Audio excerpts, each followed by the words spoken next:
And good afternoon, race fans, and welcome wherever you are across the world. Thomas Yarbrough, joined by me with K-Dub Myers Brewer, joining me today here. We got a little bit of a crazy day going on here at the final round of 2023 Legends of Havasu, the Lake Havasu Classic here as we wrap up the 2023 Formula One Powerboat Championship season. Kay, great to have you with me here on this beautiful Saturday afternoon. Excited for a crazy day of racing. I am so excited.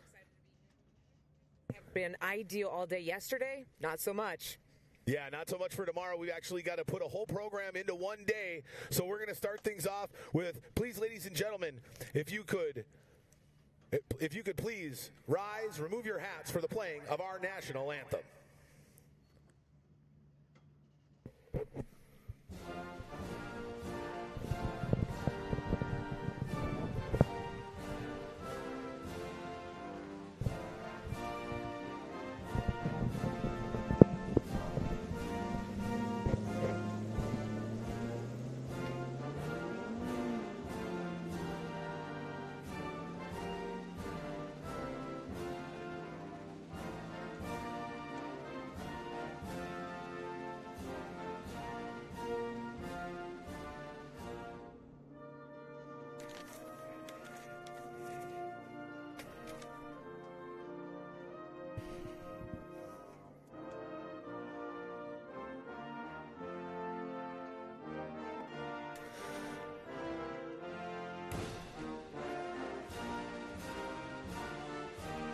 Talk to.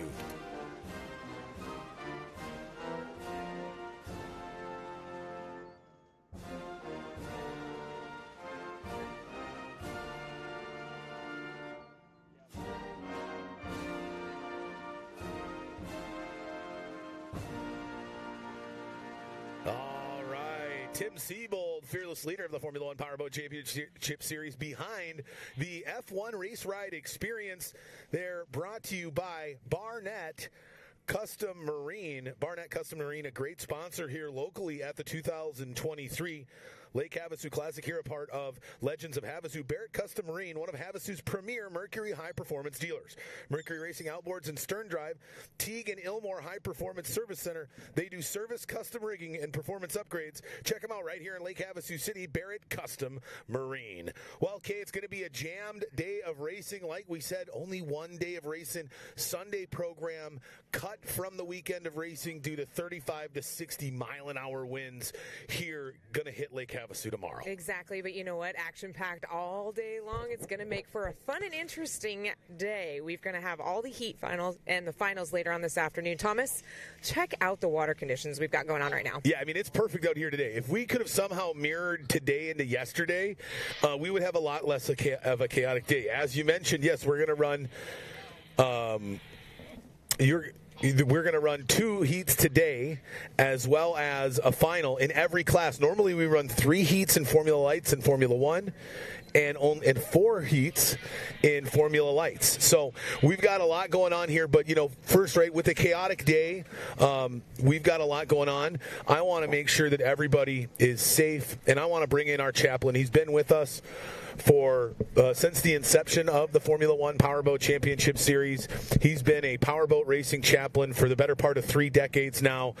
He's somebody I get to call a personal friend and somebody I get to lean on and a confidant. And he is the shepherd that takes care of everybody here on the Formula One Powerboat Championship Series. And I'd like to have him say a few words before we get Texas Tri-Hull racing.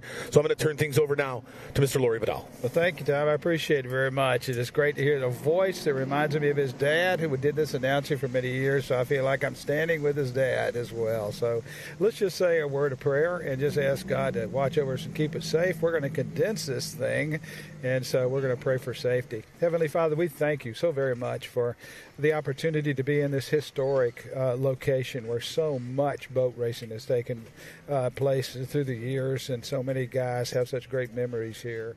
And so we just pray, Father, that you'll watch over us and keep us safe. Father, sometimes we wish that you would do things differently than we like, but it doesn't work that way. And so with this bad weather coming, we're going to compress this thing. And we pray that you would watch over us, keep us safe, Father. And thank you that we can express ourselves, the image of God coming out from us, doing something that we really, really love, and protect this family of boat racing through this time. pray in Christ's name. Amen.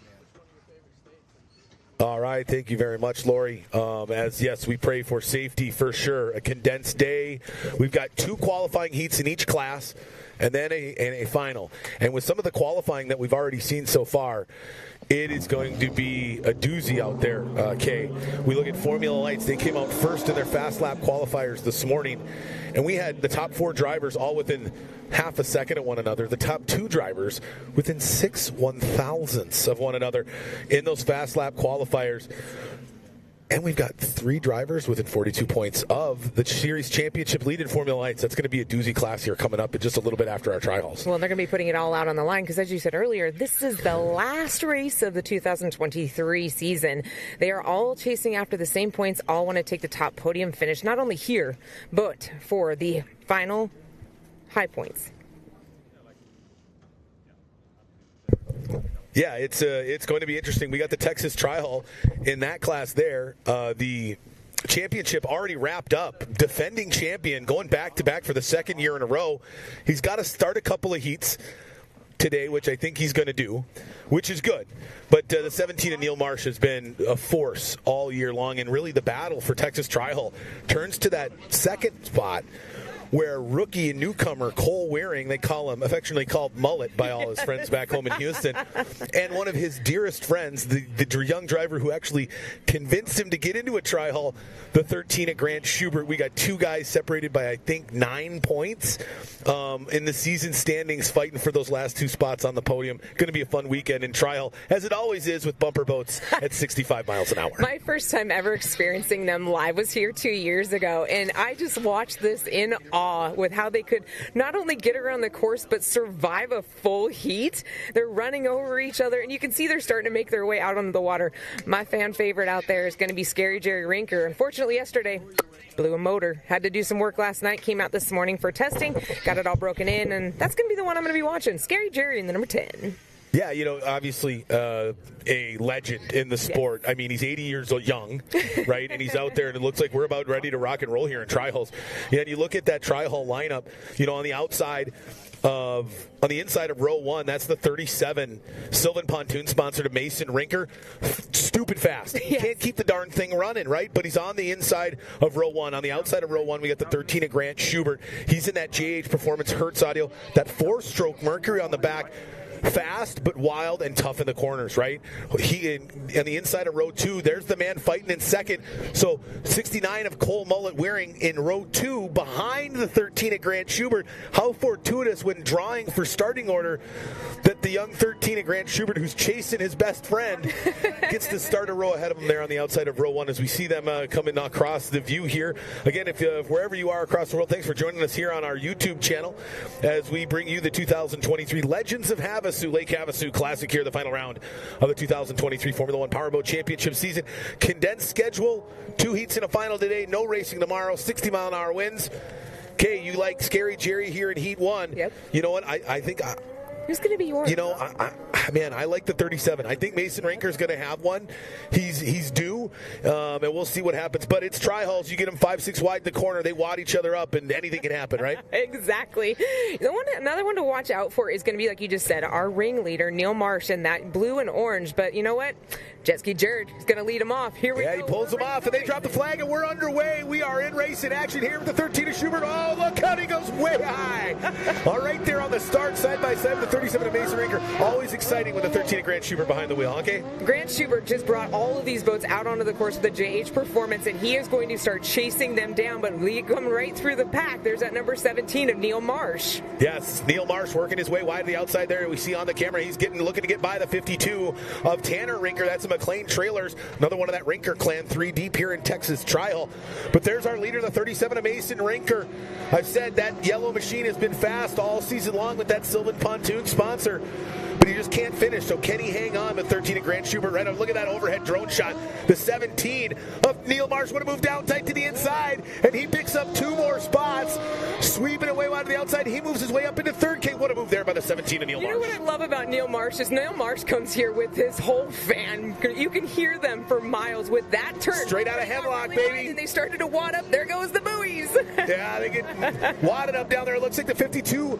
No, Tanner Rinker makes it out. That's the 26 of Briston Shaw. Sherman, another part of that large contingency out of Houston, Texas, but right now it's all 37 of Mason Rinker. See there, his goes left off a screen, then the 13 of Grant Schubert, followed by the 17 of Neil Marsh, then it's the 52 of Tanner Rinker, the 6 of Dustin Terry, the Dustman, making a comeback into Texas Tri-Hall. Boy, he said it's like riding a bike. He absolutely loves it. He thinks it honestly helps him for when he gets in his F1 later in the day. As you can see, there's the 26 of Briston Sherman. Now the 13 back on the 13 of Schubert, who's got a rear view mirror full of the 17 of the 17 of Neil Marsh. Neil Marsh made a great move again on that front stretch, and he's just going to go right around Grant. Grant hooked it coming out of turn number 1. Neil Marsh in the 17 just took advantage of it. Yeah, you can see that thing gets real wide and it's real heavy in the corners. I'm surprised, honestly, Grant didn't try to fire about 7 lanes out to the right and push Marsh way outside, but doing a good job of fighting there. Much better turn there by the 13 of Schubert, but no match for the 17 of Neil Marsh here.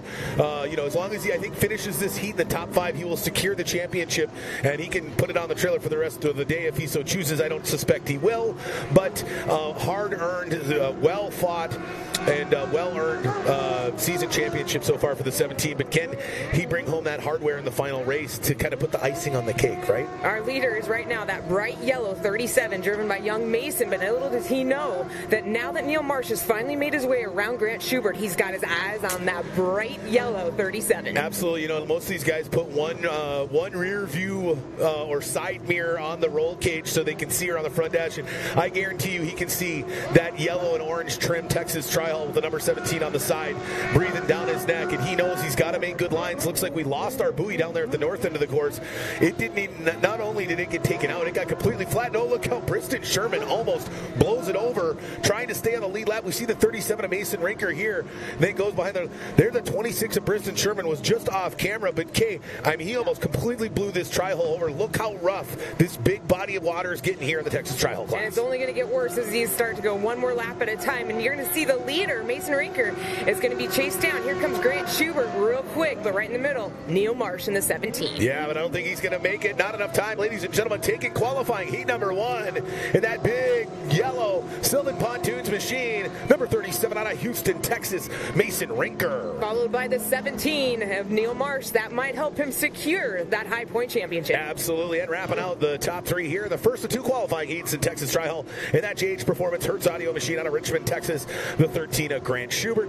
Then followed by, looks like the 6 of Dustin Terry, and the rest of the crowd. Looks like our timing got a little bit off there. We had a couple of Jensens. We didn't even get through the whole crew. 69 of Cole Mullet Waring fell way back, right? Surprisingly so far back. The Jensen brothers, JB and Jared, kind of muttering mid-pack. What happened to Scary Jerry? He got wadded up in the middle of it.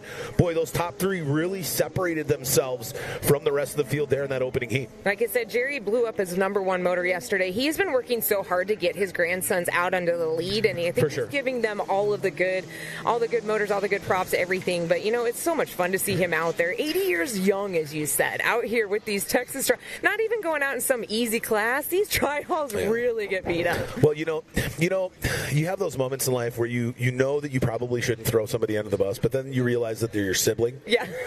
So you're like, you know what, I'm going to throw them under the bus anyway. So my brother came out here a couple of years ago, the inaugural Lake Havasu Classic, and ran a Tri-Hall. Mm-hmm. And honestly, I think it terrified the ever-living snot out of him, because I'm like, hey, why don't you come back? Guys have been, hey, what's he doing? Is he going to get one? Absolutely terrified him. Really? Absolutely, and I think, it may have been that, he was in Grant Schubert's seat from when he was in high school. My brother's in his mid-30s. He didn't fit very well. But there's some very large purple bruise patterns. It gets rough, right? But he didn't. Say that they need to be sponsored by the local chiropractic center in the area every race. Correct, right? Like, hey, note to self: any chiropractors from the greater Lake Havasu area here, right? You need to go tour the pits. You probably could pull, a nice few days worth of wages in just a couple hours with the Texas Tri-Hall, right? They all be lined up like me next, like hey, the cash is on the counter, just get to work. Like, I got to try to race tomorrow, and my back is all knots, and it's purple because, I mean, you saw it out there, how crazy that lake got. Just rough water, and they only ran 7 laps. Well, I remember a couple years ago, you and I were announcing out here on the end of the T-Dock, Yes. and we were holding onto the table because of the rollers that these guys were bringing in. It was just so rough, and that's on a platform. Could you imagine being in a V-hull boat with like 6 boats going into turn 1, which turn 1 is 1 buoy? Yeah, it's quite crazy how rough it can get out there in the Texas Tri-Hull class, and a great run there by the 37 of Mason Rinker. And I think, that's the big thing, right? It's all about pole position. So Mason Rinker, right, they only have 2 heats. Normally they have 4. So that helps disperse the points, so you have less tiebreakers. It's going to have less to do with elapsed time, right? Because if any of our boats are tied in points in qualifying, it goes to shortest elapsed time, meaning how quickly did they run those 2 heats, total time together. And that will dictate our starting order for the main event. Looks like we're getting that buoy replaced out there right now. And with only 2 heats, it's going to be very, very tricky to break those tiebreakers. So we're going to have quite the interesting day of racing here in the Texas Tri-Hull class. But coming up next, we've got Formula Lights. Kay, we saw 4 drivers, half a second. What a crazy good run there it was at Formula Lights. Yeah, the Formula Lights are always fun to watch because we have so many of them out here. Yesterday, with the rough conditions, we had a couple boats with some boat damage. I did walk around the pits, and I saw that there was a particular blue and orange boat upside down, and I looked through it, and I could see the whole undercarriage. They had to take the whole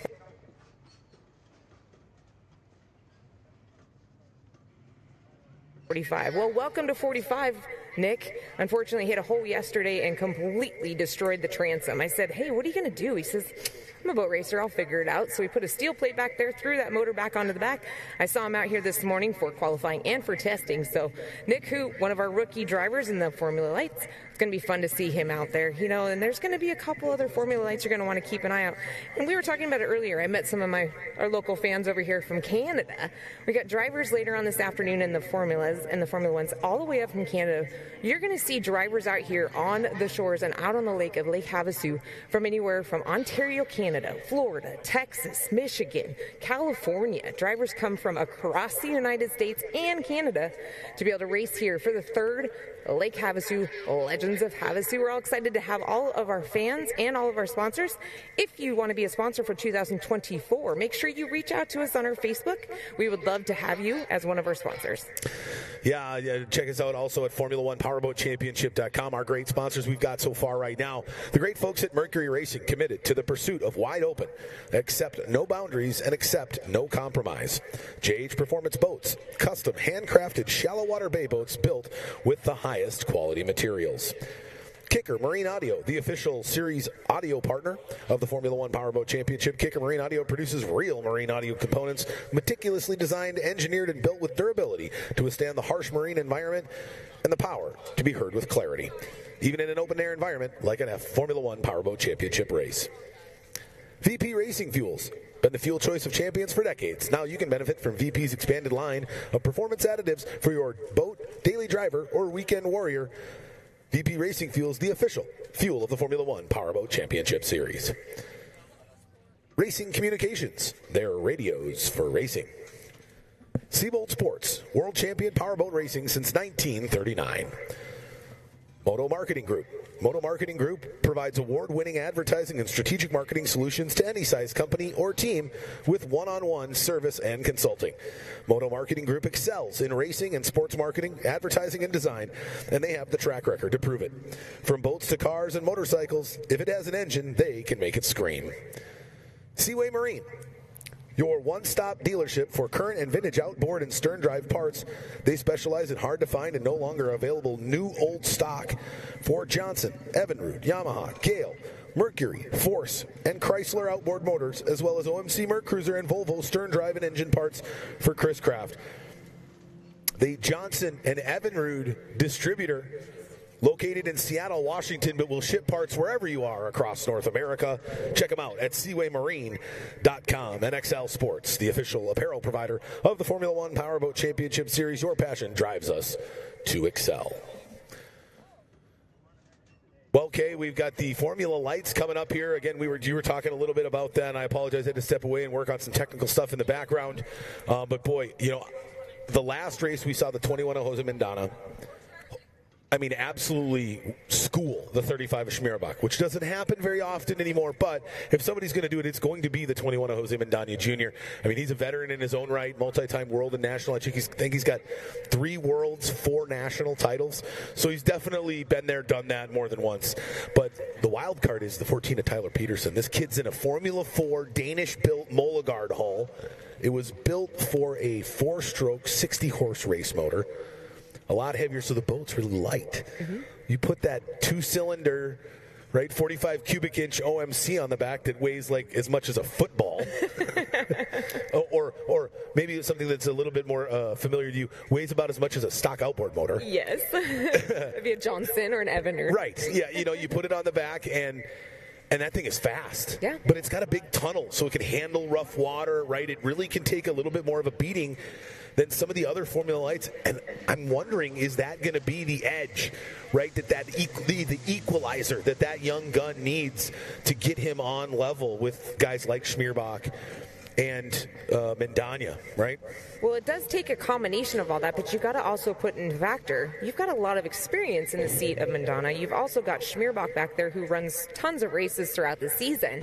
Tyler has done great. I remember watching him in his first couple years of racing, his first year, and it was like, okay, he's getting familiar with the boat. You got to figure these guys are sitting inside of a little tunnel boat, and they've got that little tiny mirror to see out of. So they got to keep track of that. Plus, they do have their radio personnel here on the beach kind of explaining to where all the other boats are at.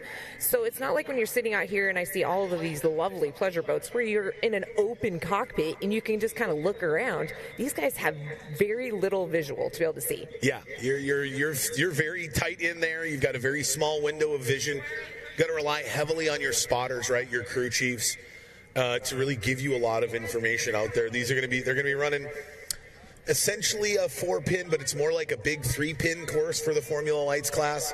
They're going to run 2 pins here on our side of the Colorado River, and then one a little bit further out in the middle, kind of nice triangle, maybe 4-ish turns, but it's going to be a unique course for sure.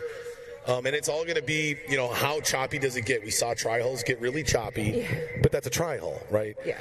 How will it affect, and will that hinder the 14 of Tyler Peterson with that longer boat? Will it give an advantage, right? The 20 Mendana, that boat is super quick in and out of the corners, but it's little. It's short. It's the shortest boat that competes in the Formula Lights class. He was really not looking forward to tomorrow. He is the driver, very happy that we are not racing tomorrow because he said that little boat would have taken an absolute beating. And each one of these boats will take different conditions different ways. I mean, that's just typical of a boat. So some of these drivers actually prefer more room inside the boat and a longer boat. Some of these drivers, I'm an avid snowmobiler. I have a long track because I want to be able to climb hills. When it comes to snowmobiling, sometimes you want a short track. That's so that you can go wheezing through some of these courses. Some of these guys, when they go out to some of their local races, run a right-hand turn. So that's when you're going to want to have a little bit shorter of a boat so you can wheeze through the right-hand turn. Yeah, it'll be interesting to see, and it's no right-handers here. Obviously, the right-handers didn't go too well in the Formula Lights class at the national championships earlier this year. We had quite a bit of carnage in the Formula Lights class. Hopefully we're carnage-free today. We can see there out on the water. There's the 6. That's the Clover Construction out of San Diego, California, of Jared Wallach running here in the Formula Lights. There's a rookie here in 2023 running that 97 machine. That's an Outcast hull built by Paul Trollian out of Warsaw, Indiana. We'll actually see the full carbon Outlaw F1 debut starting at the 2024. Jesse Swain behind the wheel in that brand new all-carbon Outlaw F1. But that is the carbon wood hybrid Formula Light boat that was originally built for Jason Bonanno, now in the possession of the Clover Construction team. They've got 3 boats here running for Clover Construction in Formula Lights. That 97 machine is Traden Schleicher. Schleicher. out of Rhinelander, Wisconsin. I love some of these names. There's our next name that I absolutely love to say. Well, he's right. He's a fellow Wisconsinite, right? Out of Greenfield, Wisconsin. You know, it is so much fun. When I first started doing this announcing, I was asking some names, and I was like, why can't you have names like Smith, Brown? But they're like, no, we got to make it interesting for you. And, it's fun to have these guys out here. And then you just start to follow them, which I do a lot of following through social media, stalking, I guess you could say. And I've always loved to watch these drivers make their way up through the standings. Yeah, it's been a good time. Of course, in Minnesota, things are a little bit easier with last names. The 14 Tyler Peterson is out of out of Stacy, Minnesota. So nice Peterson, right? Johnson, Anderson, all those lovely Scandinavians that populate my home state. But yes, of course, the folks from Wisconsin, you get Schleicher and Schmierbach. Schmierbach. Yes. He told me, he's like, you got to say it like a German, Schmierbach. Yes, I would say very German is the 35 of Mark Schmierbach. But he was a fast boat out there today. If we take a look at those time trials from earlier today, on the pole here in heat number 1 is that young driver with that bigger Molegard Danish-built boat, built for a different motor package, but adapted very well to Formula Lights racing. Laid down a 32.312 on heat number 1, in time trials. And then 6 1/1000ths behind the 14er Peterson, coming second off the start pontoon, is the driver out of Tampa, Florida. Call him the Tampa Terror. Running for Mike Scott Plumbing, the number 21 of Jose Mendana Jr. And then the 35 is going to be number 3. We just talked about it. That's Schmierbach. You can't miss that boat. It's so colorful out there, and I love watching him out there. Yeah, great sponsor. Pete's Inn, been with him for years now, out of southeastern Texas, out of Port Neches, Texas. But the great folks at Pete's Inn, a longtime sponsor, 32.579. So a 32.3 to 32.5, so we're 2. So instead of 6 1/1000ths, he's a whole 2 100ths behind the 14 of Tyler Peterson, coming in third. And then in fourth there is the 29. He's actually the young driver running for Go Boat Racing and Island Lake Marine out of Denver, Colorado, of Jared Jensen, the fourth driver in the conversation in that sub 33-second lap time in Formula Lights. And boy, it's going to be a doozy when you can get 4 drivers within a half a second of one another. This is going to be a fun couple of heats and a real doozy of a final. It's going to be interesting to see, and we talked about this with their starting lineups, and that's what makes the big factor. I recently watched Running with the Race. That's a good movie if you haven't seen it, where they talk about you don't win in the first turn, you can lose it in the first turn.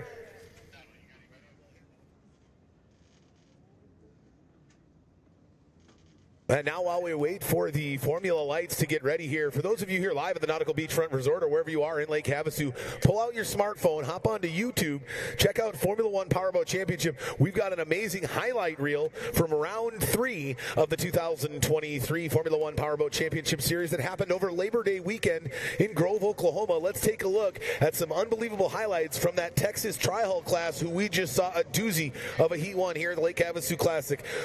Check out these highlights from Boats, Beats, and Barbecue, round 3 of the 2023 Formula One Powerboat Championship.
like me, like me. Can't nobody out here do it like me. Ain't nobody out here winning like me. Ain't nobody out here do it like me, just like me, like me. I'm one of a kind, I'm like a rare breed, a breath of fresh air, you can see me. People stand up just to greet me. Role model, kids wanna be me. Listen now, later you'll believe me. Got you under my spell, the whole thing was easy. I just come and wink my eye like a genie. Put my crown on, y'all little peasant can king me. I'm irreplaceable, the different one. Since I was born, I was the chosen one. Every time I speak, you know it's unique. Might go over your head, my words are kinda too deep.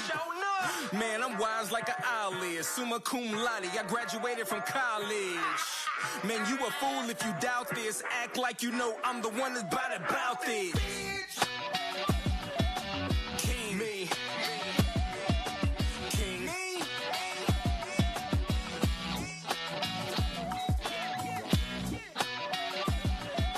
King me. King me.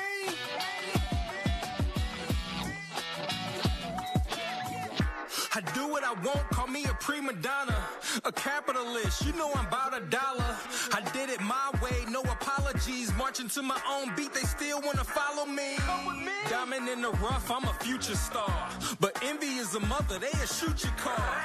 Gotta bob and weave through the jealousy, enter at your own risk, I guess is what you're telling me. We ain't the same, I ain't like the others. It's levels to this thing, don't be righteous, brothers. I got a quality, my rep is distinct, unmistakable. Please, come and tell me what you think.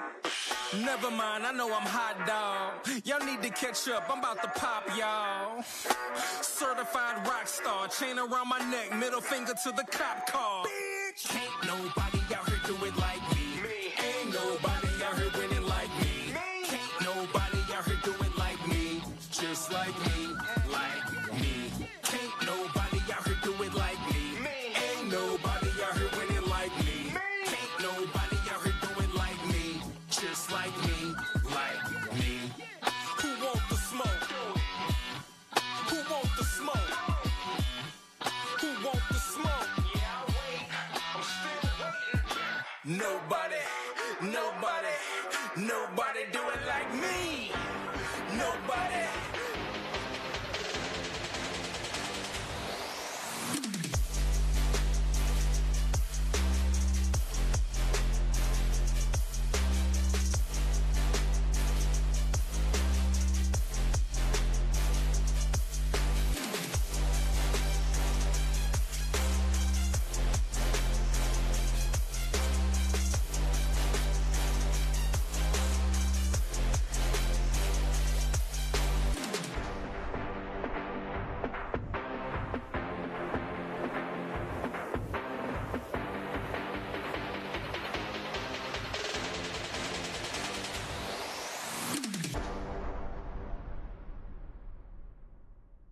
All right, what great highlights from an amazing win by the 17 of Neil Marsh. They call him the dude, straight out of Hemlock, Michigan. He's got a stranglehold on the 2023 Texas trial, actually, with that third-place finish. With that second-place finish, the 17 of Neil Marsh is actually going to be your champion for 2023. He's going to have some more fun this afternoon, but it's got to be nice weight lifted off his shoulders. Now we focus squarely on the battle for Formula Lights.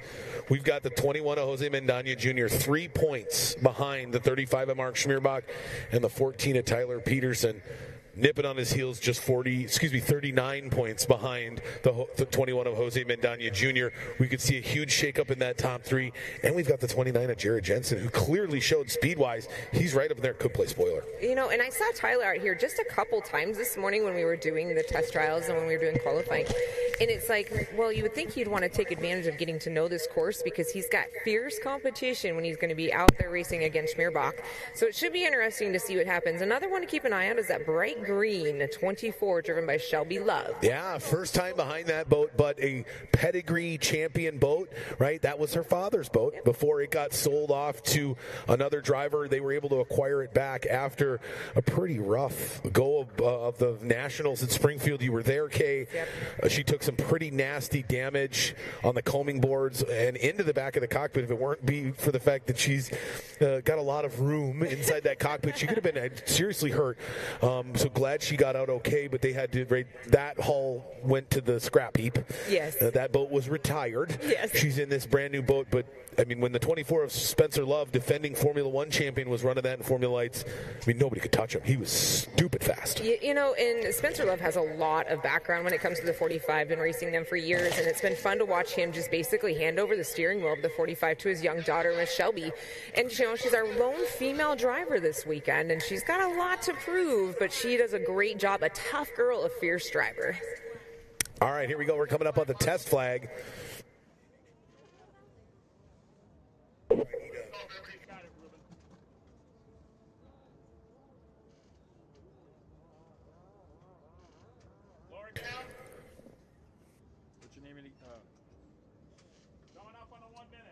All right, ladies and gentlemen, coming up on the 1 minute gun.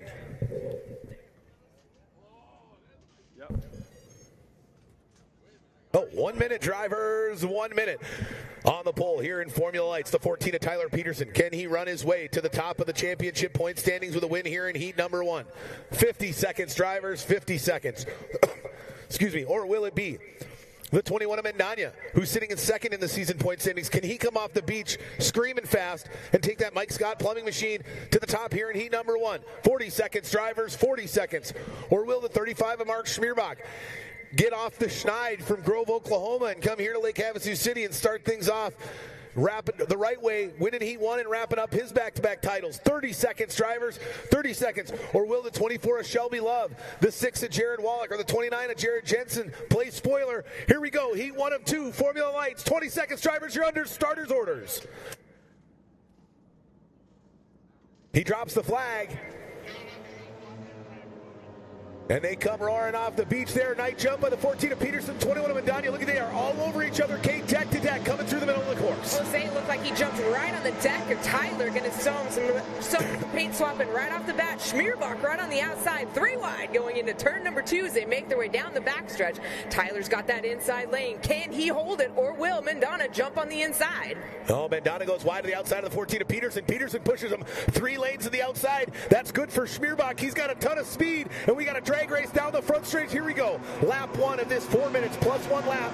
First of 2 qualifying heats here in Formula Lights. 21 of Mendana sitting in second. 35 of Schmierbach right on his tail. Schmierbach went way wide on that start, but he's going to start coming in on the inside. But look at Tyler stretch out his lead over Mendana. Yeah, that big boat, loving this big body of water. It gets a little bumpy, and he just seems to kind of hang out and ride on top. And we look there as the 14 of Peterson comes out of turn number 2, walking it on its tail. There's the 21 of Mendana. Boom, there's the 35 of Schmierbach. Then it's the 29 of Jensen and the 6 of Wallach. They are all on top of each other right here in the opening heat, Kay. But Tyler is just walking away from the rest of the pack, and here comes Mendana. He's going to try and jump on the inside, painting the buoys into turn 1. Yeah, I mean, that's his skill, right? I mean, you can't get inside the 21 of Jose Mendana. You might as well not try. He's unbelievable at going pin to pin and really nipping it tight. Look at that 21 Grand Prix machine. He builds those boats in his home in Tampa, Florida. He's the Tampa Terror. What a dear friend of mine, a consummate professional. But man, he has got his hands full. This young kid from Stacy, Minnesota, in that Molgard machine is just walking away from the competition here in the opening heat. The red rocket of the number 14 is going to be Tyler, followed by the 21 of Jose Mendana, 35 of Schmierbach. He's coming in hot, coming into turn 1.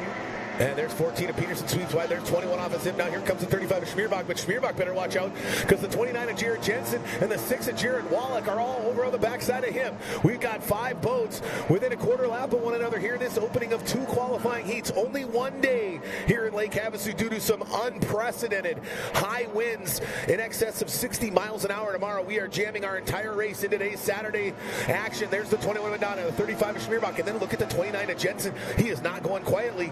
He's trying to play spoiler, Kay. But he came out of that corner and he hit a nice roller that put him back behind Schmierbach about 2 seconds. But the leader, Tyler Peterson, has a 6-second lead. Yeah, he's really starting to stretch it out over the 21 of Mendana and the 35 of Schmierbach. And that they were all worried about it. We talked to him yesterday. We had a chance to chat in the pits, and everybody was saying, it's like, man, on this big body of water, that 14, I mean, he came here and did damage last year, and boy, he's sure looking to do it again here in 2023. It is he's been and look at this now. Look, he is coming up quick. That's going to be the 29 of Jensen's going to come up on the outside of Schmierbach. I hope Schmierbach knows he's coming in quick. Yeah, there Jensen's got to go down into the wash, and that's what Schmierbach's hoping on, right? Schmierbach allows him to run the outside, and he stays tight knowing that he's got to go through that wash in the turn, and that allows the 35 of Schmierbach to then just pull back a little bit further ahead of the 29 of Jensen. This is when it's going to come into tactics, because as you can see, Tyler is starting to come up onto back traffic. He's got a bigger boat that's going to be able to go through this marsh, but we're going to have to see if he's going to be able to get around Nick Hoot in the 69. Yeah, Nick Hoot, rookie here in 2023 in that number 98 machine. Hoot Brothers Racing. Nick Hoot out of Modesto, California, part of the SoCal, or part of the joining us. Havasu, the 21 of Adana, has started to pull away a little bit from the 35 of Schmierbach, but boy, nobody has the answer right now for the 14 of Tyler Peterson. He took that pole position with that fast lap from time trials, and he's using it big time right here because he knows, right, he's going to have to go through the field in qualifying heat number 2, and because we've only got 2 heats, elapsed time going to be huge for tiebreakers, and pole position is big here in Havasu. Tyler Peterson was able to get around back traffic of Nick Hoot in the 98. Here comes Jose Mandana coming around turn 1 in the 21, but look at Schmierbach. He's got a lot of company because Jared just keeps coming up quick. So it looks like Jared's got the top end speed to get through that front stretch, but Schmierbach is able to punch it right out of each corner.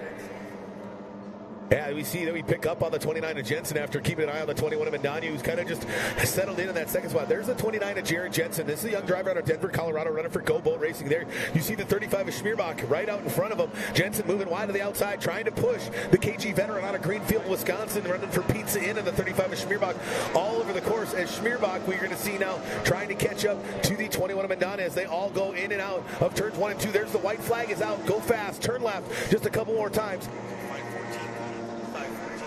Checkered flag is out. Tyler Peterson's going to take his first checkered flag here at Lake Havasu for the Legends of Havasu. Congratulations to a checkered flag in the number 14, Tyler Peterson. Latitude Dispensary sponsored number 14 machine. What a great run there by the young man out of Stacy, Minnesota. Going wire to wire, coming from pole to the top spot here in opening qualifying heat and Formula Lights, followed by the 21 of Adania, the 35 of Schmierbach, and the 29 of Jensen. Boy, I mean, just a boat length and a half off the podium there. I think this young man, a couple of things play right. You know, he could be the spoiler that none of those top 3 guys want to see as they're duking it out for the top spot in the season standings. Jared did a great job of trying to get around Schmierbach. I have a feeling with this change of boat lineup on the next heat, it should be interesting to see if Jared can keep Schmierbach in his rearview mirror.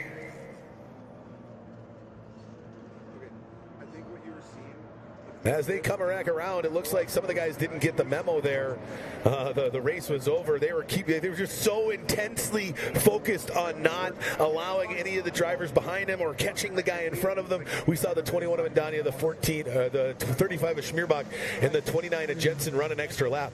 Or maybe was that strategy, lighten the fuel load a little bit, maybe for the second of 2 heats? Because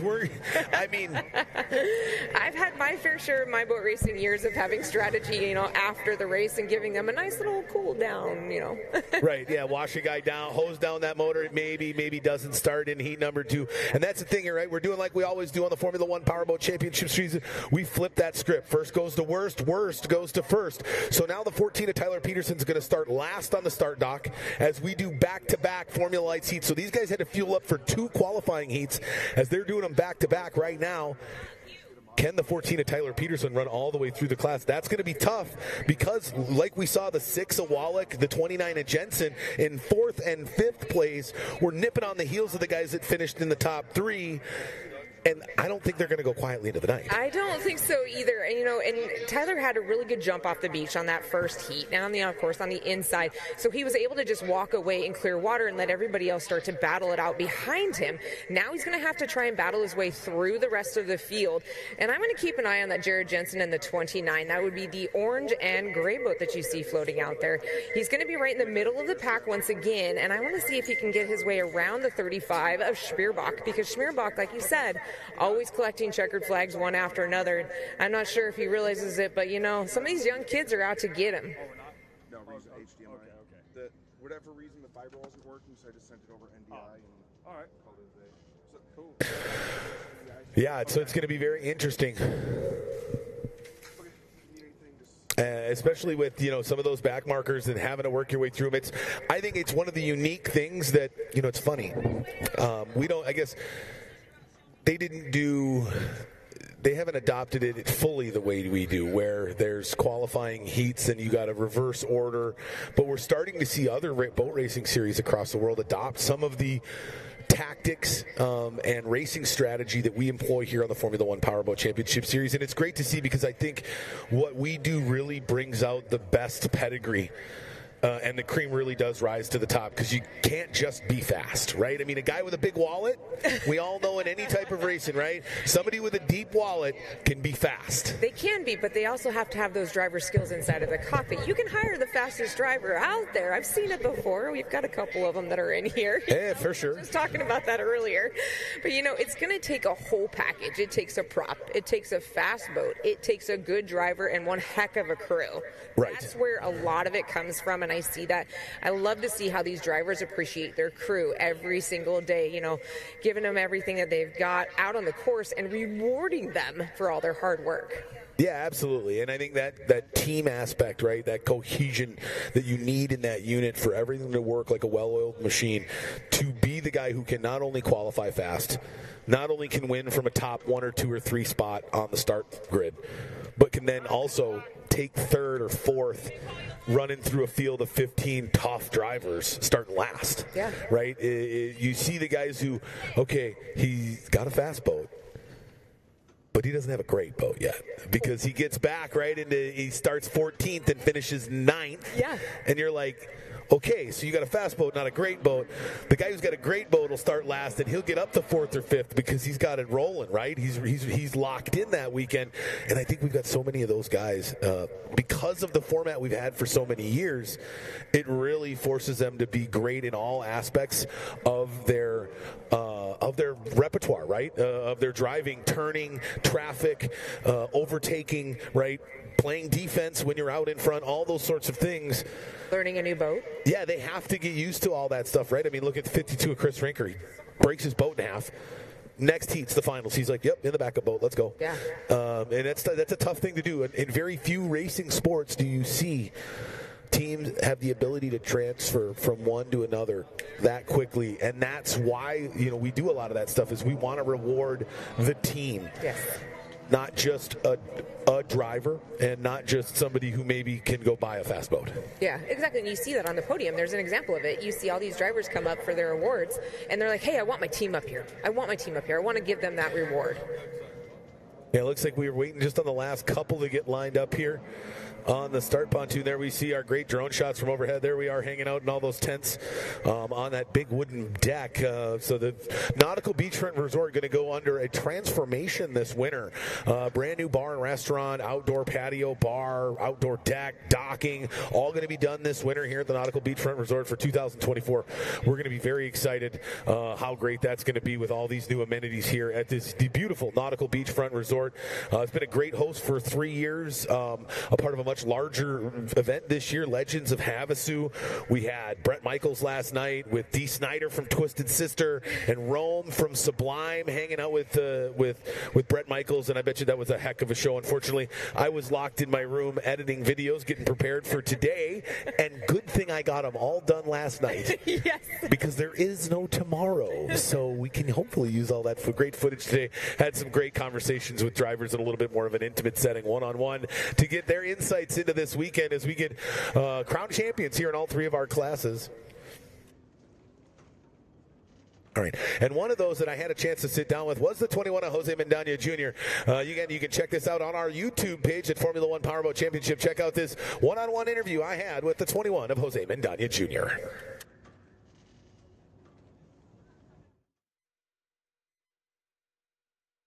Welcome back in the pits here. Thomas Yarborough joining me with the Tampa Terror, the 21 of Jose Mendaña Jr. coming off a big win at Boats, Beats, and Barbecue in Grove, Oklahoma.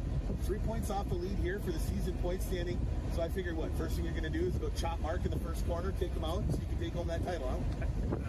Yeah, well, it's going to be bumpy. It's going to be bumpy conditions this weekend. So yeah, it's rough out there. Yeah, it's pretty rough. It's going to try to have to be able to honestly handle it. Trying to manage the water conditions as best as you can. Honestly, going to drive with a little more guts. Right on. So it's a gutsy weekend. All right, ladies and gentlemen, looks like we're getting rolling here for heat number 2. In Lake Havasu. Your first trip out here to the Lake Here in Havasu Formula Classic. Lights, Classic 1 minute Legends drivers, Havasu 1 in minute. 2023. Again, we got reverse order of our first heat on the pole here in qualifying heat number 2, the number 24 of Shelby Love. 50 seconds, drivers, 50 seconds.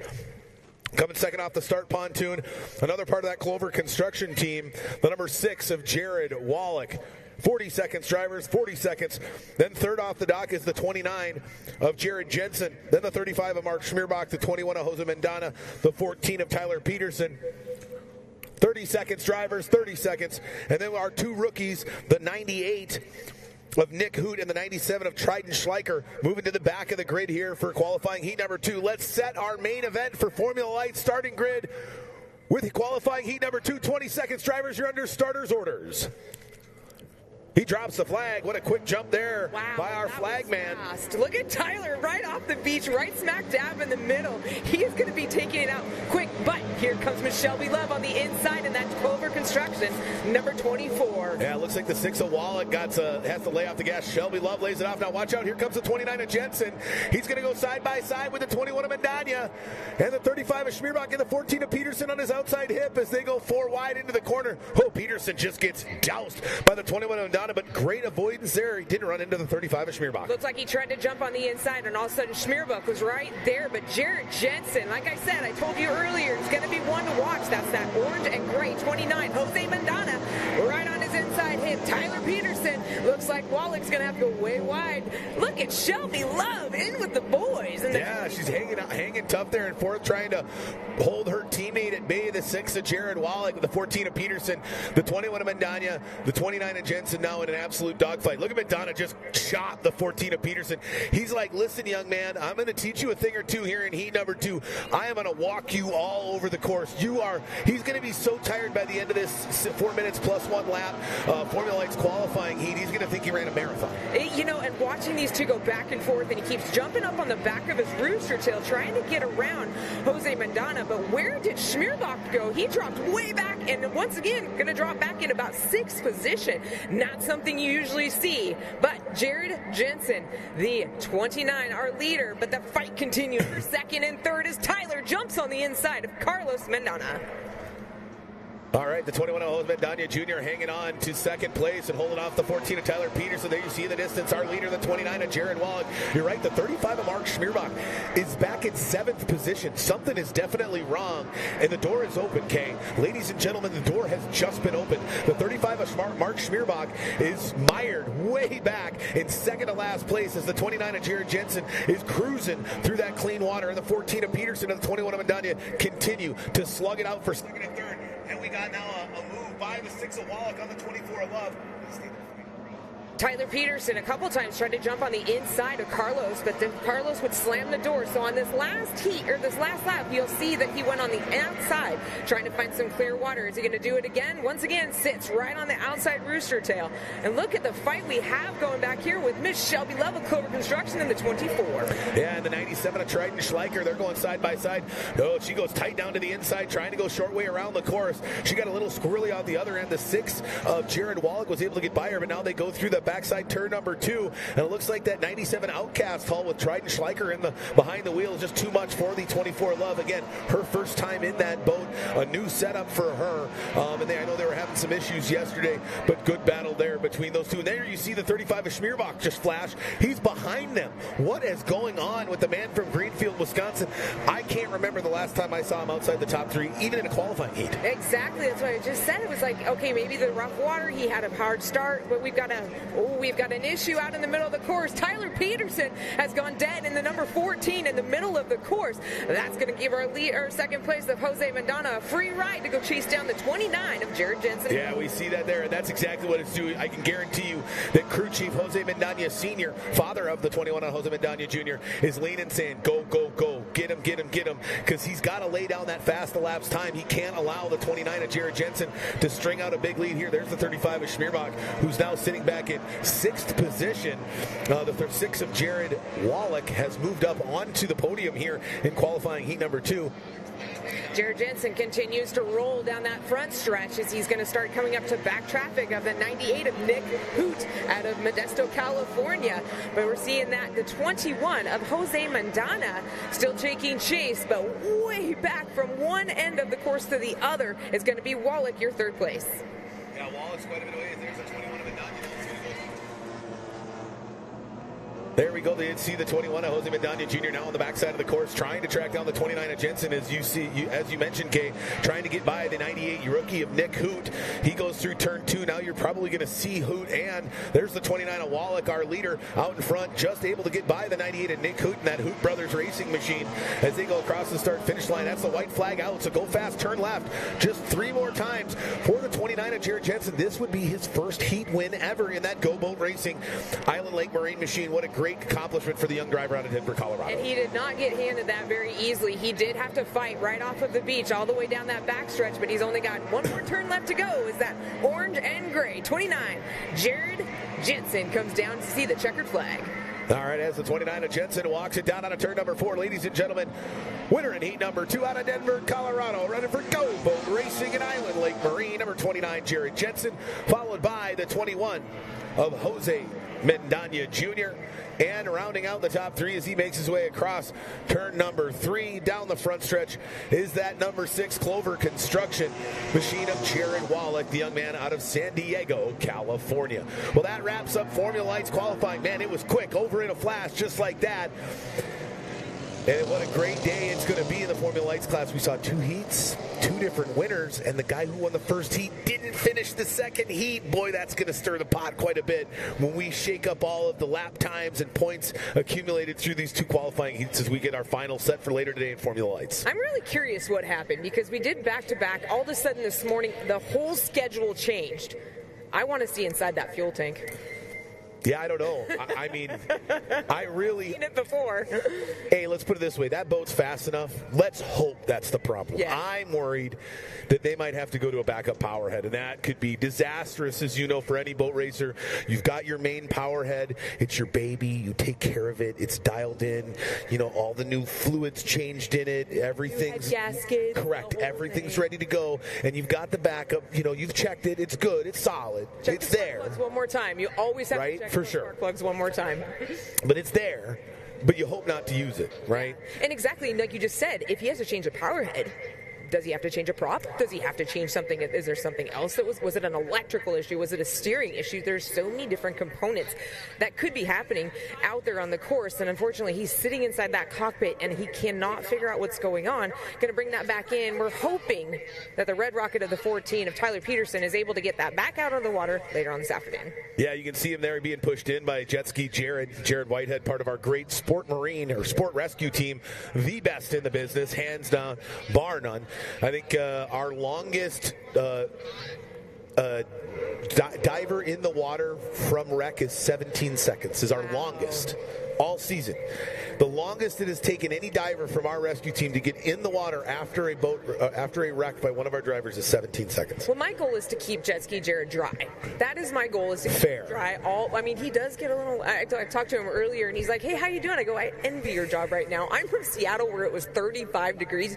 You know, at home." Yes, it's cold back home. It's definitely not 80 degrees, or I mean, this is amazing. Ideal. This is amazing, right? I am zero complaints, but yeah, very interesting to see what's going to happen with the 14 of Tyler Peterson. I think Mendana's your pole sitter. I really do. And, you know, it's not going to be rough because it's not tomorrow. It's a little calmer day. And we actually, again, we had a chance to sit down with Jose. We didn't get through that interview because again, this jam-packed schedule, when they're ready to go, we got to cut interviews and go. But let's finish up. We're going to run again that interview with the 21 of Jose Mendana Jr., give you a little bit of insight into the man behind the mask who we believe is going to be your pole sitter and could be the champion if everything goes his way later on this afternoon, and do for the second time in 2 seasons to Mark Schmierbach come in 3 points behind and nip him right at the end. Let's chat with the man out of Tampa, Florida. They call him the Tampa Terror, the 21, Jose Mendana Jr.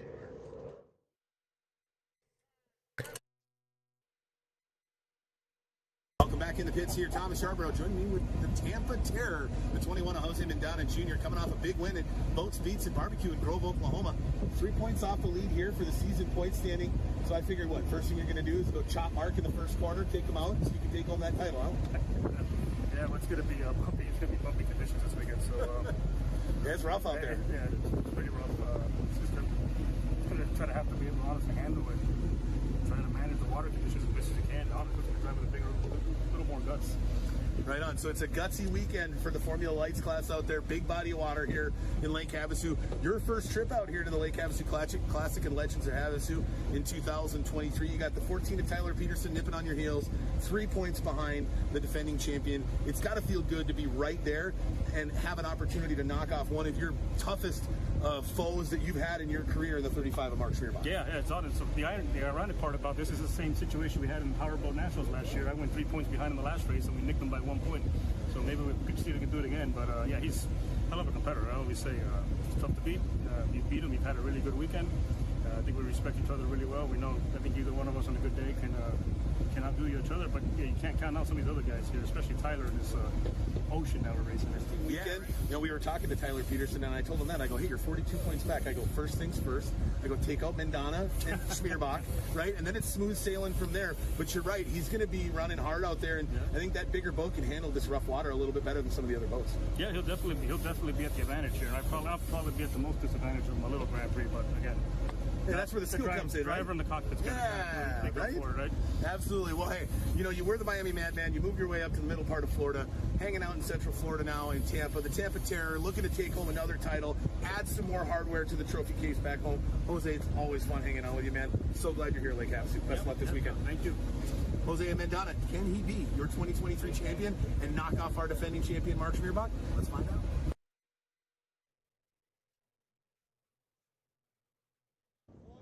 All right, welcome back. Great interview there by the 21 of Jose Mendana Jr. I love that he doesn't take me too seriously. You're really hard to take seriously. Fair. It's so much fun out here. It's so much fun to watch you out there. Totally fair, right? But, Jose and I go way back, right? I mean, probably more than any other formula. I've probably spent more time. Jose Mendana Jr., former CEO and owner of the U.S. Formula One Powerboat Series, US F1. I was kind of his right-hand marketing announcer, right? Trying to keep boat racing moving in the right direction. Thankfully, people like John Schubert, Tim Siepold stepped in to take over from us. We maybe are a little underprepared. I think we were doing that. He was, we were in our late 20s trying that was just the other day. Yeah, well, no, it was, or more than a decade ago. Sure. I appreciate you're so kind.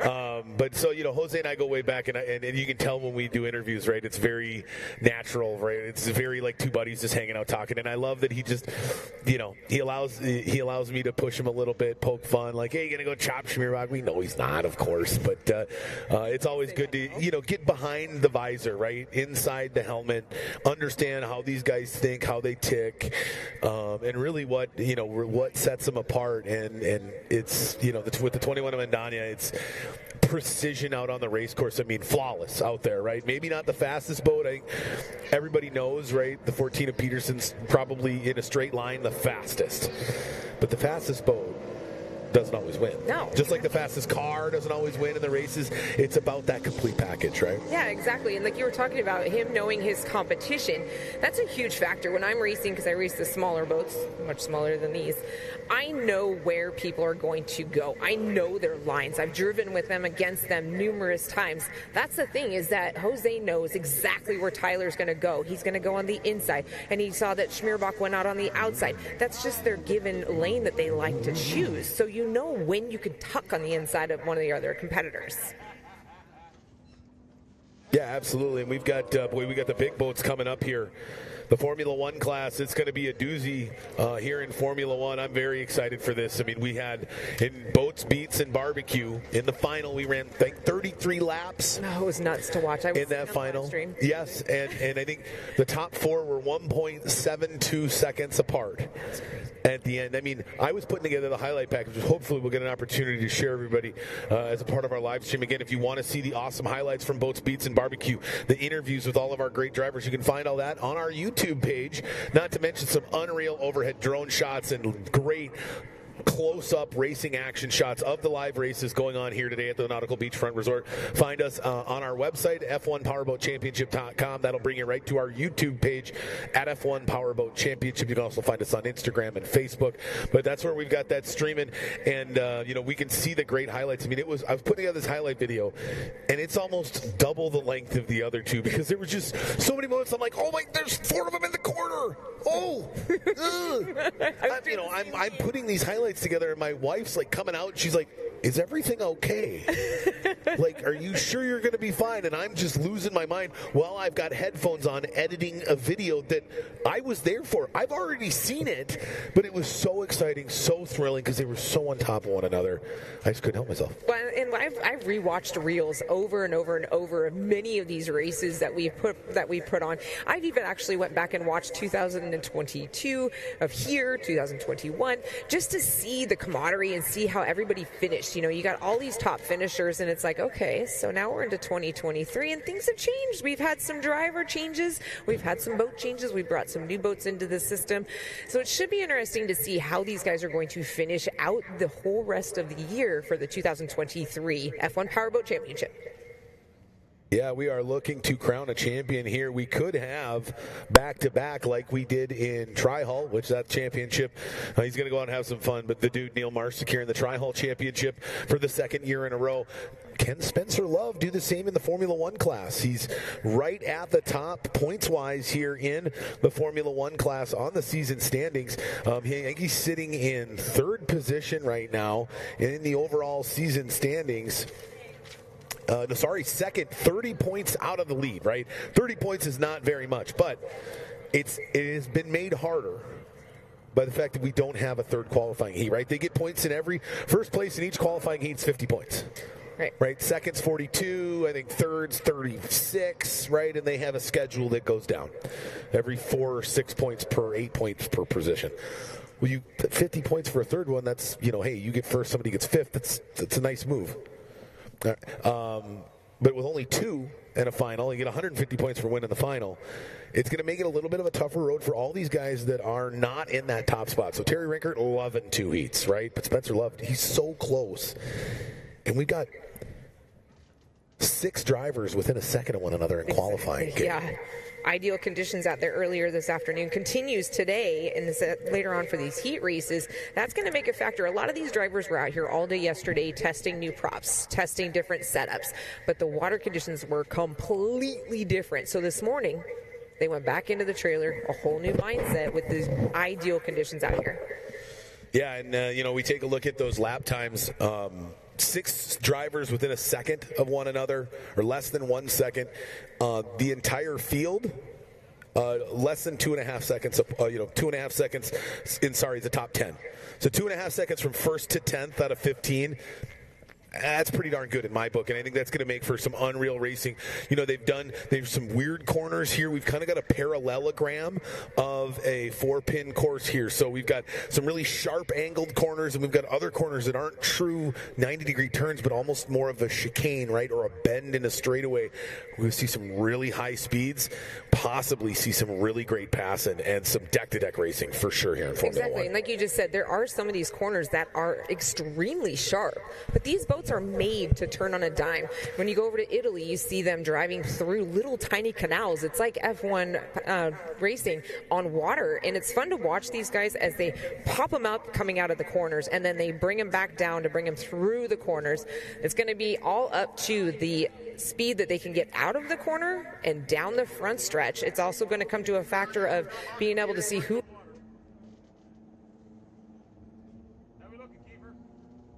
of Terry Rinker, Chris Rinker out there in the 52. RJ West is now supporting the number 53 in memory of Greg Foster. Fearless Foster unfortunately lost his battle to cancer, and so as a tribute to him, he did put the 53 on the side of that. Yeah, and it's super great thing. I mean, obviously the normally the 93, but 53 this weekend of RJ West. Part of that West Coast contingency that really all those young guys coming up. Their guy was Greg Foster, right? He was the California kid. He put everybody on notice. The Seabolts, the legends of the sport, were like, dude, you can't. This Greg Foster guy is legit. Fearless Foster. Yeah, I mean the dude water skied at 115 plus miles an hour. I mean, if it was fast, he was in it because you see him out here in the sand and he was out there racing. The guy raced everything possible. Yeah, absolutely. I mean, stadium trucks, desert buggies, skiing, race boats, you name it. He was all about it. And we've actually got some great highlights from our last race in Formula One, and if he could have been there, he absolutely would have loved to have seen him there. But what a great race it was. We had the Boats, Beats, and Barbecue in Grove, Oklahoma. We're going to take a look.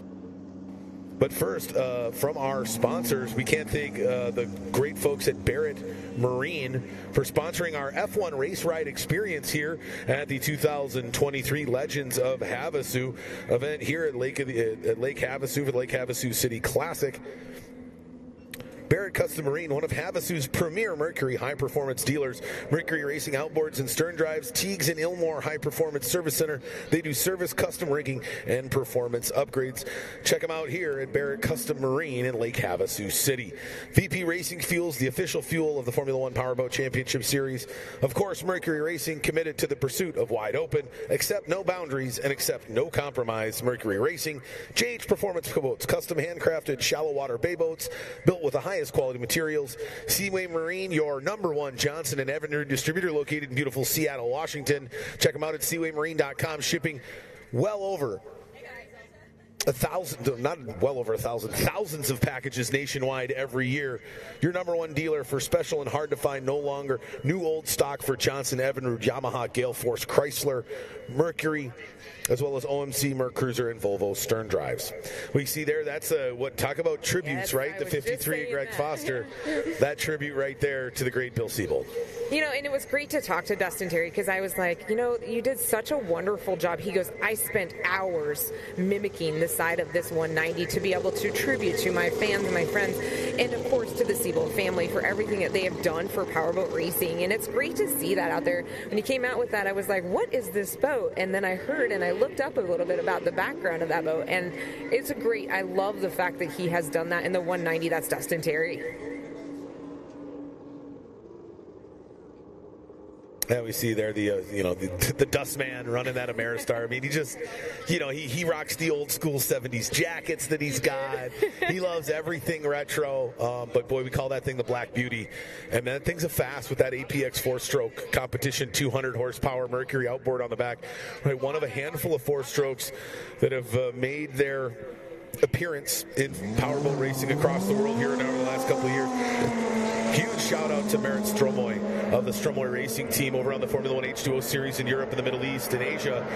She debuted the APX 360 at a race in Sardinia a few weeks ago, and full expectation was, right, that she was going to get lapped off the course. Her? And it didn't happen. She's amazing. Right, yeah, well, I mean, absolutely, right? Yeah. Phenomenal driver in her own right, but a 4-stroke V8 is not going to turn on these tight courses we have with these 2.5 V6 S3000s, right, that they run over there. And I think she finished like 9th or 8th or 10th. She did great. Right, out of like 20, right? So middle of the pack, first race ever, right? Debut race for the APX. So clearly Mercury's onto something. Yep. They figured out how to distribute and shed the weight that is typical of that 4-stroke that makes it very heavy and made them very competitive here. We're still heavily two-stroke, right? Those 2.5-liter V6 outboards that Mercury's made forever that we've run in Formula One racing here.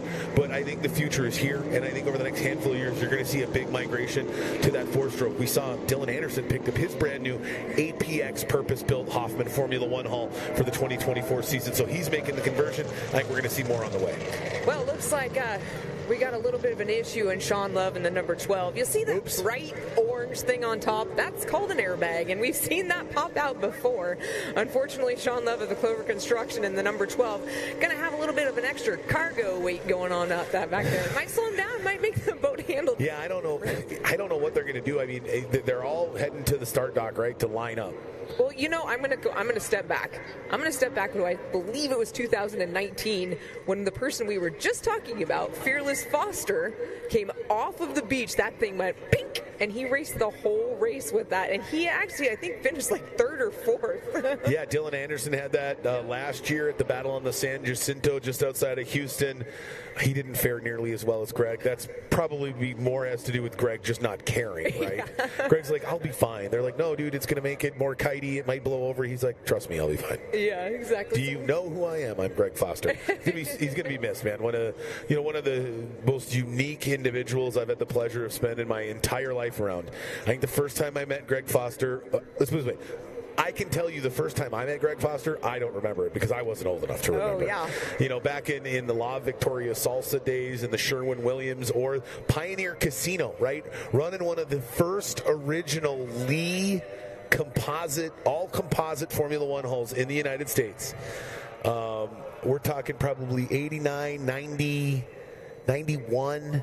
I can remember him at the Minneapolis Aquatennial, a part of the International Outboard Grand Prix. Red and yellow, Pioneer Casino on the side, Greg Foster behind the wheel, and people are like, who in the good Lord is this guy? And he's just, lane 1 to lane 7, he's all over, he's about to blow it over like 7 times, right, in qualifying alone, but he came out, I think he won the 140 race, or maybe even won the champ class, I can't remember.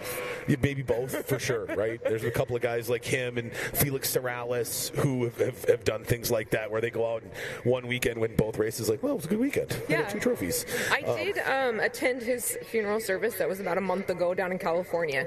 And to tell you, to our race fans, Greg Foster touched a lot of people's life in all of the different sporting events that he did. There was over 500 people that attended his funeral service. It was an amazing sight. You were just talking about some of the different boats that he's ran in his life. They got together, the family did, and it was, I don't know how long, it was tables of all of his different uniforms, his helmets, there's pictures, there's trophies. It was like, did they bring a semi-truck in to bring all of his awards in? Because he has had so much that he can say, I did this and I did that. Yeah, and you love those characters, right? Another character that we lost earlier this year, the great bumpin' Bobby Briggs out of Toledo, Ohio. I had the pleasure of spending a lot of time with Bobby and his crew chief Ryan Kurtz over the years on the Formula One Powerboat Championship Series, right? They were not the typical insiders that had been generational, right? A part of boat racing. They were kind of outsiders coming in, brought in by outside people, stuck around. I think Bobby's first race with the F1 Powerboat Championship Series was back in 2018, Toledo, Ohio. He ran Mike Clapadlo's Seabold Formula One that was built for Carlos Curry, so it had a large capsule, big tunnel, and it was squished, so it had a lot of lift in it. And he had a lot of lift in that boat, and that was Bobby's first race. And then they picked up a Grand Prix from Tim Kraft, and he ran that up until earlier this year. And it was terrible that we lost both Bobby and Greg. Obviously, different situations for both, but we still lost them both this year. And we're a small, tight-knit family. It's always tough when we lose any of them. Regardless of the circumstances, Greg fought a great fight, and he did touch a lot of lives, and he will be very much missed, and in our hearts, and everybody's watching down from above, getting as we get ready to do these first of 2 Formula One qualifying heats. And talking about Formula One, it's such a tight battle right now. The one name that we didn't even bring up that I think might pull it off this weekend is the 52 of Chris Rinker. This driver, I think, is on the cusp. He laid down a 30.867 in his backup boat, right? Second race in his backup boat since he destroyed his primary boat that's now in France, getting put back together. But he lays down a 38.67, 21 thousandths off. Our pole sitter, the 17 of Dylan Anderson, that 52 of Chris Rinker. We had a chance to sit down with him yesterday. Let's see where the mindset's at for the 52 of Chris Rinker. They call him the real deal. We'll be right back with the start of first of 2 qualifying heats here after this interview with the 52 of Chris Rinker.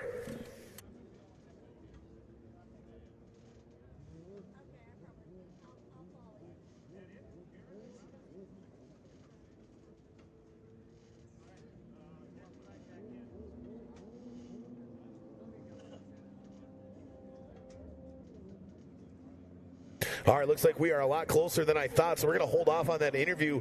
We'll again, we're doing 2 heats, right? So we run 1 heat, flip that script, first to worst, worst to first. So we're going to have a little bit of a time while they're adding that. We'll hopefully get to hear what the 52 of Chris Rinker's mindset was like going into this huge weekend as he sits in 3rd place, right on the heels of our leader, as they go 5 deep to compete for that final spot. Final top spot on the podium. That's a big deal, right? I mean, to win a race is one thing. To be the series champion, that's a whole nother level, because that means you were one of the top competitors every race, week in and week out. And it looks like we've got them all lined up here.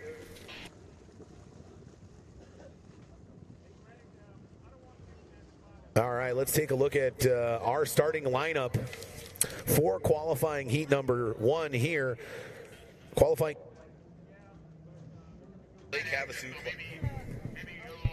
Let's take a look at our starting lineup here at Lake Havasu Classic Heat 1 here in Formula 1. On the pole, running for Anderson Marine out of Nashville, Tennessee, the number 17 of Dylan Anderson. In the 52, that's the one you were just talking about, Chris Rinker. He's going to be charging hard because he wants to get ahead of Dylan Anderson. Those two have been battling it out all year. Well, actually, the last 2 to 3 years. Yeah, it has. It's been a doozy. 17 thousandths of a second behind him in 3rd place. And the first of the 2-phase performance machines, the number 8 of Jeremiah, Get Out of My Way Mayo, coming 3rd off the dock. He laid down a sub-31 second qualifying time with a 30.935. Boy, not the phase 3 boat we were expecting to see there in the 3rd spot, okay? Yeah, well, you know, yesterday he had some problems where he almost submarined it right out here in front of us, broke the nose up, but, you know, a little duct tape goes a long ways, because I walked over this morning, I go, how's the repairs going? And I looked underneath, that must be a whole roll of duct tape underneath that boat. It's pretty good to see. Yeah, those Hoffmans have a big removable nose cone, and so it's not structural, it's more aerodynamic, and they had to duct tape it back together because it did sustain a little damage, but he was starting in 3rd there, 4th off the start pontoon, moving away from the APX for the final round to the 2.5 liter V6 that he has never run before, and he's already got himself in 4th position, 4th fastest. That number 53 running for Chuck Skelton Racing Composite Crafts of RJ West. Surprising turn of events for him to put on a new motor package for the last race of the year. Well, that motor package has a special meaning. It goes behind the number 53 that he put on the side of the boat. That is actually Greg Foster's motor that he has put on the back of that boat. So he not only is running the 53, he's running his stuff. He's sitting there saying, this is all for you, Greg Fearless Foster. Following that will be the number 10. That will be another phase 3 boat. We're going to keep an eye out for Terry Rinker. That would be the turquoise, white, and black number 10 of phase 3 with a run of 31.432. Yeah, and surprising to see the 10 of Terry Rinker sitting all the way back there. I mean, he's your points leader coming in, right? The guy leading the points. Couldn't muster better than 5th in time trials. Well, that's how close this is. Look back at the rest of the season so far. I did some stats by some stuff that you sent me. Thank you very much. Terry Rinker has not top podiumed 1 race this season, sitting in 2nd and 3rd place. So when I came in this weekend, I said, so Terry, what's it going to take to get you that 1 step higher? He says, I got some stuff in the prop box I'm going to be getting right now. They had a lot of testing going on in Florida the last couple of weeks in preparation for this race. And maybe, just maybe, right, he's keeping some of that stuff in the back pocket and not laying all his cards on the table for qualifying. But right behind him in 6th off the start dock with a time of 31.636 in qualifying. First half of the Clover Construction Team, the number 24, your defending champion, sitting 2nd in points. So what happened? Top 2 guys in points, 5th and 6th in qualifying here at the last race. I guess not that surprising here on the Formula 1 Powerboat Championship Series. Could be tactics on that one too, because some of these drivers, when they came out for qualifying, and I've talked to some of the drivers before, they're like, I really want to sit on this point. Everybody wants to be right on the top, but if you can't be top, I want to be sitting 3, because when they come off that beach, they're going to have to take that left-hand turn. So some of them say, you know what, I really want to sit in lane 3. That's where I'm comfortable. Or they're going to make that tactic so they're sitting next to maybe a teammate. For sure. Absolutely. Seventh off the start pontoon, running for Phenom Ventures. Normally a unlimited driver. You're very familiar, right? Running for Miss Home Street Bank. Been a fan favorite of the Tater. Right on, yeah. Absolutely. I mean, he's been, he races, let's see, for 350, 5-liter. I mean, basically any car motor or helicopter engine you can put in a boat and go fast. He's done.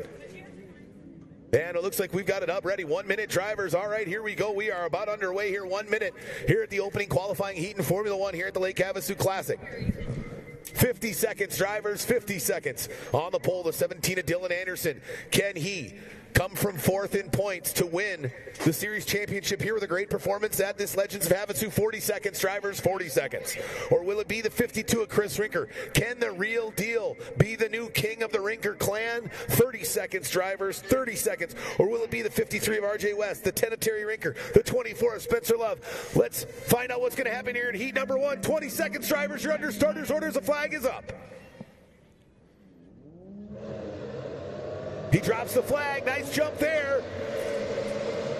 Oh, boy, the 8 of Mayo doesn't get a great run. The 52 of Rinker gets a great run. And so does the 53 of RJ West. What a great jump with that Felix Foster motor on the back. He came screaming off the beach. But Dylan Anderson has that inside lane, and we just lost the cowling off of Dylan Anderson, but he was able to hold it through turn 1. RJ West right on his outside in that 53 as they go nose to nose down that front stretch. Wow, where is the 93 or 53 of RJ West coming? Yeah, the 17 of Dylan Anderson lost that back cowling. Good thing he's got the number on the side. 53 of Real Deal Chris Rinker sitting in third. There's our 17 of Dylan Anderson. The 53 of RJ West is just pulling away from the field.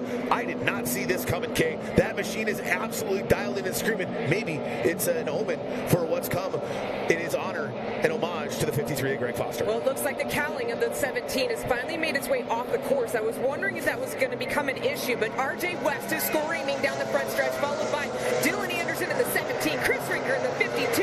Jeremiah, get out of my way. The 8, here comes Terry Rinker in the 10, phase 3 racing. All right, there we follow the 53 of RJ West as he comes off of turn number 1 now, puts it down the backside of the course out through this parallelogram 4-turn, 0.878 mile course. As he goes down the backside there, look, the 17 of Dylan barely stay in the view of the 53 of RJ West as this man is on a mission to show the love he had for the 53 of Greg Foster, one of his mentors and one of the California greats here in Formula One tunnel boat racing. Lost his battle with Cancel earlier this year. There's the 17 of Dylan Anderson. He's fighting hard now to try to catch the 53 of RJ West, and he looks into his rearview mirror, and there's the 52 of Chris Rinker, followed by the 8 of Jeremiah Mayo, as they are all over each other. Those top 8 boats came within at least just a couple of seconds of one another. Dylan Anderson went a little bit wide on that last corner. It looks like Chris Rinker is going to try and dive on the inside along with Jeremiah Mayo in the number 8. Here comes Terry Rinker in the phase 3, number 3. And way back in the back of the pack, which I was not expecting, is the 24, Spencer Love of Clover Construction. Yeah, we got... he's back in 6th position. There's the 8 of Jeremiah Mayo, followed by the 10 of Terry Rinker. So teammates sitting 4th and 5th. 6th to 24 of Spencer Love. There goes Mayo, and there's his teammate. There's the 10 of Terry Flash just right there at the last second. But the 53 of RJ West coming out of turn number 2 is making a clinic out of this. I mean, he came off the beach so well that I don't know if anybody's going to have any answer for him as he now looks to eyeball the 99 of Travis Yates running that APX. Notice no lid on that 99 boat. As you see the 53 will come by here. No lid on the 99 barrel roll yesterday. Destroyed that windscreen. No backup in the trail. Looks like we've lost the buoy to turn 1. I don't even see it out there anymore. So now they're going to have, it's plane navigated. It's loose. So that's going to change the course completely. RJ West had to go way wide. With that buoy moving around, change the obstacle a little bit. RJ had to go into turn 1, try and find that buoy, get around. Following right behind him is Dylan Anderson of the Anderson Marine in the 17, the 52, and here comes Jeremiah Mayo in the phase 3, number 8. There we go. There's the 12 of Shane Love, deking it out with a 190. Ameristar Roofing of Dustin Terry is their way back in that 7th, 8th, 9th position. You can see there's the 12 of Sean Love getting by the 190 of Dustin Terry. Dustin Terry almost hooks it coming out of that corner. This freelancing buoy out in turn 1 is making a big factor because they're starting to have to go way wide. Ever-changing courses, not only with the water conditions, but a floating buoy. Boats are starting to come up to back traffic. This is going to get interesting because look at the gap change between RJ West in the 53 versus the 17 of Dylan Anderson. And he gets by his teammate, the 92, Dean Comer, and gets doused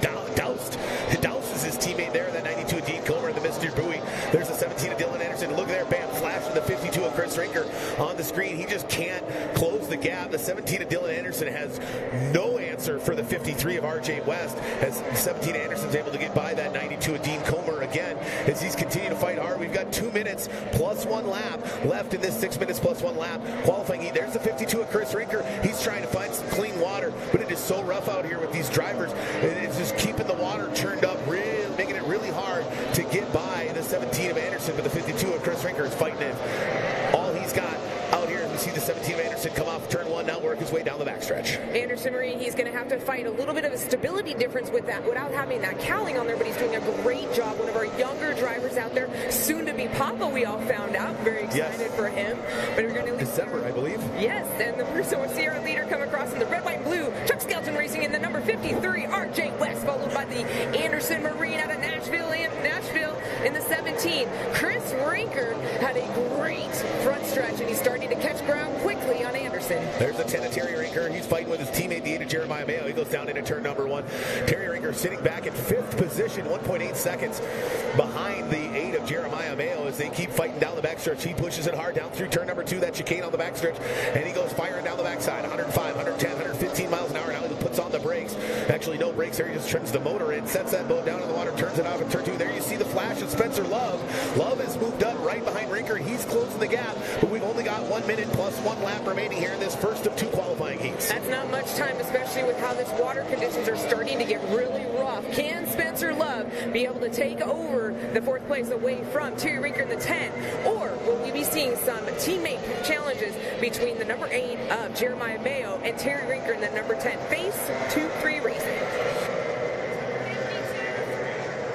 Our leader, RJ West, goes into turn 1, banks it quick in that 53, followed by the all-blue 17, driven by young Dylan Anderson. And in 3rd is that yellow and orange 52, driven by Chris Rinker. And there we follow the 53 of RJ West, now getting by another back marker. He goes down the far west end of the course, getting by the 14 of Andrew Tate. Tater not having a great first qualifying heat here as he's getting comfortable back in a tunnel boat. It's been a while. He's been in a lot of unlimited hydroplanes, but there's our leader as he comes across the start-finish line. The white flag is out. Go fast, turn left for the man from Manteca, California, looking to take his first heat win in a couple of years here since moving over to the APX from the Optimax with that Fearless Foster 2.5-liter V6 Mercury outboard on the back. He's trying to grab his first checkered flag in a while. It's got to feel good for the 53 of RJ West as he works his way out of turn number 4 on its tail, across the start-finish line. Ladies and gentlemen, taking heat number 1, 53 of RJ West. Followed by the number 17. Lost the cowling right off the bat, but he's battled through to hold that 2nd place.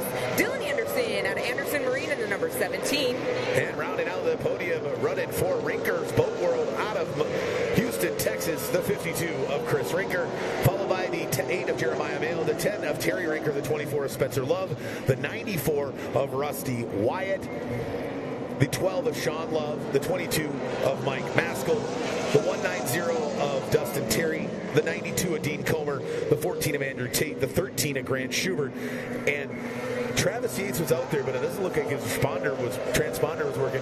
And I think 41 of Jimmy Kerr right here running the 41 on behalf of Bobby Briggs. I think he was a DNF or DNS. He didn't even start the heat, I don't believe. They have been having some severe motor troubles after blowing their number 1 motor. But boy, what a great run it was there for the 17 DNS. And I thought he was going to give it up and fold like a house of cards there at the start. That cowling went flying, and I thought it was over for him, but he hung on to it. But man, 53 RJ West out of nowhere comes from what? 4th off the start pontoon, goes 4th to 1st, and then runs the thing like he owns it.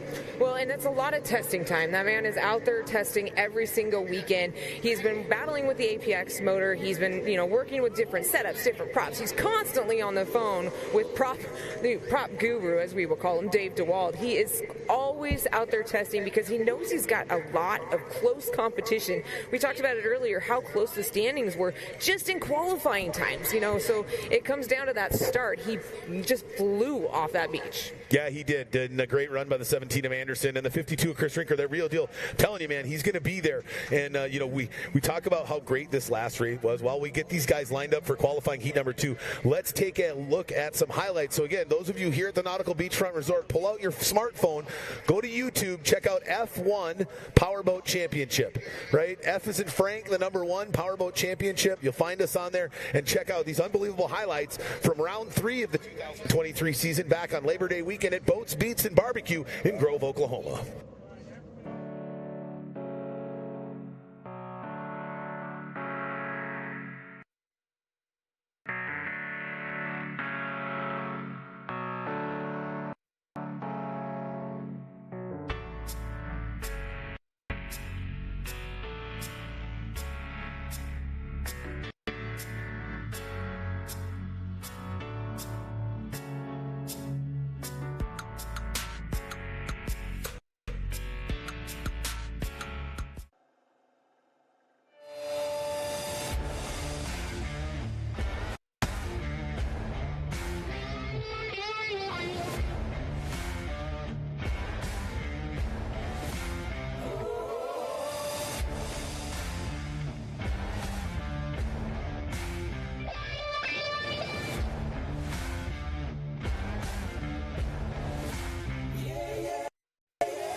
got the speed over faster than the guy in front of you just to keep up with him. Gotta have the perfect lap. 24 Spencer performance boats, and boy, that's right for sure. You know.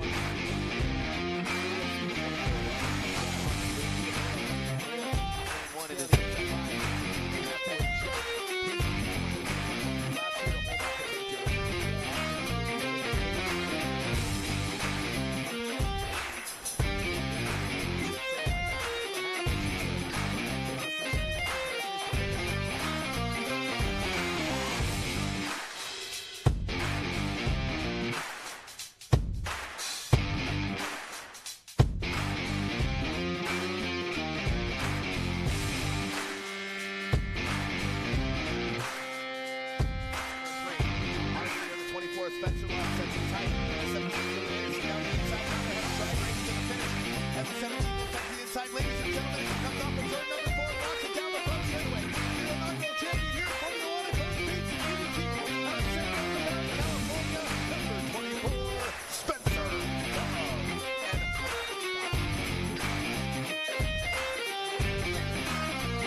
And welcome back, race fans. What a great highlight reel that was from round 3 of the 2023 Formula One Powerboat Championship Series at Boats, Beats, and Barbecue in Grove, Oklahoma. What a beautiful lake community that is in northeast Oklahoma, about 4.5 hours or so from Lake of the Ozarks. So big lake country race, start of the Ozarks down there in northeast Oklahoma, put on by Mid-America Outdoors, partners with us here at Legends of Havasu 2023. I think bull riding, sand drags, 4x4 racing, and powerboat racing all in one city, all in one weekend. Not a bad adrenaline junkie playground, right? I was just going to say, that sounds like my kind of a weekend.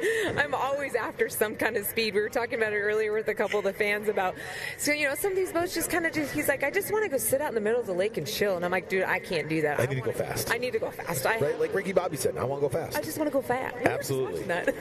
You know, I mean, hilarious, but you know, a great racing movie as well as being funny. A hard combo to do, especially, you know, so many drivers, sometimes they just take themselves so seriously. And it's Indian. What about that one? Yeah. and it's good to see these guys have some laughs, you know. And one guy that we actually were able to have a lot of laughs with, and really I got some good insight into where his head is at,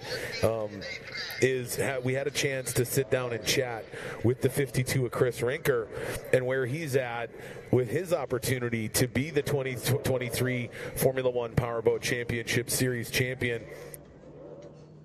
Let's sit down and have a quick chat with the number 52 of the Rinker Boat World Racing Team.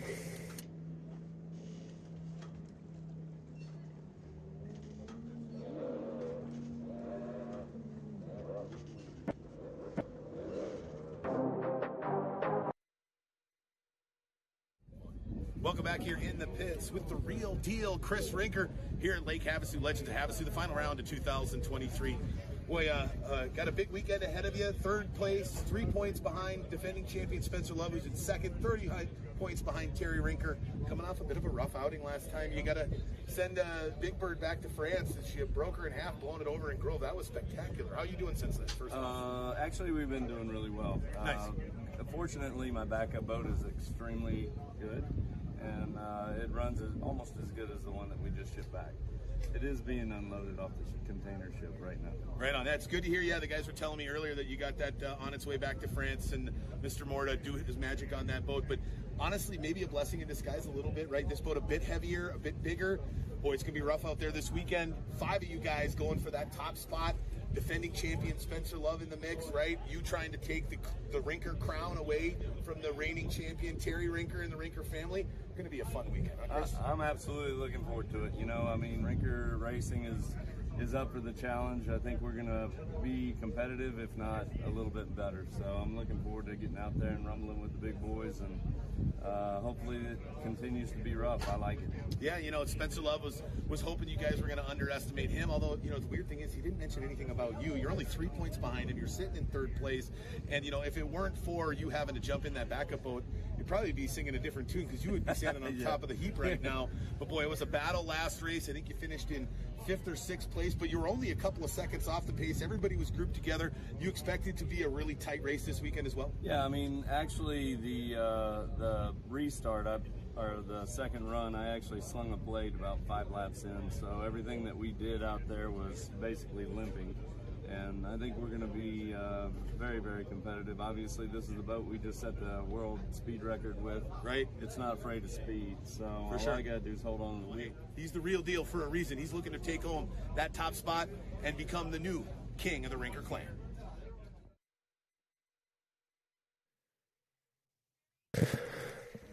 Some big words for the real deal, Chris Rinker, as we're about ready to rock and roll here. Coming up on the 1 minute gun. Heat 2 here. Let's set our starting order for our final event of the 2023 season.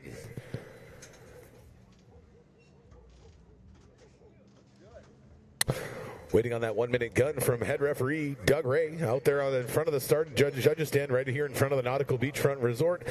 Again, a modified Le Mans start, 1 minute, 10-second increments. We count down to 20 seconds. Once they get under starters' orders, you're going to see a big, one of our rescue boats out here in the middle of the course raise a big orange flag. Once that flag moves, you're going to hear these 2.5 liter or 4-stroke Mercuries come roaring to life, head through the middle of the course, down through turns 3 and 4, across the start-finish line. That'll start lap 1 of 6 minutes plus 1 lap in this second of 2 qualifying heats.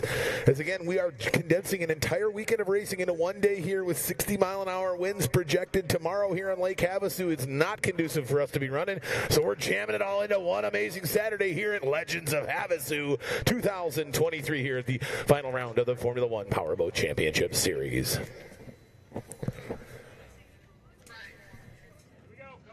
All right, here we go, ladies and gentlemen. 1 minute drivers, 1 minute. Here in heat number 2, we flip that script. Worst goes to first, first to worst. On the pole here in heat number 2, the 99 of Travis Yates, followed by the 92 of Dean Comer. 50 seconds, drivers, 50 seconds. Then coming third off the start pontoon, it's the 190 of Dustin Terry, followed by the 94 of Rusty Wyatt. Well, he did hit a buoy in heat 1, got penalized. He's way back there. 40 seconds, drivers, 40 seconds. Coming fifth off the start pontoon out of Chilliwack, British Columbia, running for Maskell's Collision and Glass, the 22 of Mike Maskell, followed by the Love brothers, Sean, then Spencer.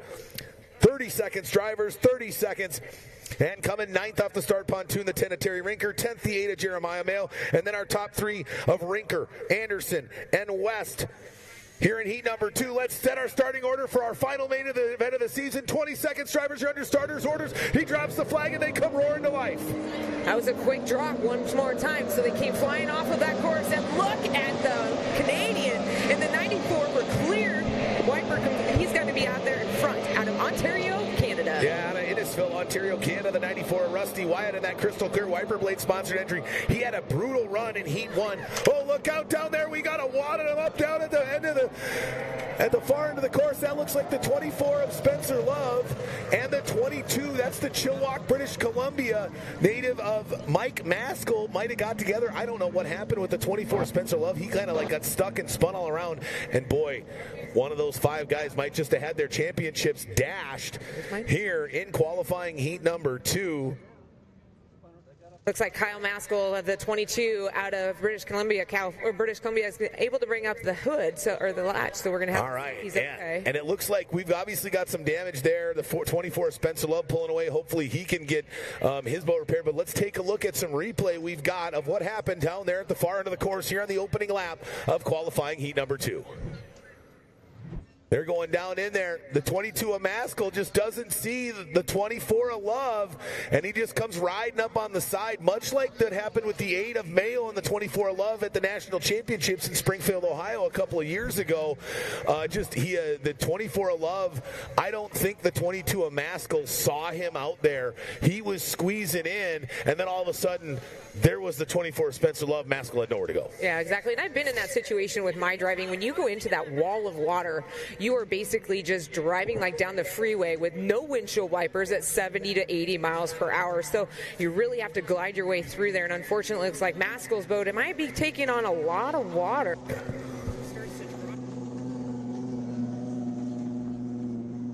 At thing 4, Spencer Love at the 24, Clover Construction, and Kyle Maskell in the 22. There we go. Take a look at it again. Yeah, Maskell's out there. I mean, he's in lane 3 or 4. I don't necessarily know if that's anyone's fault per se, right? You always try to lay blame, was somebody moving too far to the outside? Did somebody cut too far inside as we see that reverse again? I mean, Maskell's in there in lane 4. I think what happened, from my point of view, I think that Maskell might have tapped the back end of Spencer, hooking Spencer around. Kyle had nowhere to go. Yeah, and you look there, Maskell gets in, right? He doesn't realize that 190 is backed off. He doesn't expect the 24 of Love to turn so sharp. Love, right, is expecting the 22 of Maskell to dive hard down to the inside. And he did, and when he didn't, right, then, I mean, we're talking less than a second, right, of these decisions that need to be made. It's not like you have 3 to 4 seconds to be like, oh, well, that guy's maybe not in the lane. He's coming a little bit close. I should back off, right? Also, another factor, white water, white boats. It all looked the same right through that. Absolutely. Yeah, especially if there was some spray going on, and then all of a sudden there was the 24 of Spencer Love was behind said spray. Absolutely. A boat that's a majority white in color is going to get lost in that wash pretty easily. But unfortunate for the young driver out of Chilliwack, British Columbia. Long drive from north of the border. I mean, he's a few hours north of you, and you're north of Seattle. I'm up in Egypt. You need a passport to get to me. Right. Washington State. And so unfortunate for the young driver, but he was out okay. Rescue crew was there, again, in the water in seconds, on top of him, making sure everybody was okay. They got that Baba hull. That's an Italian built. They actually got another Baba shipped over from Italy. Just didn't have time to rig it for this race this weekend. They were hoping to bring a 2-boat team down from British Columbia to run here and bolster our Canadian contingency. But now we're back down to just the one lone Canadian, the 94 Rusty Wyatt.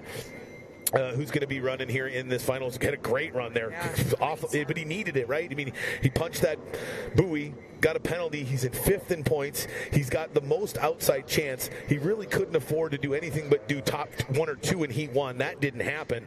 So he knew he had to run away from the field here in Heat 2. And he sure was trying until the 24 and 22 got together there. Yeah, so that's like an unlucky card. Sometimes you get dealt the lucky card. We've seen it in NASCAR when there's an accident. We sit there and say, okay, well, Kyle Busch just got the lucky card because with the restart, that's going to put all these guys back together. Well, unfortunately for Rusty, got the unlucky card.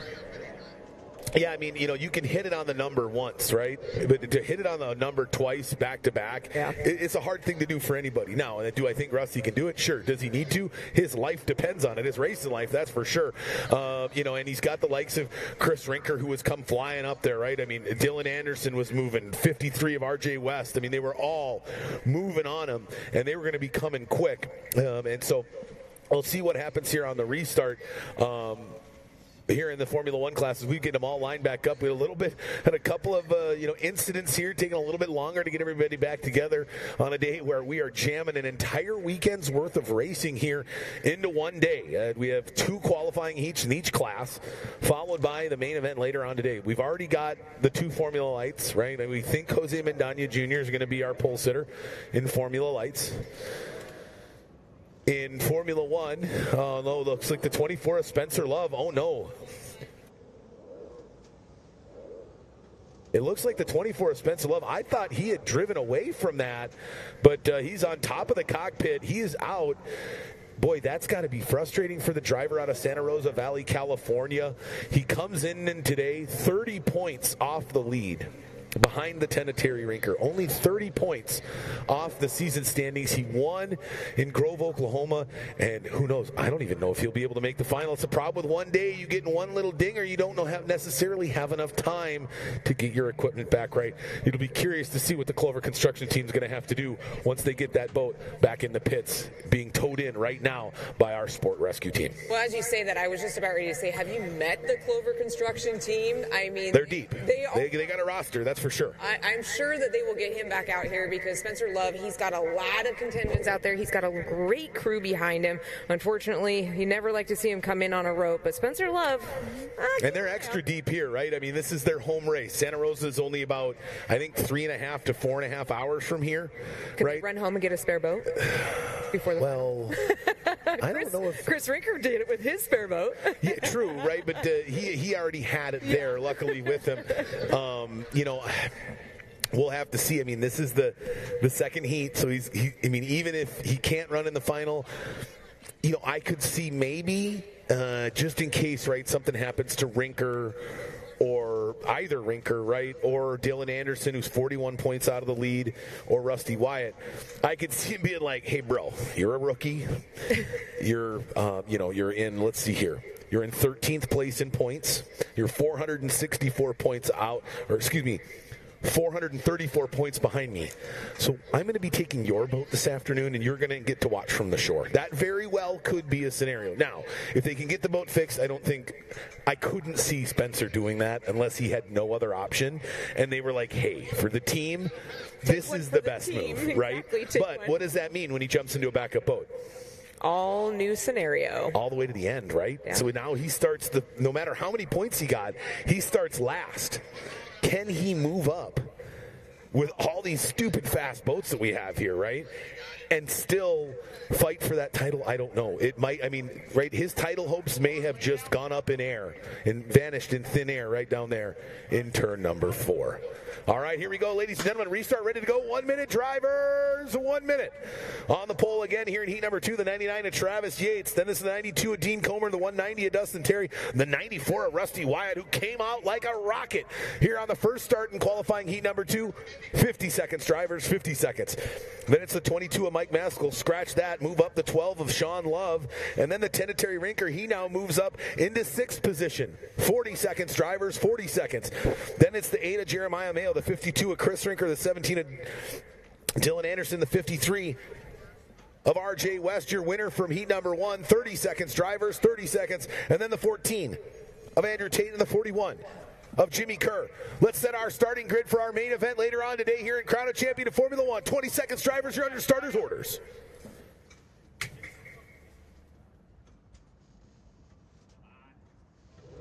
He drops the flag, and they come roaring off the beach. Another great jump there by the 94 of Rusty Wyatt, but the 53 of RJ West way wide on the outside. And here comes the 12 of Sean Love, looking to some vengeance.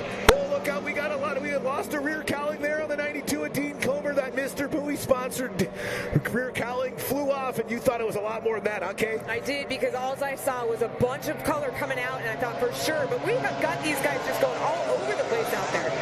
Yeah, it looks like the 92 of Comer and the 99 of Yates got together. But boy, let's check out the front. Here's the 94 of Rusty Wyatt out in front. Now down the inside there, the 53 of RJ West all the way up in second. Then the 8 of 10 of Rinker, the 52 of Chris Rinker, and the 8 of Jeremiah Mayos into the top 5. Looks like Terry Rinker went way wide, shoving Chris Rinker way wide, giving a big lane for Jeremiah Mayo in the number 8. But look at our drivers as they come flying down the front stretch. We're going to have our Ontario, Canada, going to bring the 94 of Rusty Wyatt, followed by Manteca, California, and the 53 of RJ West. Look at the fight for 3rd, 4th, and 5th. That's going to be an interesting turn between the Rinkers along with Jeremiah Mayo. Chris Rinker on the outside of that bright yellow 52. He's going to try and work his way around phase 3, number 10 of Terry Rinker. These two should be interesting going down the back stretch there, Thomas. Yes, sir. The 94 of Rusty Wyatt, our leader, has already made his way out of turn number 4. And right behind him, the 93 of RJ West. And you see the flash. 3, 4, and 5 boats. The 8, 10 of Rinker, 52 of Rinker, and the 8 of Mayo as they slug it out. There's the 53 of RJ West trying to track down the 94 of Rusty Wyatt. Doing a good job of starting to reel him in. It's going to be curious, okay, if they can get into back markers, what type of game of cat and mouse the 93 or the 53 of West and the 94 of Wyatt are going to play with one another, using those back markers as some of the picks. Well, the 94, he's got Mark Major just screaming in his ear. Mark Major is a very veteran driver. He's going to lead him around the corner, and we've got a loose buoy out in turn number 2. But our leader is going to come across the start-finish line in the 94 Ontario, California, crystal clear wipers. Brings you Rusty Wyatt. There's the 10 of Terry Rinker, the 52 of Chris Rinker, and the 8 of Jeremiah Mayo battling out for 3rd, 4th, and 5th. Rinker and Chris Rinker and Jeremiah east end of the course there on turn number 1. There's a 10 of Terry Rinker coming off of turn number 1. The 52 of Chris Rinker now. He's got to step through the wash. The 10 of Terry Rinker as he tries to get by him down the backstretch through that chicane turn number 2 as they hit 105, 110 plus miles an hour here on the shores of Lake Havasu. Terry Rinker, a very veteran driver, going to come across the start-finish line in the phase 3, number 10. But here comes Chris Rinker. He's coming in quick. He's going to bring that gap really close as they make their way into turn number 1. Hey, what happened to RJ West? He's coming around on the outside. He took out a buoy in turn number 3, so he's going to bring it in slow. Oh, no. That's got to be frustrating for the driver out of Manteca, California. And that moves the Rinkers, Terry and Chris, up onto that podium. Chris Rinker now getting up on the podium. That's big. Boy, the 53 of RJ West got to be frustrated because that boat is stupid fast. Yeah, I'm not sure. It looks like he's having problems inside the cockpit. I'm wondering if maybe he's looking in the back like he might have gotten hit. Very possible, but there's the 52 of Chris Rinker and that Rinker's boat roll machine. That yellow with blue and orange trim, more designed French-built composite Formula 1 down into turn number 1. Now off turn 1, trying to track down the 10 of Terry Rinker, right? Somebody he looked up to as a young child. The man who's been dominating the Rinker clan for the last 2 decades. Can the 52 of real deal Chris Rinker be the one to take over the mantle as the king of the Rinker clan here in 2023? Can he knock off the 10 of Terry Rinker, the man leading out in points right now? There's the 10 of Terry Rinker getting by the 190. The Dustman, Dustin Terry, putting him a lap down. 10 of Terry Rinker sitting in second place. But right now with 94 Rusty Wyatt, you saw him flash through the screen there. He is all out in front, looking to run away with it here with 1 minute and 50 seconds plus 1 lap in this final qualifying heat remaining in Formula 1. This is where back traffic came into a huge factor. We had Dustin Terry right smack dab in the middle in the 190. Chris Rinker jumped on the inside, throwing Terry on the outside. This is going to be an interesting drive as they come down the front stretch because there goes, Yates just made a big right-hand turn. Got a little bit loose. Once again, back traffic going to make a factor on this heat. But our leader in the 94 in Ontario, California, Rusty Wyatt. But look at the two battle it out for second and third. In second, we've got a flare. Oh, no, looks like we got a flare out there. What happened? We got a flare on the course. Flare on the course. If something happened, it might have been we lost the turn down at the north end of the course there that got taken out by the 93 of RJ West. And, boy, we put a... That buoy was sitting there the whole time until just now when Yates went by it. So it might have been we just took out. I don't know. It was still sitting there all of those heat.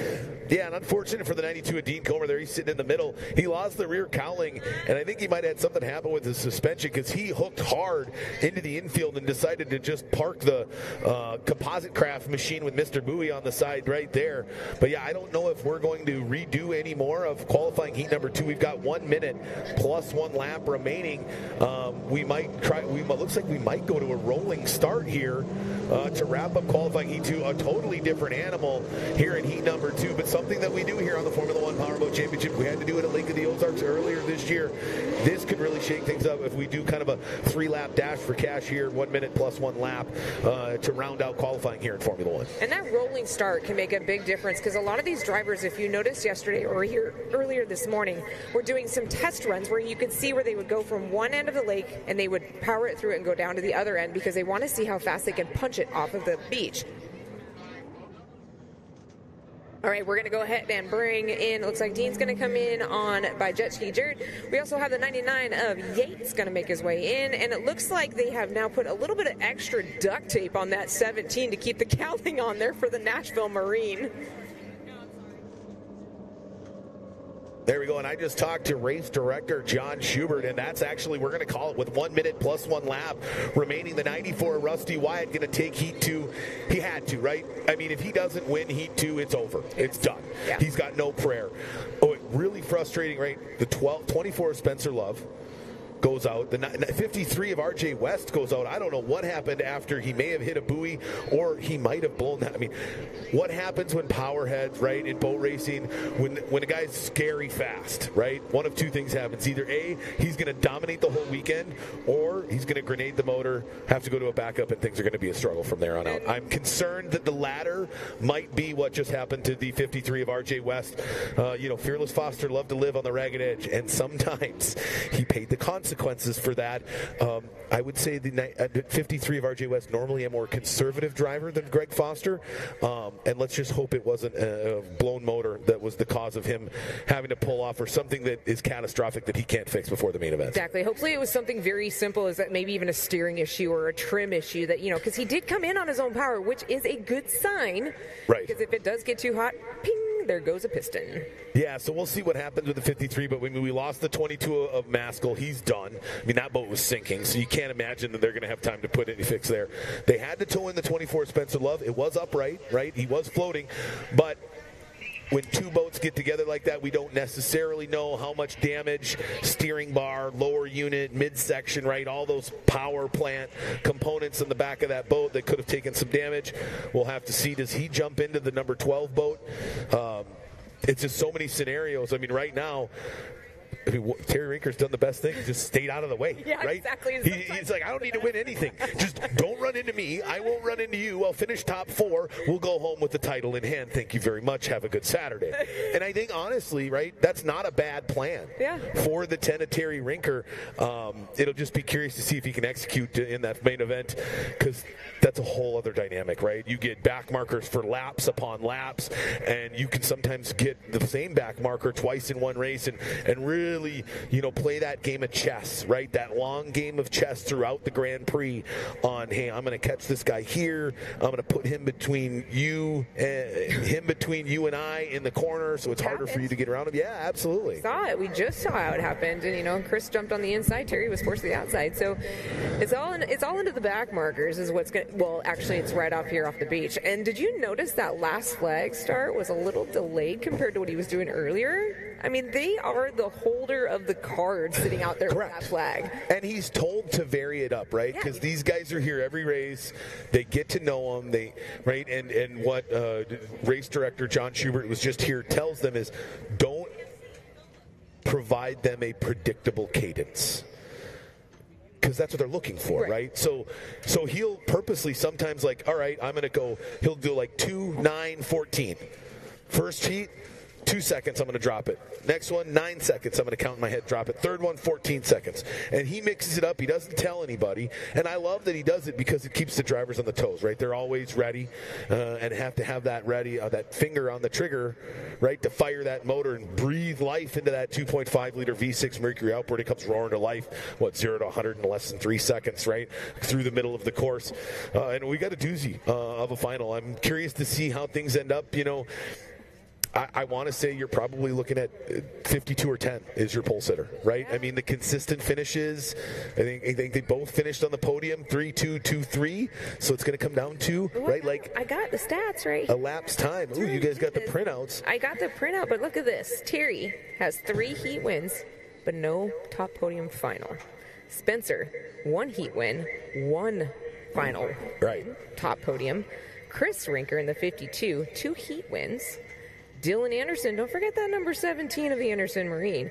4 heat wins over the year and 1 final win. Mm-hmm. I kind of, you know, you do numbers. I do numbers for a living, but, you know, you got to put all of that into the factor when it comes down to consistency.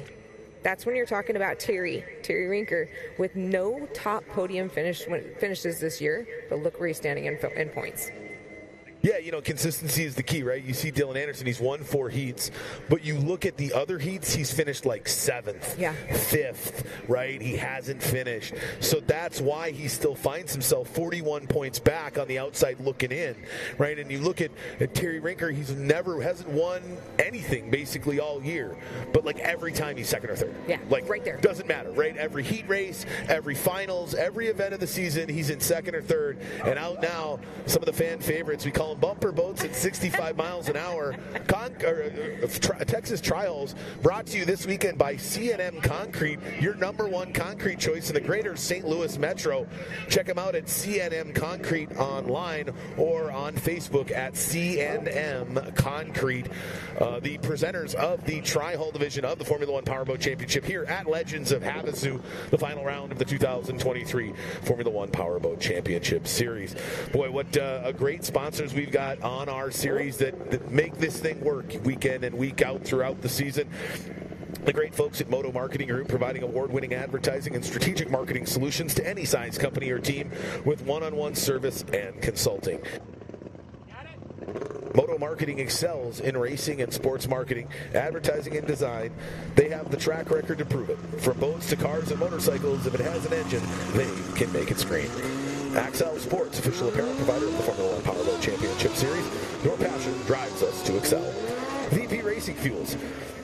The VP Racing Fuels has been the choice of champions for decades. You can benefit from VP's expanded line of performance additives for your boat, daily driver, or weekend warrior. Learn more about their ultramarine and explore VP's full product line at vpracingfuels.com, the official fuel of the Formula One Powerboat Championship.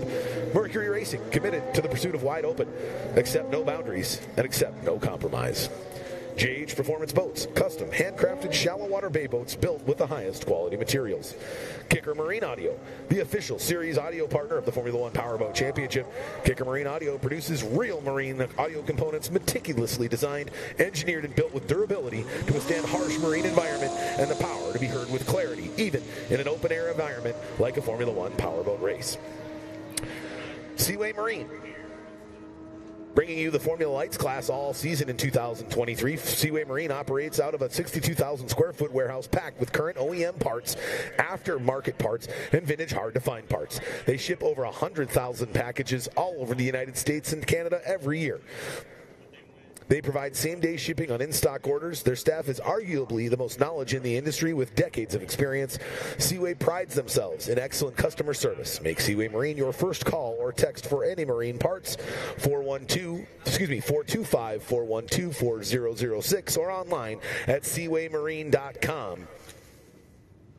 What a great group of partners we've got. They bring us all across the country in 2023. We started in Houston, Texas. Then we went to Lake of the Ozarks. Then we went down to Oklahoma. Now we're here in Lake Havasu. We're looking to add spots in Louisiana, Denver, Pennsylvania, Upper Midwest. Got great things cooking for 2024. You can find out all the news and happenings in the Formula One Powerboat Championship Series at F1PowerboatChampionship.com. But let's take a look at here. We've got heat number 2 here in Texas Tri-Hall. They flipped that script, looks like we do in everything else. Worst to first to worst, and it looks like the 69 of Cole Wearing now finding himself on row 1, and way further back in the pack, the 13 of Grant Schubert. Those two fight it out for second and third, with the top spot in the Tri-Hall already being awarded to the 17 of Neil Marsh, the dude out of Hemlock, Michigan, going back-to-back here in 2023. Can he keep that passion burning and try to bring home some more hardware along with that season championship, Kay, here in the Tri-Hall class? Boy, he sure showed that the fire wasn't going anywhere with a solid second-place finish in that opening heat. You know, and it's always fun to watch these guys. We were talking about it earlier, but I did notice Neil Marsh was out there a little bit early. I saw him out there just cruising around out there in the backstretch, hanging out with our local fans.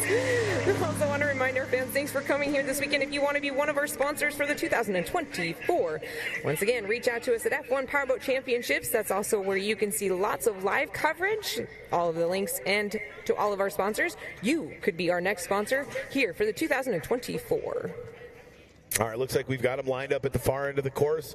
We're going to do 2x2 rolling start like we do in all of our Texas Tri-Hall. Again, after this heat, normally they do 4 qualifying heats plus a 20-lap final. Only 2 7-lap heats and a 20-lap final today. Let's take a look at our starting order.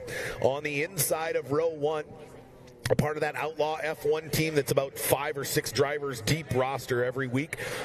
On the inside of row 1, pole position, the number 26 of Briston Sherman. On the outside of him in the 69, you just talked about it, the mullet man. I mean, that guy's like 7 foot tall. How does he get into that thing? Well, I will tell you, he's not as tall as he looks, but he is a large guy. He's my size, right? Maybe a little bit bigger than me. But, that's the great thing about Tri-Hall is you put a guy like me in a Formula One boat at 6'2", 280, I mean, I become a snowplow on the water, right? I'm pushing water. There's no speed. But here we go. Yeah, 69 of Cole Mellon wearing on the outside of row 1. On the inside of row 2, the 29 of Jared Jensen out of Denver, Colorado. On the outside is Scary Jerry Rinker. On the inside of row 3, 52 of Mason Rinker. On the outside of row 3, the 93 of JB Jensen. He drops a green flag. Here we go. We're underway. The 26 of Briston Sherman and the 69 of Cole Mellon wearing down into turn number 1. who's going to merge that from that first turn with the clean water. Looks like a nice run there by the 26 of Briston Sherman. 29 of Jared Jensen, though, dives down to the inside, and the 69 of Cole Mullen hanging on to second. Grant Schubert ducked on the inside of Dustin Terry, and then number 6, Dustin takes a huge hop, tucks in on the inside as they start bumping boats early, but Neil Marsh in the 17 stuck way back in the back, and it looks like the number 10 of Scary Jerry going to come way wide, trying to find some clean water out here. Yeah, look at the 6 of Dustin Terry moving up from 6th or 7th position to start, now all the way up to 3rd, hanging on and holding off the 13 of Rinker, the 13 of Schubert and the 10 of Rinker. There's the 17 of Neil Marsh in the bottom of the view. He's back there in 5th position, but I imagine Neil's like, hey, I just don't want to get run into. I don't need to get, I want to finish. I want my boat in one piece. Boy, look at the 6 of Dustin Terry just chopped the nose of the 69 of Cole Waring going wide to the outside. Scary Jerry going to come up quick. Unfortunately, blew a motor yesterday. Got it all fixed back up out here on the water. Goes real wide, and then number 10 taking advantage of it. Oh, look at the 17 of March just got doused. That's part of this class, isn't it? Oh, absolutely. You get doused or you get bounced. For sure, yeah. Now it looks like the 6 now. The 69 of Cole Mullen Waring. Look at him fall all the way back. He's just getting sandwiched in the middle there. You got the 17 of Marsh on the inside, then Waring in the middle. You got the... What is that? The 13 of Schubert and the 10 of Scary Jerry. And they just kind of squeezed the 69 of Waring out. And, boy, they really kind of left him in their dust. That's not what he wants to see, as he knows he's got to stay ahead of the 13 of Schubert point-wise if he wants to hold on to that second spot. Briston Sherman out of Richmond, Texas, the leader in the number 26, but he's got company because trying to tuck on the inside, but then drives it back to the outside is Dustin Terry in the number 6, followed by the 17 of our fan favorite, Neil Marsh. Man, Neil's moved it all the way up to 3rd. It's just crazy how he'll wait and bide his time, right? I mean, that first lap, he was like, let's everybody get squared out. I'll sit back here in 5th and 6th. They started to stretch out, and all of a sudden he started being the surgeon that he is and just started picking everybody apart. Looks like Grant Schubert. We just saw him on the screen, unfortunately, having some problems in that back. Oh, boy. That's exactly what Mullet was hoping for. As we see that wad of boats, there's Mullet. There's the 37 of Mason Rinker, the 93 of J.B. Jensen, the 52 of Tanner Rinker, all wadded up together. And you got to imagine the 13 of Schubert is just in the cockpit furious right now, because now he knows that the 69 of Waring is now going to stay ahead of him. He would have probably moved up into second after the points from heat number 2 here, but all for naught as he sits dead in the water on the backstretch. Or did he get it going again? Waring just all of a sudden just lost his first place podium finish right there because Dustin Terry going to sneak in on the inside. Our new leader is the number 6, Dustin Terry, followed by Waring in the 26, and Neil Marsh in the 17, and here comes Scary Jerry in the number 10. Boy, it's crazy to me that Dustin Terry just is so comfortable in a tri-hull after being out of one for like 8-9 years. He did the same thing last race in Grove, Oklahoma. Last qualifying heat, he just went out and ran the thing wire to wire. No problem. Yeah, we see there the 17 of Neil Marsh gets by the 26, or tries to get by the 26 of Briston Sherman. Now he gives a little kiss to the backside, trying to get down inside of him. There's the checkered flag, taking the heat number 2, the number 6 of Dustin Terry. Ooh, followed by a nose, the 26 of Briston Sherman, then the 17 of Dylan Anderson. Boy, that was a close one there. But boy, I think Neil Marsh might be our pole sitter. I mean, back-to-back second-place finishes, pretty hard to argue. Consistency will be the key factor in this one, And on that very last turn, I watched it really close, and it looked like Neil Marsh just barely lost his lane, but he was able to hold off a 3rd place. Yeah, and the other one here is look at the 93 of J.B. Jensen and the 29 of Jared Jensen, right? J.B. beats Jared, right? So the one brother takes out the other. That was a kind of a cool little battle back and forth between those two. I mean, they're mired way back in 8th, 9th position. There's the 13 of Grant Schubert. He never really seems too upset. Oh, did you see that? Oh, did he break the steering again? Able to see, the steering. He just sat there with the steering wheel, went back and forth, and I saw no movement. And that's the second time that's broken this weekend. It broke yesterday.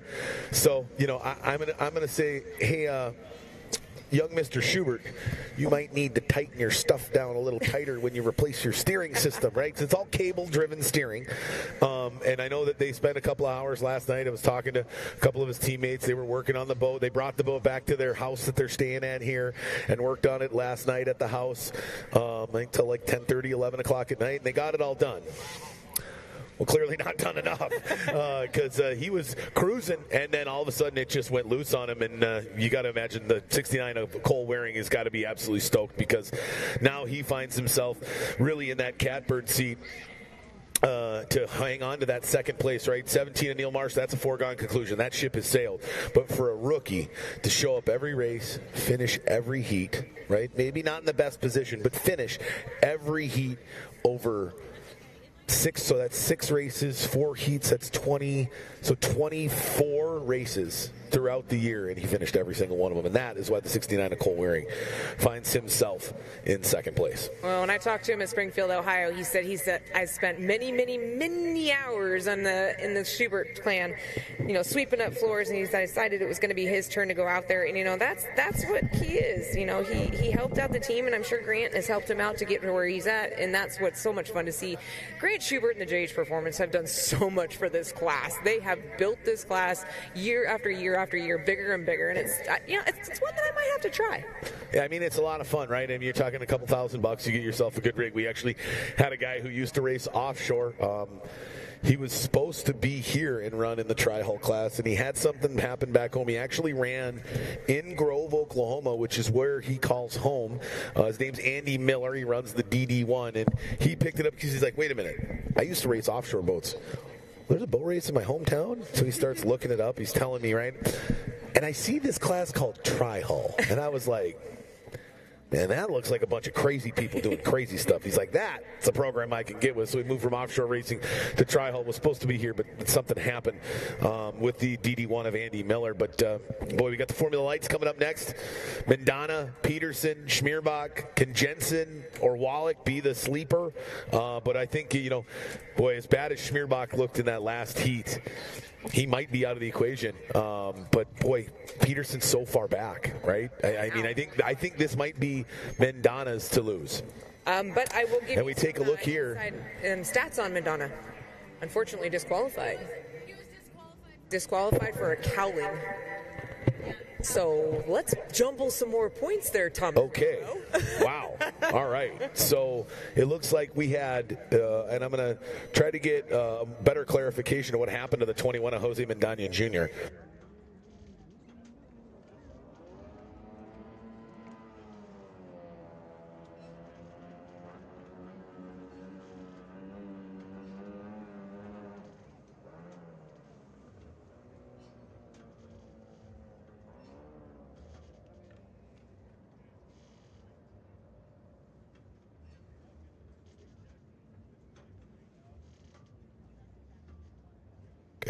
All right, well, it looks like we had one of our inspectors file a penalty against the 21 of Jose Mendana Jr. for a cowling infraction. I don't know if they did something to modify the cowling that they weren't supposed to. I don't really know all the details, but that's a big change because no points for the 21 of Mendana. And the only reason he's not dead last off the start pontoon is because we've got a couple of rookies and a driver who blew a hole in his boat testing yesterday who hasn't seen the water yet in the 27 of Steve Lee. Yeah, and I saw that boat yesterday. We were talking about it earlier this morning if you're just joining us. Literally upside down, and I could see straight down. And it was almost from the nose to the back that they had cut that boat apart. And he said, what are you going to do? And then I went up to him this morning. I said, so how late were you guys here? And he said, about 10:30. Pretty good patch job, pretty quick. We'll have to see how long it lasts. Yeah, I mean, and they were working on a second layer, right, to reinforce it this morning. He didn't, Steve Lee, chose to skip qualifying altogether, right, just try to get the boat to hold together for the final because that's where, if he can't win the series championship, maybe he could get, some hardware to bring back home from the Lake Havasu Classic, get a podium spot, but it's going to be tough because he's coming from, 9th out of 9, right, the 27 of Steve Lee. But, boy, this Formula Lights lineup, the 29 of Jared Jensen, your pole sitter for heat number for this main event here in Formula Lights. The 35 of Mark Schmierbach sitting in that second spot. But, boy, if he has any problems like he did in qualifying heat number 2, I mean, we could see the 21 Mendana come up, but, boy, that opens up the door for the 14 of Tyler Peterson. Imagine 35 Schmierbach finishes 6th, and Peterson wins by half a lap. That would be insane, or maybe even less than that. I mean, are we talking like a 1-point win possibly on the season? Come from behind, maybe? All sorts of interesting things are going to just about to unfurl themselves here on the shores of Lake Havasu. here on the shores of the Colorado River in beautiful Lake Havasu City, Arizona. We're going to have the Formula Lights final coming up here in just a few minutes here as we finish the 2023 Formula One Powerboat Championship season.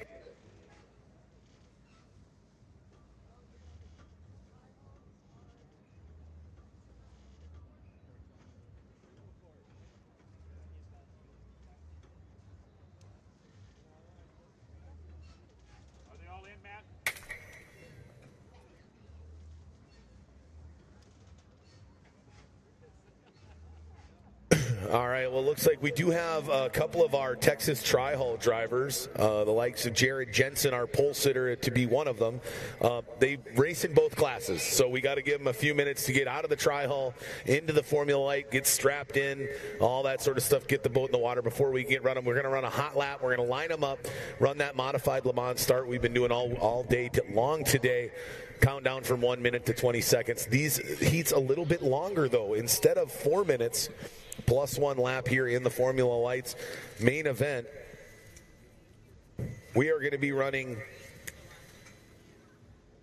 15 minutes plus one lap in this main event here in Formula Lights. So 15 minutes plus one lap here on the shores of the Colorado River to crown a champion in Formula Lights. Will it be the 35 of Mark Schmierbach, who starts second off the start pontoon? Or could it be the 14 of Tyler Peterson, who's back in, I believe, fourth or fifth in Formula Lights? Or could it be the 21 of Mendana, who was disqualified from the qualifying heats for a motor cowling infraction and now has to start from way back on the start dock here in this main event in Formula Lights?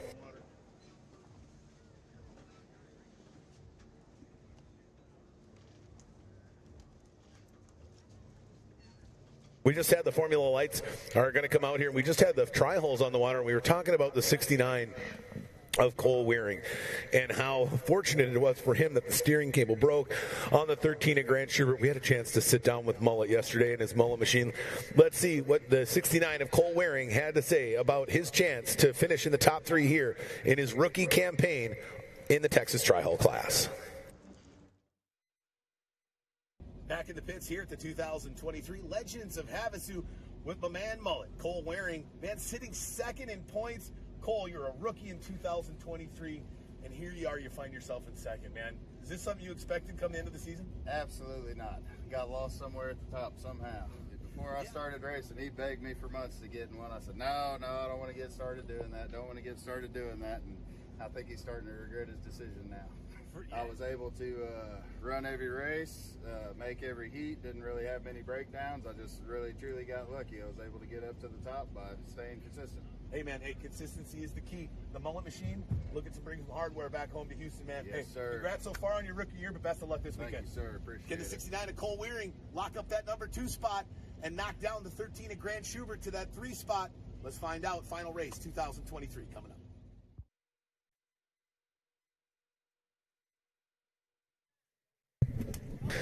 All right, well, Mullet, very excited to run his main event here after the Formula Lights main event. We're just waiting the last couple of minutes here for our last drivers that run Tri-Hull as well to hop in. And then we'll get them running a couple of hot laps here, and then we'll get them going for our main event here in Formula Lights. Again, Formula Lights, a 13.5-foot long tunnel hull with a 2-cylinder, 45 cubic inch OMC outboard on the back. Johnson, Evinrude, pick or choose. They're really the same. But 2-cylinder OMC, 45 cubic inch. These things are doing speeds in the low 80s. 85 miles an hour is the record in the Formula Lights quarter mile. So these little boats will boogie for having so little power. It's really the Class K in the OPC category of the American Powerboat Association. If you really want to learn how to drive a tunnel boat, everybody will tell you, you start in Formula Lights. There's so little power that it forces you to really learn how to wheel or drive the boat instead of rely on the power that the motor has to kind of push you around the course. Yeah, exactly. Like you were just talking about with the trim button, to be able to move the trim back and forth and to be able to make yourself around some of these corners. Some are sharper, some are bigger. So you really have to know how much you want to trim it in, trim it back out. And this is like basically the starter class for the F1s. A lot of these drivers come into this class with the hopes and dreams of sometime soon being able to jump up into the F1s, into the bigger boats. And, it's one step at a time. And exactly what you had said, this is basically just like training school for the F1s. Oh, okay. You can do the hot lap and then go out there when they're loading the docks. All right, it looks like we've got them all in the water now. As you can see, some of our boats out there, some of the spectators in their beautiful pleasure boats hanging out on the far side of the lake, got their feet in the water, enjoying this beautiful Saturday afternoon. Unfortunately, Sunday not going to be as beautiful. We're talking 35 to 60 mile-an-hour winds here in Lake Havasu City. The dust will be a-flying tomorrow, ladies and gentlemen. And as you can imagine, right, these are boats, not planes. We like to keep them on the water if we can. That becomes a very difficult proposition with 35-plus mile-an-hour winds. So we had to move our entire program today, Kay. And as I say that, look, we get some more wind coming in. And if the wind picks itself up a little bit here for these main events, boy, that throws a whole other wrench into the game plan and could, if this water gets really, really rough, it could be more of a race of attrition than it is the fastest driver around the course. Yeah, and our race officials are working very hard and very diligently to be able to try and get all of these heats on the water before that wind does come in, because as you said, it can be a factor. The other factor that we were talking about last night is we were discussing, like, okay, what if this wind comes in? What if it comes in from this way? We might be okay. What if it comes in from this way? So that, we may be able to push through all these heats, and that's, fingers, toes are all crossed. We can get, yeah. I think we will, because we got a great official crew. We do, right? Well, hopefully we don't have any more delays. Those typically come in the form of wrecks. The other thing, right, we got to worry about now is, it gets dark at like 6:30. So that low sun, right, if we get in some of the later stages in that F1 final, we could see the sun, the glare, right, the start to wreak havoc on their view. Guys aren't going to push it to the limit as hard because they can't see, right? That's pretty human nature not to drive it blindly, although, they say in racing sometimes you just got to trust your race line, right? So maybe, but there's a lot of factors that are going to go into crowning a champion here in 2023 at this Legends of Havasu Lake Havasu Classic here at the beautiful Nautical Beachfront Resort. All right, here we go. We've got hot lap there, green flag.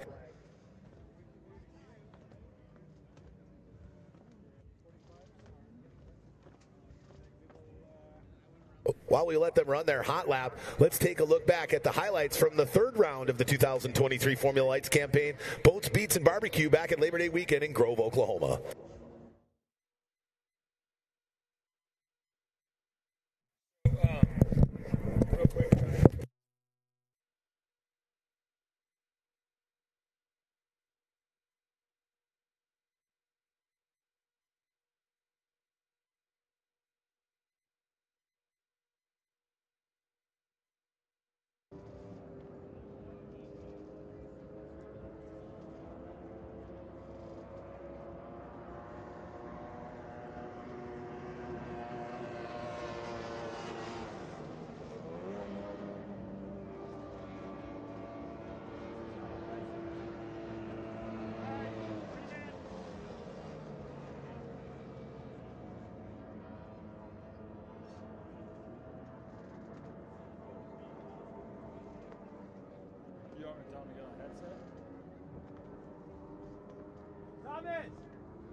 Thomas!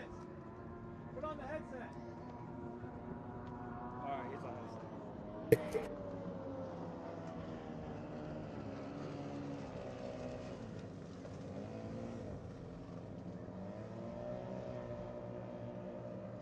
Well, I apologize about that. Yours truly put together some highlight videos from our last race, and apparently my highlight video from the Formula Lights class is just a black screen.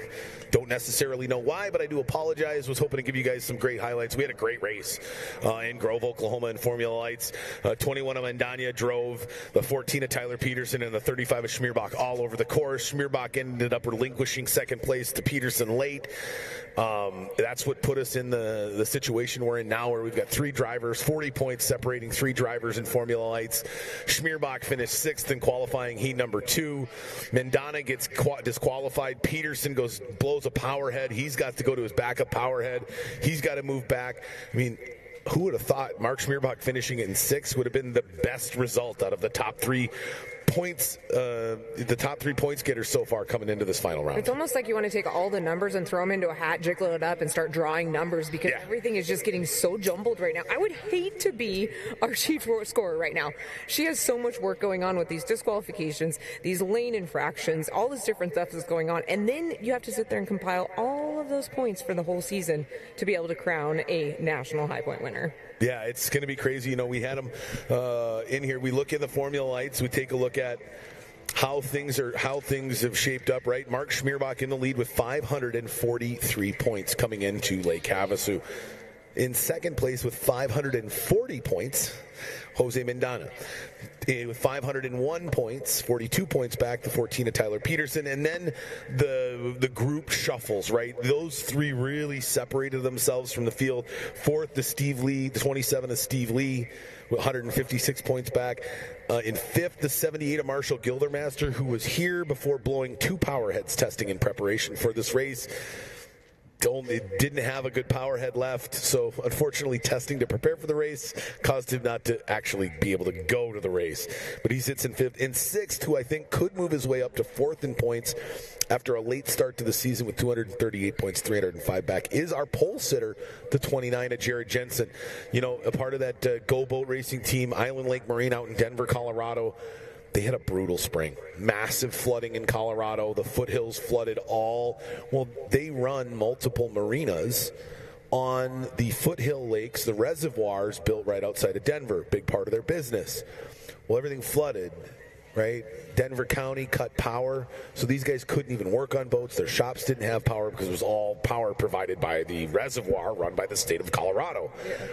Put a big gink in their business, had to rethink racing plans and shelf the first couple events of the year, which is unfortunate. But since he's been on the water, outside of hitting buoys, he's fast. He just collects a lot of buoys, or at least last race he did. I think it's a different 4 kind of trophy to take home. Yeah, I think 4 buoys he collected there. Then the 2 of Travis Thompson, 18 of Jason Nelson, 66 of Randy Parch, 43 of Hans McCauley, 24 of Shelby Love, who started a lot of races but struggled mightily at a lot of races so far this year. A lot better out there today, for sure. She looked good. I could see her as a top 5 boat this weekend for sure. I think she could come with a top 5 finish, which would be a good springboard for her, right, into her second season in Formula Lights. This is just her first, and she's had a rough one, and realistically, not all of it was of her own doing, right? I mean, at Nationals in Springfield, Ohio, she kind of just got caught up in the middle of a lot of chaos and just ended up with the short end of the stick. Yeah, and, we just talked about her earlier about how she's a fierce competitor. Third-generation driver herself, started in the outboards with the J-Stocks and moved her way up. And you said this is her rookie year. So going from a J-Stock, which is an open cockpit, you're racing on your knees, and, you can basically have your head on a pedestal, and then throwing yourself into a closed cockpit where you're sitting down and you're basically relying on your radio personnel from the inside to be able to bring you around the course. 2 totally different types of racing, and I think she's done a great job of adapting into the new Formula Lights. Agreed. All right, here we go, ladies and gentlemen. Let's crown a champion in Formula Lights. 1 minute, drivers. 1 minute. On the pole, can he go wire to wire? The young man out of Denver, Colorado, running for Go Boat Racing, the number 29 of Jared Jensen. 50 seconds, drivers, 50 seconds. Or will the winner here in Lake Havasu and the back-to-back season champion be the man coming second off the dock, the 35 of Mark Schmierbach? 40 seconds, drivers, 40 seconds. Or could the 14 of Tyler Peterson get his first taste of series victory with a win here in Lake Havasu? 30 seconds, drivers, 30 seconds. Or could it be the 6 of Jared Wallach, the 24 of Shelby Love, the 21 of Jose Mendana? Let's crown a champion at Lake Havasu and a champion in Formula Lights in the 2023 season. 20 seconds, drivers, you're under starters orders. He drops the flag. Let's see who gets a good jump off the beach there. A nice jump by the 21 of Mendana and the 14 of Peterson. And they leave Schmierbach absolutely in the dust. What is going on with the 35 of Mark Schmierbach? Not sure, but he had a really rough start off that beach. Now look at those guys go 3 rides. Shelby Love gets swallowed up by Wallach in the 6. Tucking in on the inside is going to be the ever-colorful 35 of Schmierbach. But if you notice, he had to come on the inside, take him another right-hand turn to go back out. But our leader, Tyler Peterson in the 14. And then the 29 of Jared Jensen did the best start, but look at who's up there in third in that all-white Mike Scott plumbing machine, the 21 of Jose Mendana Jr. But it's all about Tyler Peterson. Can he get himself up far enough to collect enough points to take over the 35 of Mark Schmierbach? I don't know if it's going to be possible after that blown motor in heat number 2, but clearly his backup motor, not necessarily a backup motor, just another motor. Exactly. Because, boy, that thing looks fast. I'm not sure. Maybe he might switch the motor to being in this one. He's doing a great job in the 14. Is your leader, comes out of the turn number 3, makes his way. Here comes Jared Jensen in the 13, along with, looks like, Mendana in the 21. And here comes Schmierbach making his way through the crowd. Oh, I'm sorry, Wallach.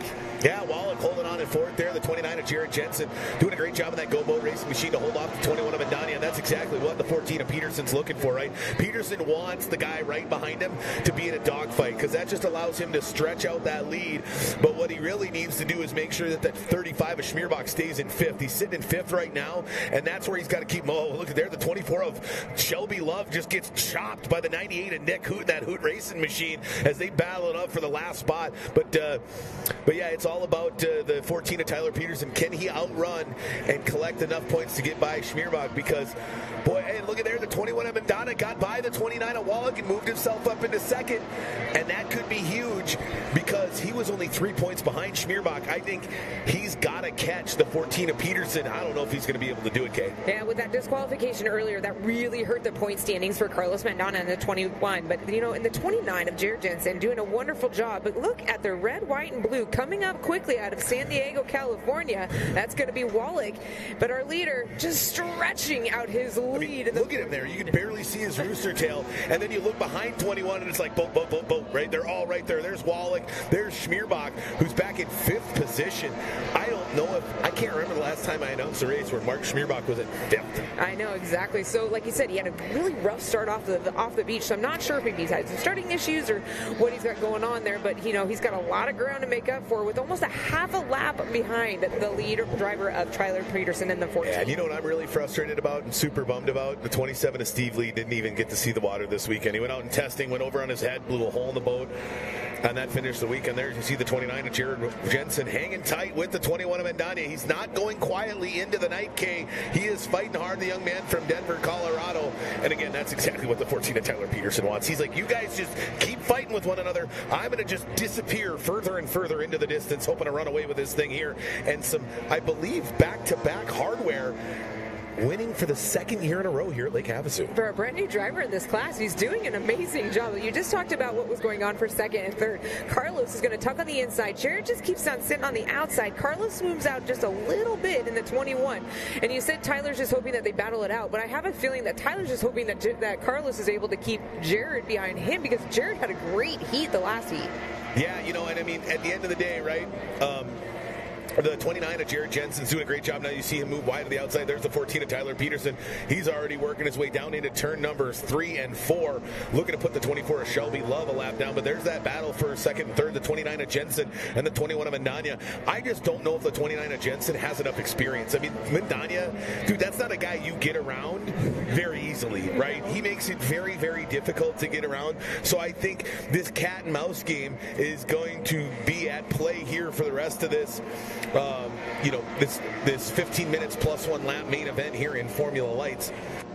Well, with Carlos Mendana in the 21 having his dad as his radio personnel, I'm sure that he's listening to everything he's telling him, and he's just like, okay, you put this stuff together, and I'm going to race it hard just for you.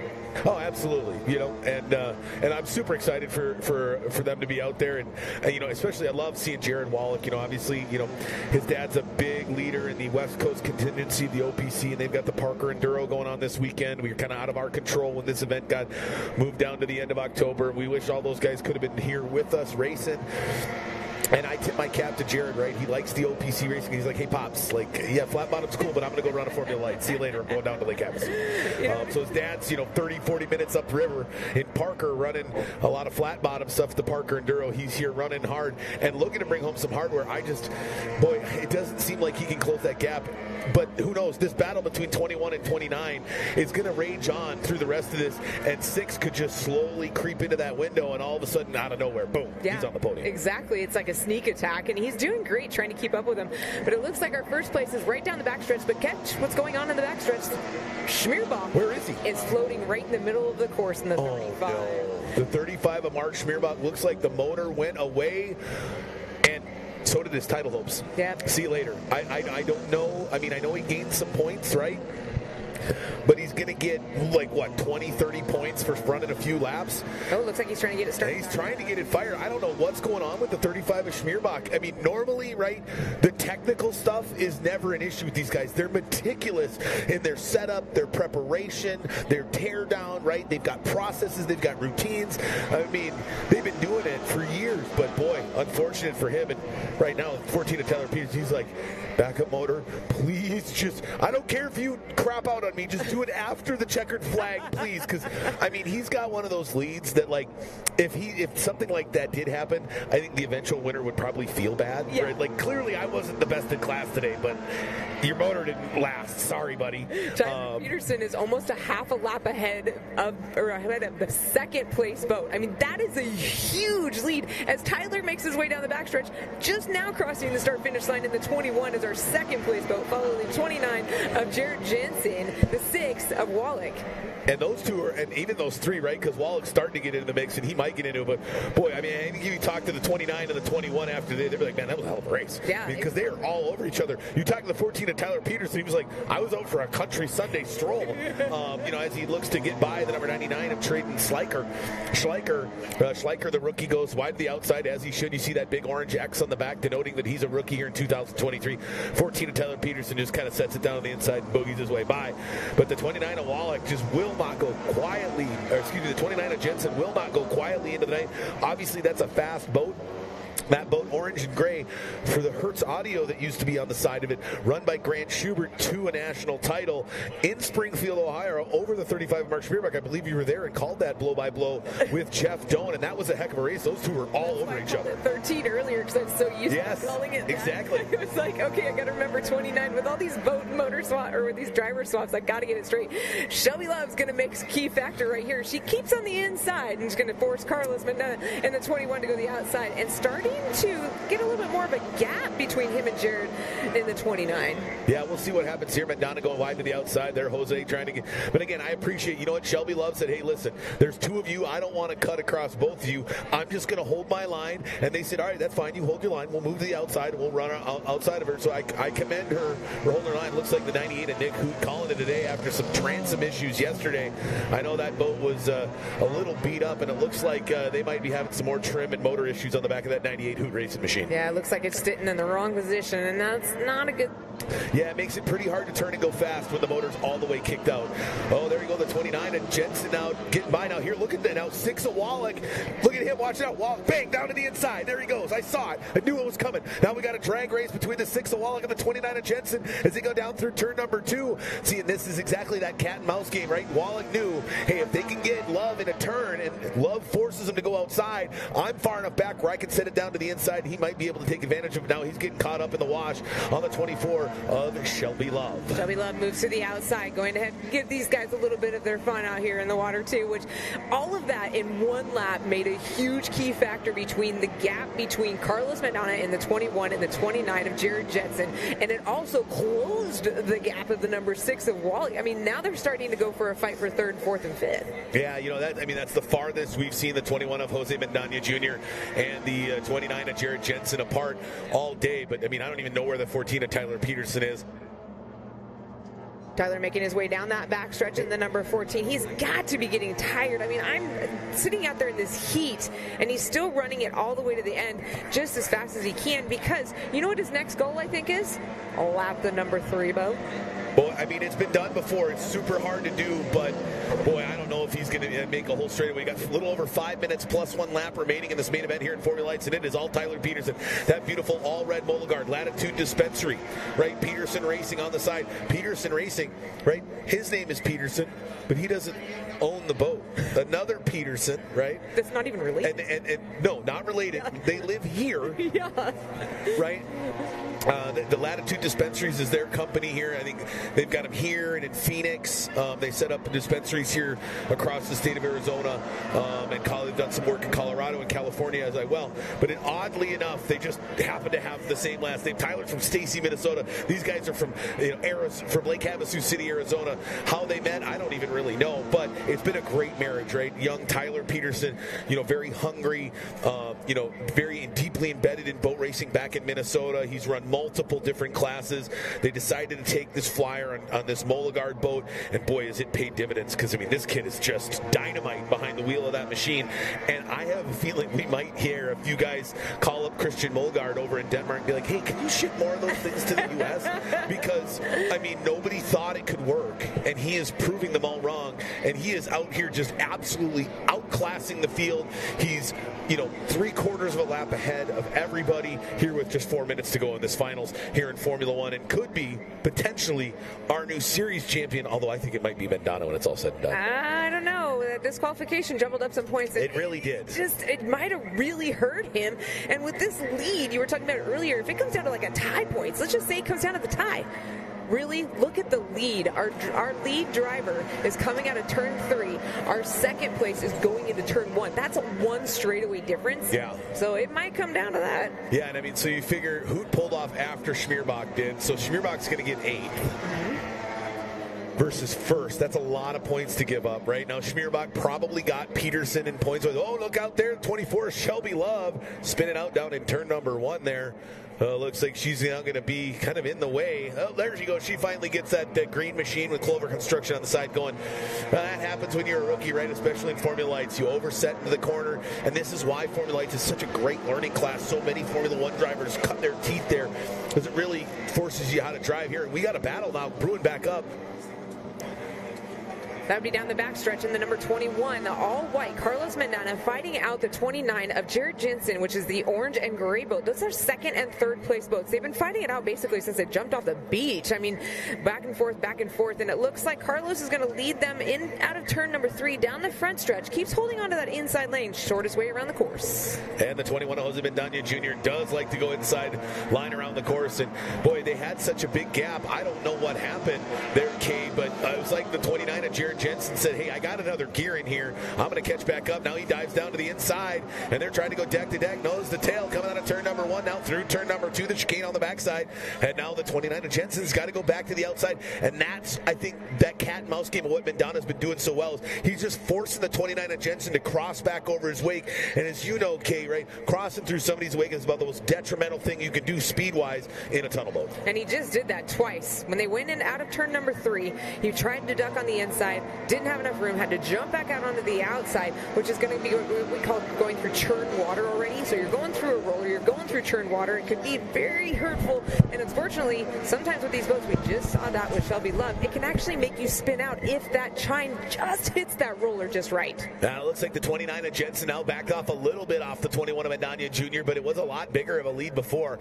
Boy, you're saying that the 14 of Peterson could possibly lap the 3rd place boat, and that might actually happen. He's getting pretty close to him.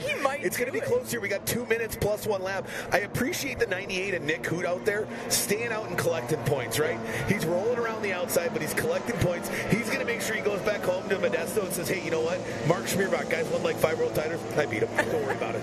Now, he may have spent 3/4 of the final in the infield, but hey, you know what? I appreciate Nick out there still running laps, collecting points. That's an old tactic we used to see that we don't see as much anymore. Guys like to shelf it and, save the equipment. I'm slow. But I respect the guys that putt on the outside, right, and collect their points. They stay out of harm's way, but they still know that those points they want to earn the points, right? They're trying to play that long game for the series championship, which, even though it's the last race of the year, I mean, hey, Nick's trying to collect as many points as a rookie as he possibly can, right? Yeah, exactly. And it just carries on throughout the year, so you have to get into that mindset of saying, okay, I know it's the end of the year, but I want to put those points together because you never know. Inspection still has to happen. Very true. And we have seen people get thrown out at inspection. There's the 21 of Mendana. You see now we go cut back overhead, the 29 of Jensen. That's the 97 of Bonanno there in front of the 21 of Mendana. He's already a lap down, and Mendana better watch out because coming out of turn number 4 now as he looks through the rearview mirror halfway through the front stretch here as these final few laps kick off. Our leader, the 14 of Tyler Peterson's just about 15 boat lengths behind the second place boat. As we see, here's the white flag is out. Go fast, turn left just 4 more times for the young man running for Latitude Dispensaries and Peterson racing out of Stacy, Minnesota. Can he take some hardware back to the land of the Great White North where temperatures haven't seen the other side of 50 for better part of a month? He's down here in the beautiful sunshine state of Arizona, beautiful Lake Havasu City. Here in this great crowd at the Nautical Beachfront Resort looking to lay down a championship run as he comes outside of turn number 3, wide off of turn number 4, going way wide to the outside with that bright red Bullguard machine. Ladies and gentlemen, your champion at Legends of Havasu and Formula Lights out of Stacy, Minnesota, number 14, Tyler Peterson. That was I wish they actually had one more lap. I think he might have gotten he might have needed like 5. but I think he could have got around Wallach. But we still got a battle going on out there. There's it is, the 21 of Jose Mendana Jr. trying to hold on to second place. Can that be enough points after the disqualification to still be the series champion? Or will it be the 14 of Tyler Peterson? Or could it be the Meyer 35 of Mark Schmierbach who sits down in the infield? But coming across the start-finish line, bringing some more hardware back to Tampa, Florida by a nose. The 21 of Mendana taking second. And in third, the 29 of Jared Jensen. What a great run there by the 29 of Jared Jensen. Podium finish in only his 3rd Formula Lights race in his career. Great boat, great run. The 21 of Mendana had something for everybody but this young man right here. He's got the checkered flag in hand for the 2nd time in a row out here in Lake Havasu City. That Mulgard loves this big body of water, and boy, he ate up the competition today, Kay. He literally jumped off the beach and never looked back. I mean, the lead he just kept gaining and gaining and gaining after every single lap was just incredible for him. He's done so much work, and it's good to see him out here, in that number 14 as he makes his way out. Look at him go really close out there out to our fans. Oh yeah, I mean he's excited, right? I mean it's a 2,000 plus mile trip down here from Minnesota. Thankfully they didn't have to haul the race rig because the Petersons that own the race rig are here in Lake Havasu. After their last race in Grove, Oklahoma, well they just drove the rig here. It's been here. They've been prepping it ever since. They didn't have to do much just because that boat has been so fast all year. They've had to do a lot of body work early in the season, but thankfully his crew chief Aaron Wachholz is. Oh, he owns a fiberglass company. Yeah, so, yeah, he works on boats and cars for a living, and so he had no problem getting that boat fixed back together. But, boy, it was so fast in Grove. They're like, hey, why would we mess with anything, right? And look at him. He's super excited. And I don't know if he's going to jump out and have a chance to come chat with us or not. I'd love to be able to chat with him. I told the drivers earlier, because such a jam-packed schedule, like, hey, look at there he is. That the young man is so excited. Extreme Paint Auto Body and Marine, that's one of his other sponsors out of Wyoming, Minnesota. And he is going to get out, I think, and we're going to have a chance to chat with the 14 of Tyler Peterson, the young man from Minnesota who ran away from the competition here in Formula Lights. And he's going to make his way out of the cockpit of that Formula Lights machine with the VP Racing Fuels, the official fuel partner of the 2023 Formula One Powerboat Championship Series.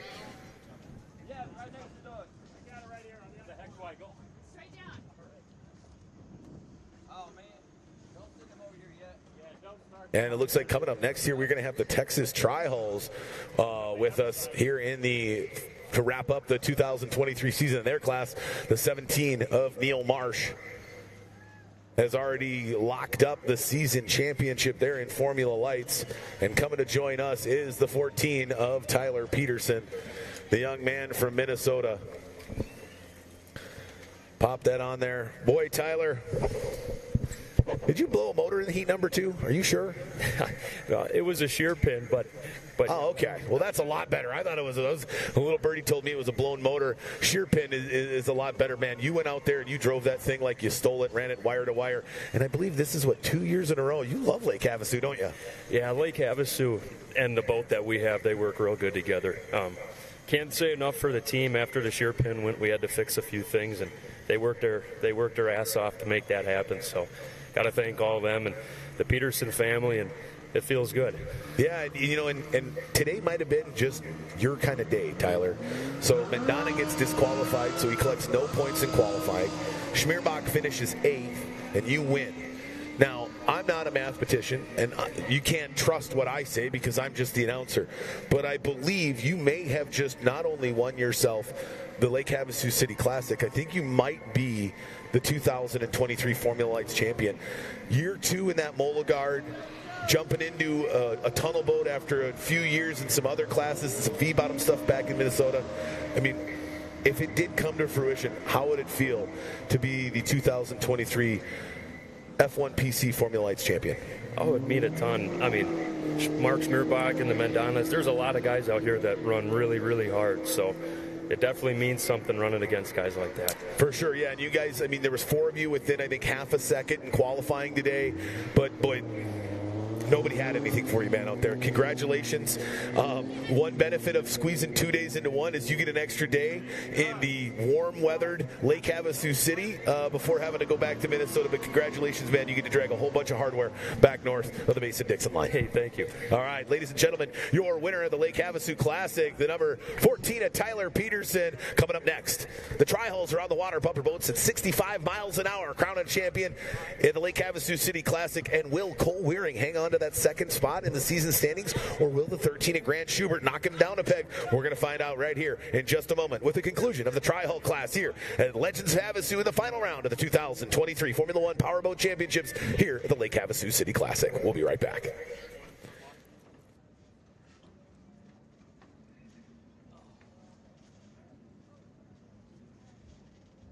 job, Tyler. Good job. I owe you a beer tonight, Doug. You got it. I'll take it.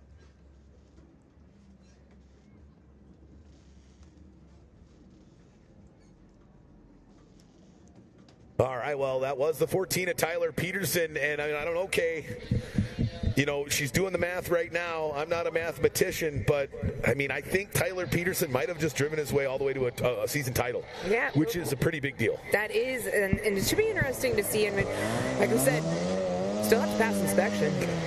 That is the key factor. We've seen it before, but I have a feeling, that motor's been torn down and inspected multiple times this year. The fact now, right, I would be more worried if that was, in fact, a backup motor, because there ain't less scrutiny goes into those. You don't pay as close of attention because you don't ever want to have to use it, right? So, yeah, maybe your compression, right, or whatever is off on one of those, and you might get thrown out. But a shear pin on a Formula Light is a pretty common thing, right, on the gear case. Nothing breaks, the gear case spins, but it doesn't spin the propeller. We used to have literally a coffee can of spare shear pins because we would blow through those things so fast. Yeah, it's just one of the downfalls of those. But hey, we got to get back. Ladies and gentlemen, we've got the Tri-Hulls on the water here as we're going to set a crown a champion here in the Lake Havasu City Classic. On the inside of row 1, it's the 6 of Dustin Terry. On the outside of row 1, it's the 17 of Neil Marshall, the 37 of Mason Rinker, the 10 of Jerry Rinker, the 26 of Briston Sherman, the 93 of JB Jensen, the 13 of Grant Schubert, the 52 of Tanner Rinker, and then the 69 of Cole Mullet. Wearing, is he going to have to come from last place here and hang on to that second place spot, or will the 13 of Grant Schubert snatch it from him? It's going to be a fun one here. Can the 17 17 of Neil Marsh put a nice little cherry on top of a great season with a win here at Lake Havasu. I think he's looking for it because he's driving hard through that turn number 2. He's got to get around Dustin. Dustin, brushed off the cobwebs from racing in these trials, doing a wonderful job. Not sure if he realizes that Neil Marsh in the 17 is right on his inside hip, but, a little love tap. Oh, and then he just gives him a huge bat. Dustin Terry just gave it back to Dustin Terry does not care, right? Dustin Terry is like Dale Earnhardt was. If you don't get out of my way, I'll make you get out of my way. Exactly. Deal with it. And you see how they fly down the backstretch, and then all of a sudden they just hang a quick left-hand turn. But we're going way wide in the number 6, Dustin Terry, followed by the 17 of Neil Marsh. Mason Rinker in the 37. And he's pushing hard against the 17 of Neil Marsh. And I think, that's the best thing Dustin Terry could have. The 37 of Mason Rinker. What a move on the inside. What a move by the young Rinker. He just gives Neil Marsh a taste of his own medicine. Marsh left that little gap, and he just hopped inside and said, see you later, dude. Bang. And he was gone. Marsh tried to just jump on the inside, and he does. Barely. This is back and forth, and it looks like Mason's just going to hammer down. He's going to go right out in front of Marsh and slam the door one more time as they make their way into turn 1. That hairpin one buoy turn. That is crazy. Yes, 2 one-buoy turns. That's how we roll in Tri-Hull. It's bumper boats, 65 miles an hour. It's a lot of good fun. It's just good, wholesome family fun. Run what you brung and hang it out there and have a good time. Boy, the 37 of Mason Rinker, though, he's looking good. And that's not what the 17 of Neil Marsh wanted, right? He is not used to getting past. He's used to doing the pass, and that's got to be weird. But, maybe he feels bad for the kid. He's like, hey, I've had a pretty good season. But I don't know. Racers I've learned tend to be greedy. I want one trophy. Oh no, I want all of the trophies. I want all of them. Exactly. It's like, whoa, look how Briston, boy, Mullet is hanging that thing out to dry. He is all over the course because, he's got to beat the 13 of Schubert. If he doesn't, he's not going to stay in second. And right now, if it were to end right now, he wouldn't be in second place. He would relinquish that to the 13 of Grant Schubert. And, more than anything, right, that's bragging rights back home. Yeah. Between a couple of long-standing good friends. Especially since they're all in the same shop. Absolutely, correct. I have a feeling I know who's going to get the key to get their stuff back into the shop and who is not. Yeah, right? For sure. We see there the move that's going to happen right now with Mason. He tries to tuck on the inside of Dustin Terry. And he goes the outside and really got slowed way down. But he is definitely hunting right now. The 37 of Mason Rinker is in full-on attack mode. The 6 of Dustin Terry, right, is just trying to find a clean line, stay in the clean water. Notice he's going way wide to the outside. Mason Rinker taking those riskier lines tight to the inside. But if he can pull off a few really good turns on that tight line, he's going to end up getting by the 6 because Terry's going the further way around the course. What Dustin Terry's banking on is it's a Tri-Hull, man. You're going to screw up once. It's too rough, right? We bounce around too hard. You're going to screw up one corner, and then you're never going to catch me, which I'm fine with. Well, and it looks like Dustin Terry's got, Mason just jumped on the inside. We're going to have a nose-to-nose race down that backstretch on the inside. And look at him get up on the deck. Right up on the side of him. He's going to go for a ride. I guess that's a good way to go. Yeah, it's the 37 of Mason Rinker taking a play out of the Grant Schubert playbook. You just get into the side of him, just push him wide to the outside, see if they'll give up. But he did that to the wrong person. Dustin Terry's like, what are you talking about, dude? I invented that rule. I am that move. And so he knew exactly how to play it. And it's amazing, right? When you see the 37 of Mason Rinker, he took a shot. They were side by side. Now he's 2 boat lengths back, and now he's going to make up all that ground for almost like another run at him, right? It's like it was 4th and goal. You didn't get it, right? They got it, ran 3 plays and punted, and now you got to try to jam it back in the goal line. We'll see if he can do it here with 12 laps remaining in this 20-lap main event here as we crown a champion in Texas Tri-Hull. That's 12 long grueling laps, but it looks like Dustin Terry in the number 6 is still the leader, followed by Mason Rinker in the 37, Neil Marsh in the 17, Grant Schubert coming in 4th at the number 13. There's 17 of Neil Marsh making a nice good move on the inside, but he just doesn't seem to have the top speed for the 37 of Rinker or the 6 of Terry as they're really starting to pull away in a 2-boat race from the rest of the field. But all it takes is one hook in the corner. Again, one bad corner in Tri-Hull and completely changes the complexion of the race for any driver. The 6 of Terry liking the wide, safer outside line, higher RPMs, right? Mason Rinker having to go short way around the course, just trying to find clean water. The 6 of Terry doing a good job of moving through multiple lanes, right, to keep that water dirty for the 37 of Mason Rinker. And unfortunately, Neil Marsh back there with the worst set of conditions, trying to get around either one of them, or at least belly up next to Rinker. But, it's going to be a good race, and now we're going to start coming up to a lot of back traffic. The water is getting extremely rough here in our tri-hall, but our leader, the number 6, Dustin Terry, followed by Mason Rinker in the 37, and then the 17, Neil Marsh, the 13, Grant Schubert. And watch out for the 69 of Cole Mullet wearing, right? Our leader, the 6 of Dustin Terry's coming up on Mullet.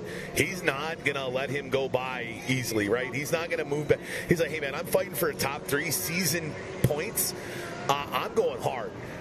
And he's on the outside, right? So that either 6 of Terry's going to have to make a move, which he looks like he's going to do right now because Mullet's way off the pace. He's slowed even way off the pace more than normal, but he does get out of the way. Something's clearly wrong in that Mullet machine here. It was running better earlier today, but really off the pace here in this main event. But here comes the 17 of Neil Marsh back up into the conversation, Kay. It's almost like he was just chilling, right? 3/4 throttle, having a cocktail, just chilling, lounging. He's like, there's there's 8 laps remaining. We're at the back side of the race. I better get going. Kicks it up into gear. Here he is back in second place. Back in second place. That was a great move, but Mason is not going to give up easy as he tucks on the inside. Oh, there we go. Oh, no, did he take out the buoy? I don't know if it's... He did take out a buoy, so he has to go all the way back around. Who moves up into second place? None other than the 17 of Neil Marsh. And this is the last person that Dustin Terry wants to see in his rearview mirror. The guy who's 2-time series champion, defending Lake Havasu, right?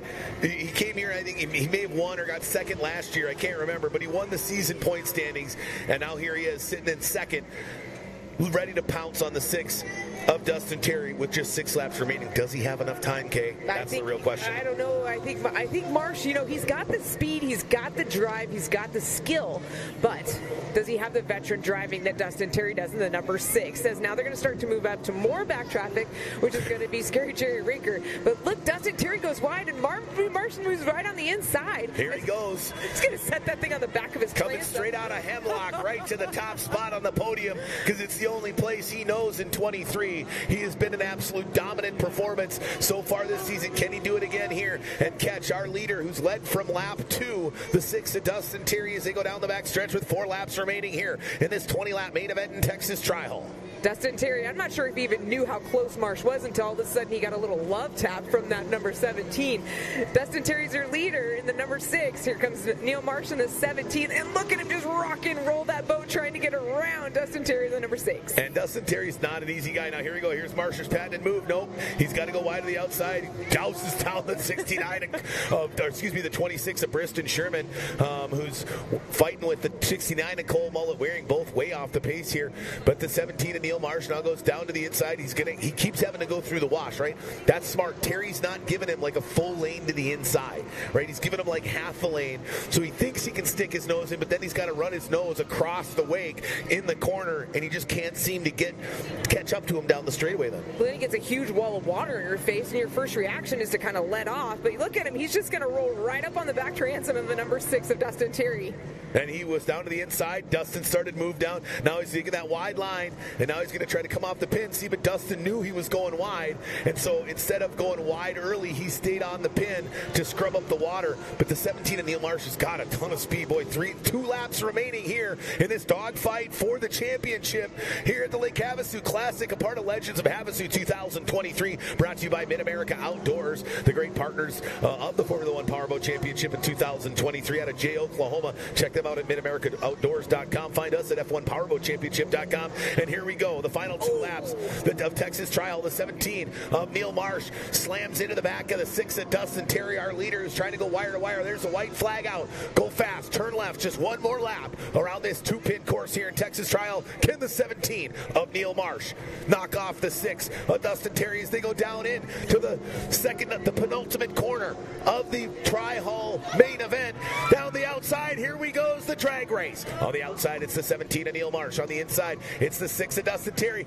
Marsh wanting to go down the inside. Dustin, what a counter by the 6 of Dustin Terry. He goes wide on the outside of turn number 2. Down the front straightaway as they go photo finish wire to wire. Ladies and gentlemen, taking the checkered flag in Tri-Hall out of Houma, Louisiana, number 6, Dustin Terry. In second by about 1/8 of a second, the 17 of Neil Marsh, and rounding out the top 3, I believe that was the 13 of Grant Schubert, finishing in the top 3. 4th is Mason Rinker. 5th is Jared Jensen. 6th is Jerry Rinker. 7th is Tanner Rinker. 8th is Princeton Sherman. 9th is Cole Wearing. And 10th, I apologize, 10th is Jared Jensen. 5th place was J.B. Jensen. I don't believe Jared Jensen actually ran in the tri-hole final. I don't think he had enough time to make it way from his Formula Light to his tri-hole. So he sacrificed the tri-hole. But you know what? Hey, he's getting some podium hardware in Formula Lights. I think he'll take it. Yeah, I think he will too. I mean, and that was one heck of a heat. Did you notice that Dustin started to hoot and holler and cheer before he went to the start-finish line? I don't really think he knew how close. I can tell you this, right? Would have been the most epic fail ever if he would have, by a nose, lost to the 17 of Neil Marsh. That's a Taylor Swift song of karma. Right, correct. But obviously he had the confidence in his ability. He knew he was, again, the guy ran tri-hole for a decade, right? It's not like he doesn't know what these things do, but he's down on the south end of the course. We got our drone ripping by him as he's giving a great shot to the crowds here along the shores of the Colorado River here in beautiful Lake Havasu City, Arizona. What a great run it was for the young man out of Houma, Louisiana. We call him the Dust Man. What a great run there in Texas Tri-Hole. And he's got to be probably surprised, but pretty stoked to be bringing some hardware back because, boy, I'll tell you, that APX 4-stroke not handling the rough water here on the Colorado River all that well on the back of his 190 Formula One machine. I think he's going to start 12th or 13th on the start dock, maybe 11th. I don't know. It depends on how much carnage from that last heat. I think he's having a little bit of fun out here giving our a show. Yeah. Again, right? 10 years in a tri-hole. He knows how to make that thing dance. I think he might be potentially one of still the most decorated, as far as checkered flags, tri-hole drivers ever in the existence of the tri-hole class, which is, I think, we're going on 15 years now. 16 years we've been running that class after, the Schuberts decided to dust off some old Glasstrons from the 70s they had laying in the weeds in their shop. And what if we put a roll cage and a deck on this thing? Only Schuberts. And put 110 horsepower Johnson. I think we could have a class. And it's Texas Tri-Hole. We affectionately call it bumper boats. That's 65 miles an hour, and what a run it was there. But except for your guy, Jerry Rinker. Unfortunately, Scary Jerry getting towed in there from the north end of the course, or what? I don't even know. I get so lost here, right? I'm from the Midwest, right? We get in these valleys out in the desert, and being able to see forever without rows of trees and forests, it's weird. My wife and I were driving here Thursday night, and we agreed. It feels like driving on Mars. Yeah. It's a totally alien feeling. We're driving down, I think, 95, that route from Vegas that we flew in. Straight. Yeah, and you get that one road that's it's like whoops on a dirt bike track, and it's 40 miles of 2-lane highway, no shoulder at night. 90 miles per hour. Well, we were doing 75, all right? I'm not gonna speed at night with my wife in the car on a road that Sam Kinison passed away on driving crazy fast, right? And you're in the middle of, and of course, right, we got 4 minutes out of Vegas, and she's like, "Now, this drive, at some point, we could be an hour from anybody that's going to be able to help us." Because it's a pretty warning for you or for her. I think it was her just making sure I was cognizant, right, and aware that we could be 45 minutes from anything here in not too long. But he's jumping out now. We're going to have a chance to chat with the young man from Houma, Louisiana, that had a heck of a run there in Texas Tri-Hole. Yeah, everybody's excited up there at the Nautical Beachfront Resort and the Turtle Grill. He's super excited. He's going to grab his headset there, pop it on. Man, hey, that brings back some good memories, huh? Oh, man, it's easy. Yeah. It's like riding a bike. Dude, I'm exhausted. Man, that's way too many laps. I used to be able to do that with no problem, being 20, 21 and all that stuff. But, I don't know, I'm getting too much gray in my little patchy beard. It's, Man, that was awesome. Reeker was back there, made a pass on Neil, so I was like, oh, he'll keep him busy. That won't be a problem. I can check out. I was wrong. Yeah, well, he missed that buoy down there at this year on this turn right in front of the judges stand. He had to circle back, and boy, that gave Neil Marsh the hammer down. He caught up on your backside, and boy, what a battle it was. And no surprise, right? He's a back-to-back winner. Boy, that guy can wheel. Yeah, there's no doubt. Neil had everything he needed this weekend. I think, honestly, he took it easy for the first few laps and sealed up his championship. And then as it got late into the race, I think he had a little chip on his shoulder, and he wanted all of them. So he didn't get it today. He almost did. He slammed into me a couple times, and that's what trial racing is. It's the coolest class out there. Man, I just love it. This is awesome. Well, hey, and I know it's not been the best weekend in the Black Beauty of the 190 Formula One machine, but hey, at least, right, rest assured, some hardware's coming back to Homa, a little harken back to the younger days of Dustin Terry, but it's got to feel good, man. You finish the year bringing some hardware back to Louisiana and getting ready for 24. Yeah, this is, hopefully the Formula One final. I'm going to get focused on that for a minute, but, man, my confidence is up, so it should be a good thing.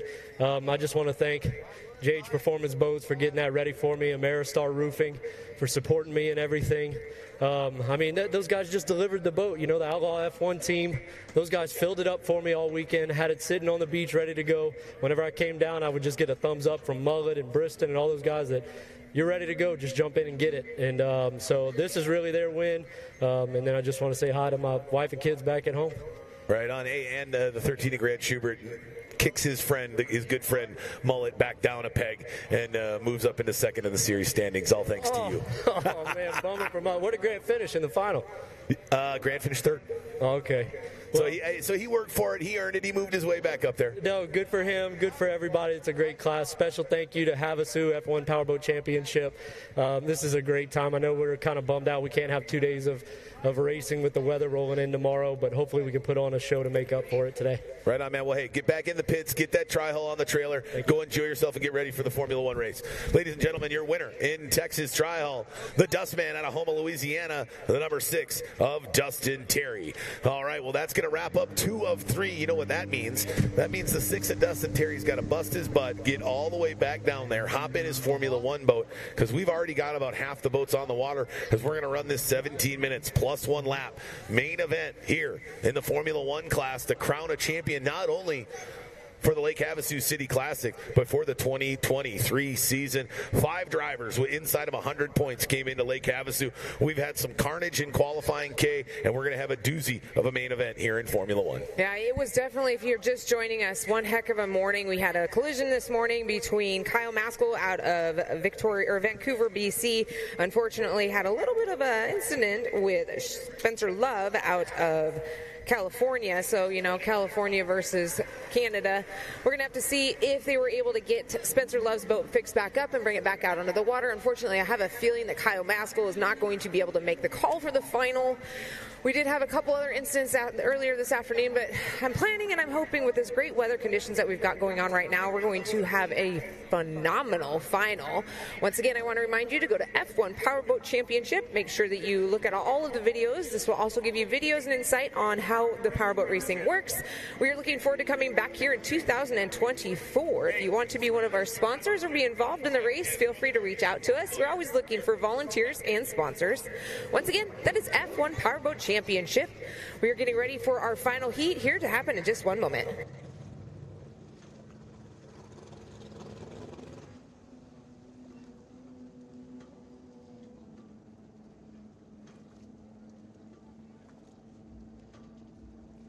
All right, I just got word from race director John Schubert that the 24 of Spencer Love will be a scratch from our main event here in Formula One. So the 24 of Spencer Love, a scratch. The 22 of Kyle Maskell out of Chilliwack, British Columbia, a scratch as well. Waiting to hear back to see if the 92 of Dean Comer is going to make it out there. Good news, I do see the 53 of RJ West. So whatever affected that 53 composite craft Chuck Skelton racing machine, looks like it's been fixed. Yes, exactly. I'm not sure what exactly it was. It might have been a steering issue that he was able to quickly fix and bring back out onto the course in the 53 for Greg Foster Memorial. You know, we love seeing that 53 out there on that red, white, and blue Czech Skeleton Racing. Another one we have to keep an eye on is Yates out here. You'll see that he's missing one kind of component on that boat. Yesterday had a little bit of a little mishap, I guess you could say. Unfortunately, lost the lid, but he's able to race without that lid. Not sure if I'd want to do it, though. Yeah, you know what's actually funny is if you actually look at it. Half of it's still there. Yes, so the broken part that broke off, what they did is they've actually secured the bottom piece to act as almost like a deflector windshield so that it's hitting the top half of his face mask and not dumping water back down into the boat. I mean, hey, right? Life gives you lemons, make lemonade. Yeah, exactly. Right? Make the best of a bad situation. JH Performance has done a great job with that 99 with Travis Yates behind the wheel. Absolutely. It looks like we've got a few, and we're going to do a little bit different for our Formula One class. We're going to do a parade lap, so that means everybody's going to start down at the far left side of the course, and they're going to make a parade all the way down the front, and then they're going to do their hot lap. And they do their hot lap, and then they'll do their parade lap, and then we'll pull them up, line them up, that modified Le Mans start, and crown a champion. But let's talk about the big news. The 24 of Spencer Love, 30 points back, a scratch from the main event.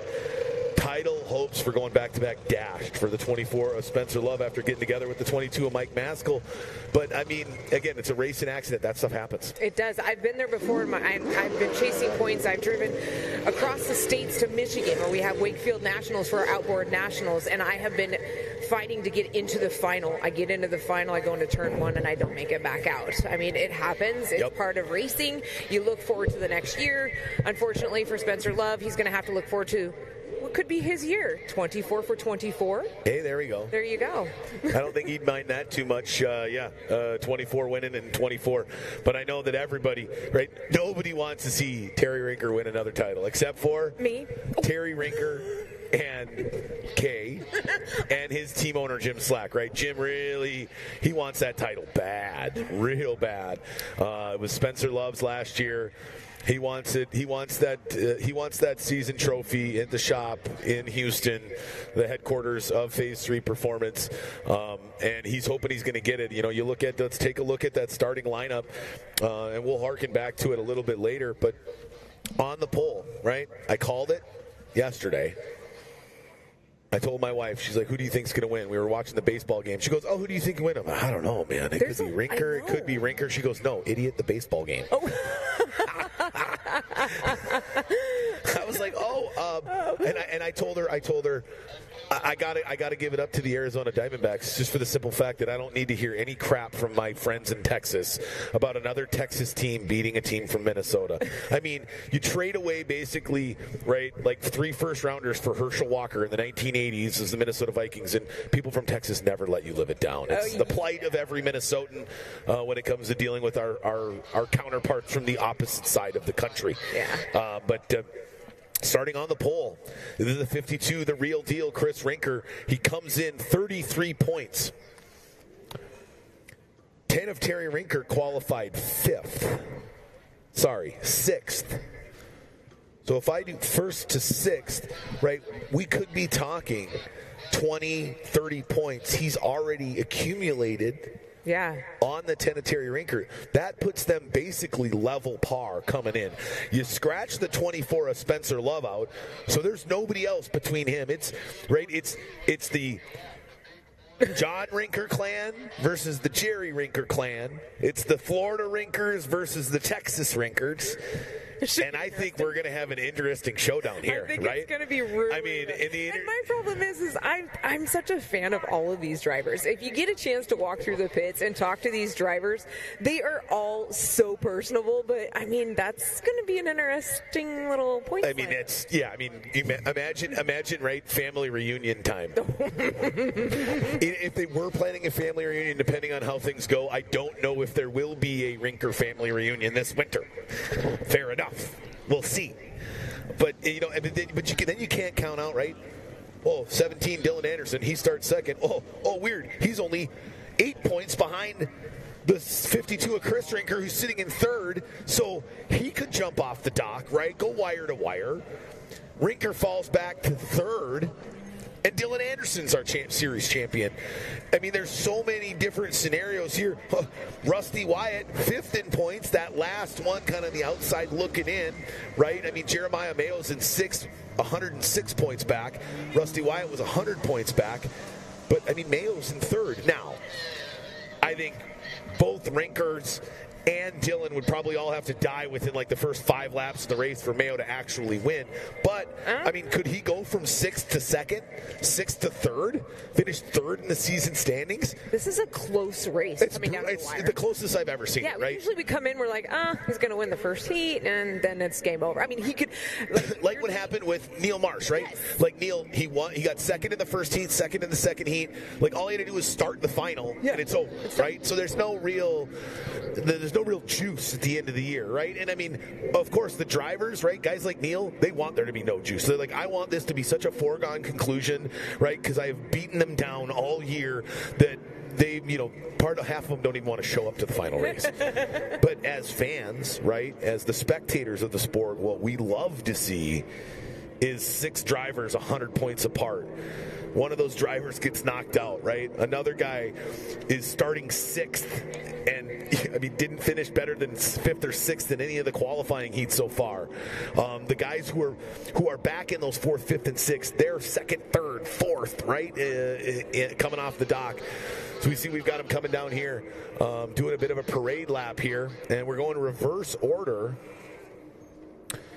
They're making their way down there. Looks like we've got most of the guys on the field. There's here 1, 2, 3, 4, 5, 6, 7, 8, 9, 10. We're getting close. Yep, that's we got both phase 3 teams. Oh, there's all right, we still got a couple more boats to put in. It's a little tiny. It is a small ramp, right? I mean, if beggars, this is why we love like racing on the Ohio, right? Racing on the Ohio River, up and down the U.S. These cities have like 40 boats that you could put on like one ramp because like just the whole side of the river is just a giant boat ramp, right? You see this in Nashville, Marietta, so many communities right up, and then you have a place like this where most of these boats are huge. They go in the water, they stay there for 3, 6, 9 months at a time. They don't need a 25 long wide boat ramp. Is just not something that's in use out here in places like Havasu. Some of the boats that are out here, I mean, I pulled up to a couple gas stations and I just was like, well, I think they're going to be here for a little while pumping fuel into that. Yeah, and I mean,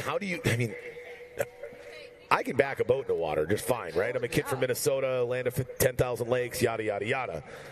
But, I mean, it's a whole different ball of wax when you're trying to put a 42-foot boat into the water with your truck. We were just talking about that actually this morning, about how it's kind of fun just to bring your lawn chair for some afternoon fun down to a boat launch. And, I've heard of people who actually bring scorecards of 1 through 10 on how they can launch and back a boat in.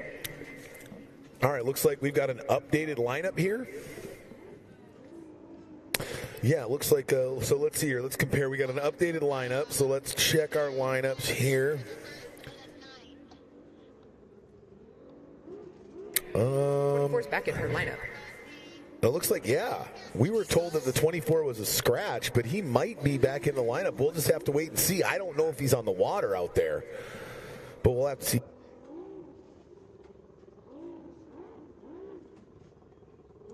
All right, well, while we're waiting for the last couple of boats to get on the water, again, our sponsors are so important to us traveling the country, putting on these great shows for you folks and showcasing what Formula One Powerboat Racing is all about. First and foremost, Mercury Racing. They are the quintessential power plant in anything racing on the water worldwide. They are committed to the pursuit of wide open, accept no boundaries, and accept no compromise. Mercury Racing. JH Performance Boats. Custom, handcrafted, shallow water bay boats built with the highest quality materials. Kicker Marine Audio, the official series audio partner of the Formula One Powerboat Championship. Kicker Marine Audio produces real marine audio components, meticulously designed, engineered, and built with durability to withstand the harsh marine environment and power to be heard with clarity, even in an open air environment like a Formula One Powerboat race. VP Racing Fuels. VP Racing Fuels has been the fuel choice of champions for decades. Now you can benefit from VP's expanded line of performance additives for your boat, daily driver, or weekend warrior. Learn more about Ultramarine and explore VP's full product line at vpracingfuels.com, the official fuel of the Formula One Powerboat Championships. Racing Communications, their radios for racing. Seabolt Sports, world champion powerboat racing since 1939. Moto Marketing Group. Moto Marketing Group provides award. Copy that. All right. Moto Marketing Group provides award-winning advertising and strategic marketing solutions to any size company or team with one-on-one service and consulting. Moto Marketing Group excels in racing and sports marketing, advertising, and design. They have a track record to prove it. From boats, cars, to cars and motorcycles, if it has an engine, they can make it scream. Seaway Marine, your one-stop dealership for the current and vintage outboard and stern drive parts. They specialize in hard-to-find and no longer available new old stock for Johnson, Evinrude, Yamaha, Gale, Mercury, Force, and Chrysler outboard motors, as well as OMC, Merc Cruiser, and Volvo stern drives. They've got a 62,000 square foot facility. They ship over 100,000 packages across North America each year. They're the most knowledgeable staff. Find them at SeawayMarine.com, your one-stop boat motor shop. Online at SeawayMarine.com. And Axel Sports, the official apparel provider of the Formula One Powerboat Championship. Your passion drives us to excel. All right, we've got our parade lap here. Let's take a look at the boats coming across here, the start-finish line in that red, white, and blue. Chuck Skelton Racing Composite Craft. He builds the boats. He's running the 53 Greg Foster in tribute motor on the back of that machine, the number 53 of RJ West. And the 99, Travis Yates, unfortunately, with an accident earlier today, lost the front cowling, but he's out here running and is going to have some fun in that bright green and black 99. All right, and then next, the 17 out of Nashville, Tennessee, running Anderson Marine, number 17 to Dylan Anderson. Opening up the borders after COVID brought down our favorite Canadian, Rusty Wyatt, with Mark Major in his ears as they come across in the clear. And then it's a 92 of Dean Comer, the 14 of Andrew Tate. Then it's the 12 of Sean Love, the only Clover boat here in the finals, the 24 of Spencer Love with a scratch. Then it's the 13 of Grant Schubert in that Hertz Audio JH Performance. Then it's the 52 of Chris Rinker. There's the 10 of Terry Rinker. Can he win the points championship? The number 8 of Jeremiah Mayo going to give a wave as he comes across the start-finish line for our parade lap. Yeah, starting third off the start pontoon. He could be a dark horse to win this, to pull this thing out here today. And the Seabolt Tribute right there, the 190, driven by Dustin Terry. And then the 41, a boat that's been very fast all year. And, been a big partner with Hangar 24, a local brewery here and in California. Tribute boat, his teammate Bobby Briggs passed away in a race at Port Neches, Texas this spring in a horrific racing accident. He changed his number from 71 to 41. And, I thought he was going to be one of those dark horse, right? But yesterday, the motor that he's been whooping butt with all year grenaded itself. He had to go to that backup motor, and things just haven't been right, and you've been able to tell, right? It just hasn't been there today for the 41 of, the 41 of Jimmy Kerr in the pickle. But who knows, right? I mean, he's still got this race. He could get a good start. He could pick his way off. He's got 17 minutes plus one lap. We'll probably get 34 to 35 laps in, depending on if we have any wrecks. And who knows, right? It's a world, rough, big bodies of water like this a lot of times can be a war of attrition. He's got a lot of wheel time behind that machine. But, I just want the 41 of Jimmy Kerr to be able to finish this season on a good note, to really, send off his friend and racing teammate Bobby Briggs as they wrap up their 23 season the right way. Well, we all know Bobby Briggs is up there, and he's waving because, Bobby Briggs loved coming here. I remember sitting up in the pit area 2 years ago, sitting at his pits, and he gave me a Sharpie, and I said, "What am I doing with this?" He goes, "I want you to sign my boat." You and hundreds of other people. To sign my boat. or sign your boat. So I did. I signed it right on the front of the dash, and I said, go get them. And he said for a while, he said, every time I jump in that boat, you were the first person I saw. You know, that's Bobby Briggs. I absolutely love. I have his stickers all over the place. Actually, a sticker. I got one, I think, right here. There it is. Bobby Briggs. I got, he's such a great guy. Him and a couple of other drivers that unfortunately have taken the road up to the races of heavens. They're all up there watching us right now. You got Tracy Hawkins. Yeah, we've had some, we've had some other disciplined guys in other disciplines of racing pass away. I mean, it's a very dangerous sport, right? Don't get it twisted, right? These guys are doing 120 plus miles an hour in rocket ships on the water. I mean, strapped in carbon fiber safety cells, but I mean, every year we're getting the boats faster and faster, but we're also working on making them safer. Yeah, and I think no matter how safe you make, I mean, you could wrap the drivers in bubble wrap, you could wrap the boat in bubble wrap, and you're still going to have stuff happen. It's racing, it's high octane motorsports, it's inherently risky. These guys, guys and girls, they know what they sign up for when they get behind the wheel, and right. Stuff happens and these guys are still here because they understood and they were willing to take that risk at the beginning. We hate to see it happen, but it does sometimes. And, we've had a safe weekend so far. We've had a couple of dings, but nothing crazy. Unfortunate for the 24 Spencer Love, who's got a hole in that Hoffman composite boat that ran him all the way to a season championship last year, and he's not going to get a chance to repeat. And he was only 30 points off. I thought for sure they would get that thing back out here. It just all depends on what happened, right? I mean, Rick's here. Rick delivered a boat to Dylan Anderson here. So he's here. He's probably as any good boat builder is when they go. Right, it was what was his name? Oh, there was a gentleman who was a part of Bud Nolman's crew, is a retired former Formula Lights guy. And he brought Okumi, right, which is the wood that we use to build these tunnel boats. A lot of the Formula Lights boats are not composite yet. There's still a lot of wood boats. He would bring a whole kit with him in his car because he knew somebody was going to get run into, right? And he's like, well, let me go break out the kit. And he'd break out the kit and they'd get the boat fixed. We actually, you say that, we do the same thing when we were going from our nationals like Seattle, Washington, all the way to Wakefield, Michigan. That's one heck of a drive, right?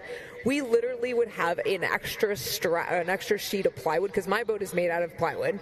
My outboard is.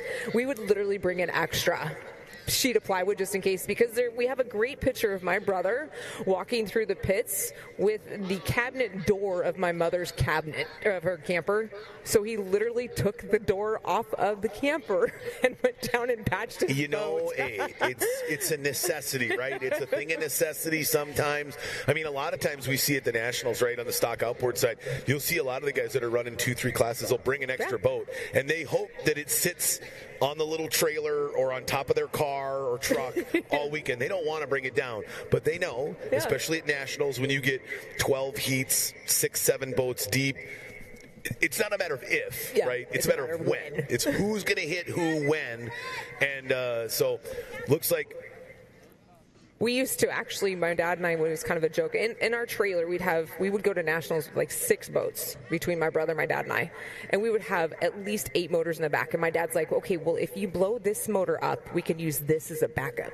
If you blow that motor up, we can use this as a backup. And I said, you know what, Dad, after the second motor, I'm thinking I'm just going to sit on the beach and watch the race because 3 motors deep, that's a lot of money.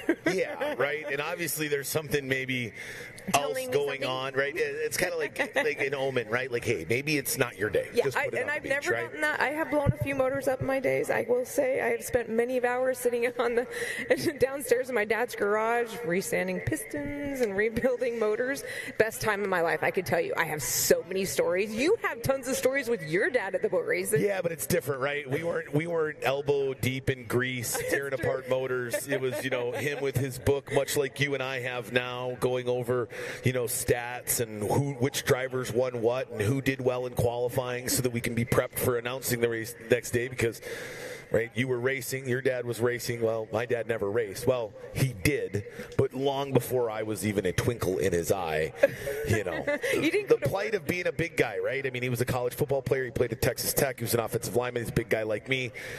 We have classes. But he out of college, he was running, I think, D stock hydro, and like 5th, 6th, right? Well, you're 300 pounds. Like, I'm sorry, but, you know. We'll make it work. You're going to be back of the pack for a long time until you get good enough to close that gap. And you still may not, but it looks like we're getting ready to go. We're ready to rock and roll here. Let's crown a champion in Formula One. 1 minute drivers, 1 minute on the pole. The 52, Chris, the real deal Rinker. Can he win the final race of the season and take home the series championship? 50 seconds, drivers, 50 seconds. Or will it be the young driver out of Nashville, Tennessee that's coming second off the start dock, the 17 of Dylan Anderson? Or could it be the 8 of Jeremiah Mayo, who sits in 5th in season points, but 3rd off the dock here? 40 seconds, drivers, 40 seconds. Or could it be the 94 of Rusty Wyatt? He's just 100 points out of first place in the season standings. He's 4th off the start pontoon out of Innisfil, Ontario. Can he be your champion? 30 seconds, drivers, 30 seconds. Could it be the 53 of RJ West or the 10 of Terry Rinker, the man sitting on the top of the heap right now coming into the last race? Let's crown a Lake Havasu City Classic champion. Let's crown a series champion in 23. 20 seconds, drivers, you're under starters orders. He drops the flag. They come jump off the beach. Who's going to get that good jump? It looks like the 53 of RJ West and the 17 of Dylan Anderson. Look at Chris Rinker on the inside in that 52 as they're going to go side by side, and they swallow up Dylan Anderson of the Anderson Marine as they're going to come down the backstretch into turn 1. Oh, the 53 of RJ West just douses the 52 of Chris Rinker, and here comes the 94 of Wyatt, the 17 of Anderson. They go 3 wide down the front stretch. That is just crazy. And look at Chris Rinker gets real high, and he's pushing it to the max on the inside. It looks like Dylan Anderson is snuck on the inside of our Canadian native of Rusty Wyatt in this 47. Looks like 17 Anderson gets by the 94 of Wyatt. Now he's up in second. But, boy, this is exactly what the 17 of Dylan Anderson wants. But how about the 53 of RJ West, man? Something clearly put him on a mission. And the 52 of Chris Rinker's now fallen all the way back into 5th position. What is going on with that machine? He got doused by the 53 of RJ West. I think he might have got some electronics wet, Kay. He might have, or else he just lost vision. And on one corner, you can lose vision, and you're going to go back about 4 spots. But he's still trying to fight it through. That would be the 52. Chris Rinker, but RJ West flying that 53 proudly for Mr. Greg Foster as he goes down the backstretch, followed by Dylan running the 17, the 94 of Rusty White, the number 10 of Terry Rinker, Chris Rinker coming in hot in the 52, followed by the number 10. As our leader, the 53 of RJ West, comes off at turn number 4 now to across the start-finish line. He has got that thing flying high, wide, and dancing coming down the straightaway. But Chuck Skelton racing on the side, trying to bring some hardware back to Manteca, California. It's been a rough couple of years for him. I think this is him unleashing a lot of frustration that I think has been pent up over the last couple of years, trying to figure out that APX. He wanted to do this tribute to Greg Foster. He wanted to be able to give Kelly a piece of hardware saying, I did this for Greg, and it seems like all those things are culminating right now. As long as he can keep that motor together, I don't know if anybody can catch him. And unfortunately, Kelly and Greg Foster, daughter Sarah, is down at the Parco Enduro, but I'm sure they're watching the live stream because they are going to be proud to see as the 53 comes across the start-finish line, followed by the 17 of Dylan Runny, the 19. Dylan Anderson. Yeah, too many years in the stock outboard. Yeah, it's a 53 of RJ West out in front now, looking to try to eye up his teammate, the 92 of Dean Comer. Looks like that rear cowling never made it back on the Mr. Bowie. 92 of Dean Comer, hopefully it's not at the bottom of the Colorado River. But the 53 of RJ West sweeps it wide out of turn number 3. Now there is the 17 of Dylan Anderson. There's the 94 of Rusty Wyatt, as we got a battle going between him and the 8 of Jeremiah Mayo for that last spot on the podium. And then the 52 of Chris Rinker is been moved all the way back to 6th position. The 10 of Terry Rinker gets behind him. Boy, I think Dylan Anderson might be your only guy left. The 52 of Chris Rinker just, I don't know what happened after he got doused by the 53 of RJ West. After RJ beat him to the pin, that boat just has not been the same as it was in qualifying. I'm not sure if maybe they decided at the last minute maybe to do a prop change. That prop change may not have been the award-winning prop on that. Maybe they wanted a bit more top end, right? A little less punch for the longer race, but clearly not the right move, because that thing is back now. We look on the screen there, overhead on the 7, right at the top of the 17, that Anderson Marine machine, sitting in 2nd place right now, trying to find an answer for the 53 of RJ West. I think, right, he's going to have to hold, right, and wait till we get into more of that back traffic before he really starts to put together a plan to make make some moves. Yeah, we are only about, we were just at the very beginning of this race. There is still a lot of action to be had, as now they're starting to make their way through the back traffic. RJ West in the 53, going to go right by, looks like to be the Yates of the 99, followed by the 17 of Anderson. Once again, we saw a brand new boat in their pits. He wants to do proud as he puts the final race in for the 17. Absolutely. You see going down into turn number 1, the 53 of West comes off that turn nice. 17 of Anderson now has got to navigate around the 99 of Travis Yates. But hey, it took the 53 of West a half a lap to get around the 99 of Travis Yates. You cannot waste a half a lap getting around back markers. There's too many fast boats out here in the top 5. And it looks like Anderson's going to now start to fight Yates as he tried to put Tuck on the inside. Yates does move to the outside. Now, here's going to be a factor. Young Grant Schubert is on the outside of RJ West in the 53. Grant Schubert's going to go a little bit wide. Here comes Dylan Anderson in the 17th, followed by Rusty Wyatt in the 94, the 8 of Jeremiah Mayo, 10 of Terry Rinker, 52 of Chris Rinker. Yeah, we watch here overhead, the 53 West. What a great turn there through turn number 2. Just bounces it off that chicane like a pro, like he's been doing it for decades. Well, that's because he has been. Hashtag not a rookie. Moved into the big boat class after a couple of decades running Formula Lights out here on the West Coast and doing some good things in that Chuck Skelton racing machine. Getting back to the days when he was running that Optimax on the back of that Chuck Skelton composite craft machine when he was a dominant force here on the Formula 1 Powerboat Championship Series. The option to move over to that new motor, over to Greg Foster's motor, came about 2 months ago, and he decided, you know what, I want to do this. But here's the problem. He didn't get this motor to put on the back of that boat until earlier this week. Right. So he had to do all kinds of changes to go between the Optimax over to this motor. So he's made all those changes, did a little bit of testing, took advantage of as much testing and qualifying time yesterday as he could. In the 53, he's been... And it's looking good right now. The 17 of Anderson's trying to find a game plan, but the 53 gets by his teammate, the 92 of Dean Comer, now works his way off of turn number 4, now comes across the start-finish line and looking to start another lap here as we've got 11 minutes plus 1 lap remaining, 6 minutes down, 6.5 minutes down, 11.5 minutes remain here in this final race of the 2023 season as we look at the 53, yes, the 53, not the 93, changing numbers for this final race, the 53 of RJ West, looking in a commemorative tribute to Greg Foster, looking to bring home some hardware back to Manteca, California, and he's holding the 17 of Dylan Anderson at bay. But I'm curious, will the 17 of Dylan Anderson, is this going to be enough for him to win the final? I mean, you see the 10 of Terry Rinker is back in 5th position, right? And I don't know if he's going to be able to move him anywhere. He cannot catch the 8 of Mayo. And the 17 of Dylan Anderson was only 41 points back. He qualified 3-4 spots ahead of the 10 of Terry Rinker. So we very well could see the 17 of Dylan Anderson take second here but win the series championship. And that's a big deal for that young man out of Nashville, Tennessee. Obviously the 53 of RJ West, he's all the way back.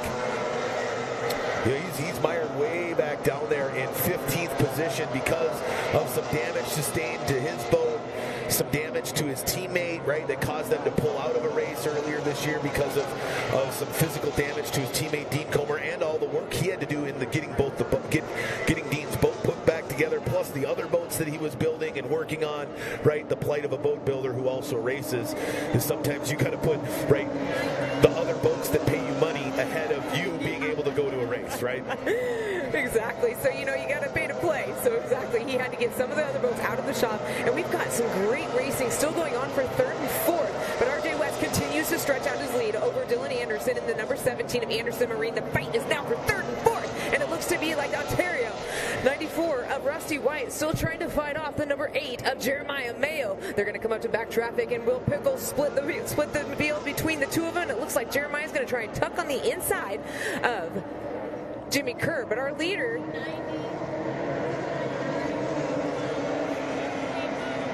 comes across the start-finish line right now. That would be Mr. RJ West in the 53, followed by Dylan Anderson in the number 17 from Anderson Marine out of Nashville, followed by the 94, Rusty Wyatt. Jeremiah Mayo, the number 8. The number 10, driven by Terry Rinker. The 52 of Chris Rinker. All right, as we continue to push hard there, the 8 of Jeremiah Mayo duking it out with the 94 of Rusty Wyatt. And it's just a game of cat and mouse. They can't really seem to gain much ground on one another. And I apologize, race fans. We're trying to watch our monitor here, but the sun is setting and getting nice and low here in Lake Havasu. You can see the glare coming off the water here, the shores of the Colorado River. There's the 8 of Jeremiah Mayo. He's sitting in 4th position, trying to catch the boat in front of him. That's the 94 of Rusty Wyatt, who you just see flash through the corner now. So they're right on top of one another. Then you'll see the 10 of Terry Rinker come into view. Then the 52 of Chris Rinker. And there's the 94 of Rusty Wyatt. He's sitting in 3rd position. And that 8 of Mayo's trying to catch him. But the 17 of Dylan Anderson's not too far in front of him as well. We've got, if you can see there, we've got what? The top 4 boats all running within 0.3 of a second of one another out here as we're halfway, a little over the halfway, just about the halfway point here in this 16 minutes plus 17 minutes plus 1 lap main event here in the Formula 1 class. Okay, now keep in mind, here's another factor that these drivers are going to have to start dealing with. Levels of fuel. Yes, lightening the boat for sure. Lightening the boat, the fuel is going to start bouncing back and forth inside of the fuel tank. So this is going to make another factor. Plus, it's pretty rough out there, Thomas. Yeah, I mean, thankfully, right, they put a lot of baffling inside their fuel tanks, foam that doesn't allow the gas to slosh around. But you're right, it'll lighten the boat, changes the attitude. You've got to be more cognizant of your trim coming out of the corners. It can help you, but it can also be quite the hindrance. As we see the 94 of Rusty Wyatt, young man out of Innisfil, Ontario, Canada, pushing hard there down out of turn number 1. He's still hanging on to that 3rd spot on the podium, but with the 17 of Dylan Anderson being in front of him and him starting way back in what? He was in the middle of the pack there. Sorry, he started 4th, but he hit a buoy, so he lost some points. And being in 5th, a couple of spots behind the 17 of Dylan Anderson, I don't know if the 94 is going to have enough to win the series title, but bringing home some hardware in 2 of the last 3 races, not a bad way to finish 2023 for the team from Innisfil, Ontario, Canada. In that 190, that's Dustin Terry. Keep in mind, that driver just got done doing trial, one heck of a race, and then he jumps into this. He has got to be one tired guy, but you know what? He's a boat racer, so he's out here and he's having fun. And as you can tell, RJ West comes out of the back stretch, down to the front stretch. He's got a lot of room between him and Jimmy Kerr. That gives him some clean water to start walking away from Dylan Anderson in the 17. And we see there the 8 of Jeremiah Mayo goes into 3 now, off 3 out of 4. You can see there's the 94 of Wyatt. That's who the 8 of Jeremiah Mayo's chasing down. The 13 of Schubert's just trying to stay on the lead lap. There comes Wyatt, and you'll see there's the 8 of Mayo. So there are just a few boat lengths separating those 2 drivers as they go down the front stretch and start another lap. 6 minutes plus 1 lap remaining here in the Formula 1 main event. It is all RJ West all afternoon long, outside of having to pull off the course in heat number 2. I mean, he's been the class of qualifying, and he's looking to run this thing wire to wire here in the main event. RJ West comes across the start-finish line in that Chuck Skeleton number 53, followed by the Dylan Anderson in the 17 of Anderson Marine out of Nashville, Tennessee. Yes, he is. There's the 8 of Jeremiah Mayo coming across, still trying to fight the battle against the 94 of RJ West. Will he have done a 94 of Rusty Wyatt?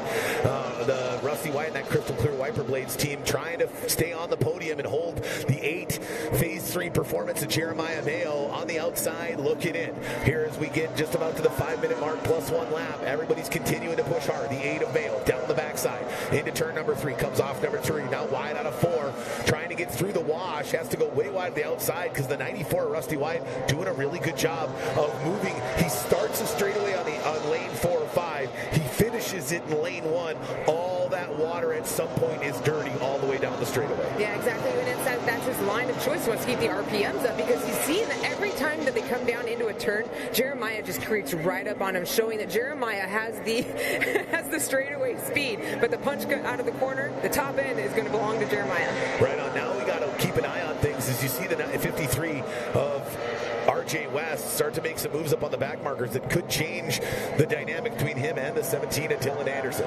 There's the 52 of Chris Rinker. He's sitting back, I think, in 6th position, right? 2 seconds off the pace of our leaders. I don't know what happened between qualifying. I like your theory that they took a gamble and it didn't pay off. Either that or when the 53 of RJ West went down into turn 1 and shut the door on him, he just doused him down. Now, I was told that there are potentially some pending infractions, bearing away, not maintaining your lane. These could very much much impact the top 5, I've been told. So we'll have to wait to hear what's going to be impact. But, right, everything's unofficial, obviously, from ours. But right now, I mean, the class of the field on the water today is RJ West, period. He has showcased that. I don't care if his motor dies with a lap to go. Everybody out there knows that that was the fastest boat on the water as he continues to push hard. And we'll stay with him here as he comes out of turn number 4. RJ West comes across the start-finish line one more time as we read that there is less than 4 minutes left in this final heat. Can he push that Chuck Skelton number 53 to the limit to collect that checkered flag? Well, that will be up to him and Anderson. It looks like he's starting to close the gap between him as they make their way down the backstretch. RJ West goes into turn number 2, going right by Grant Schubert like he's standing still. And with the amount of time left, right, that's Anderson's hoping for a mistake, right? Get tangled up with Schubert, right? Schubert doesn't see him, goes into lane 1.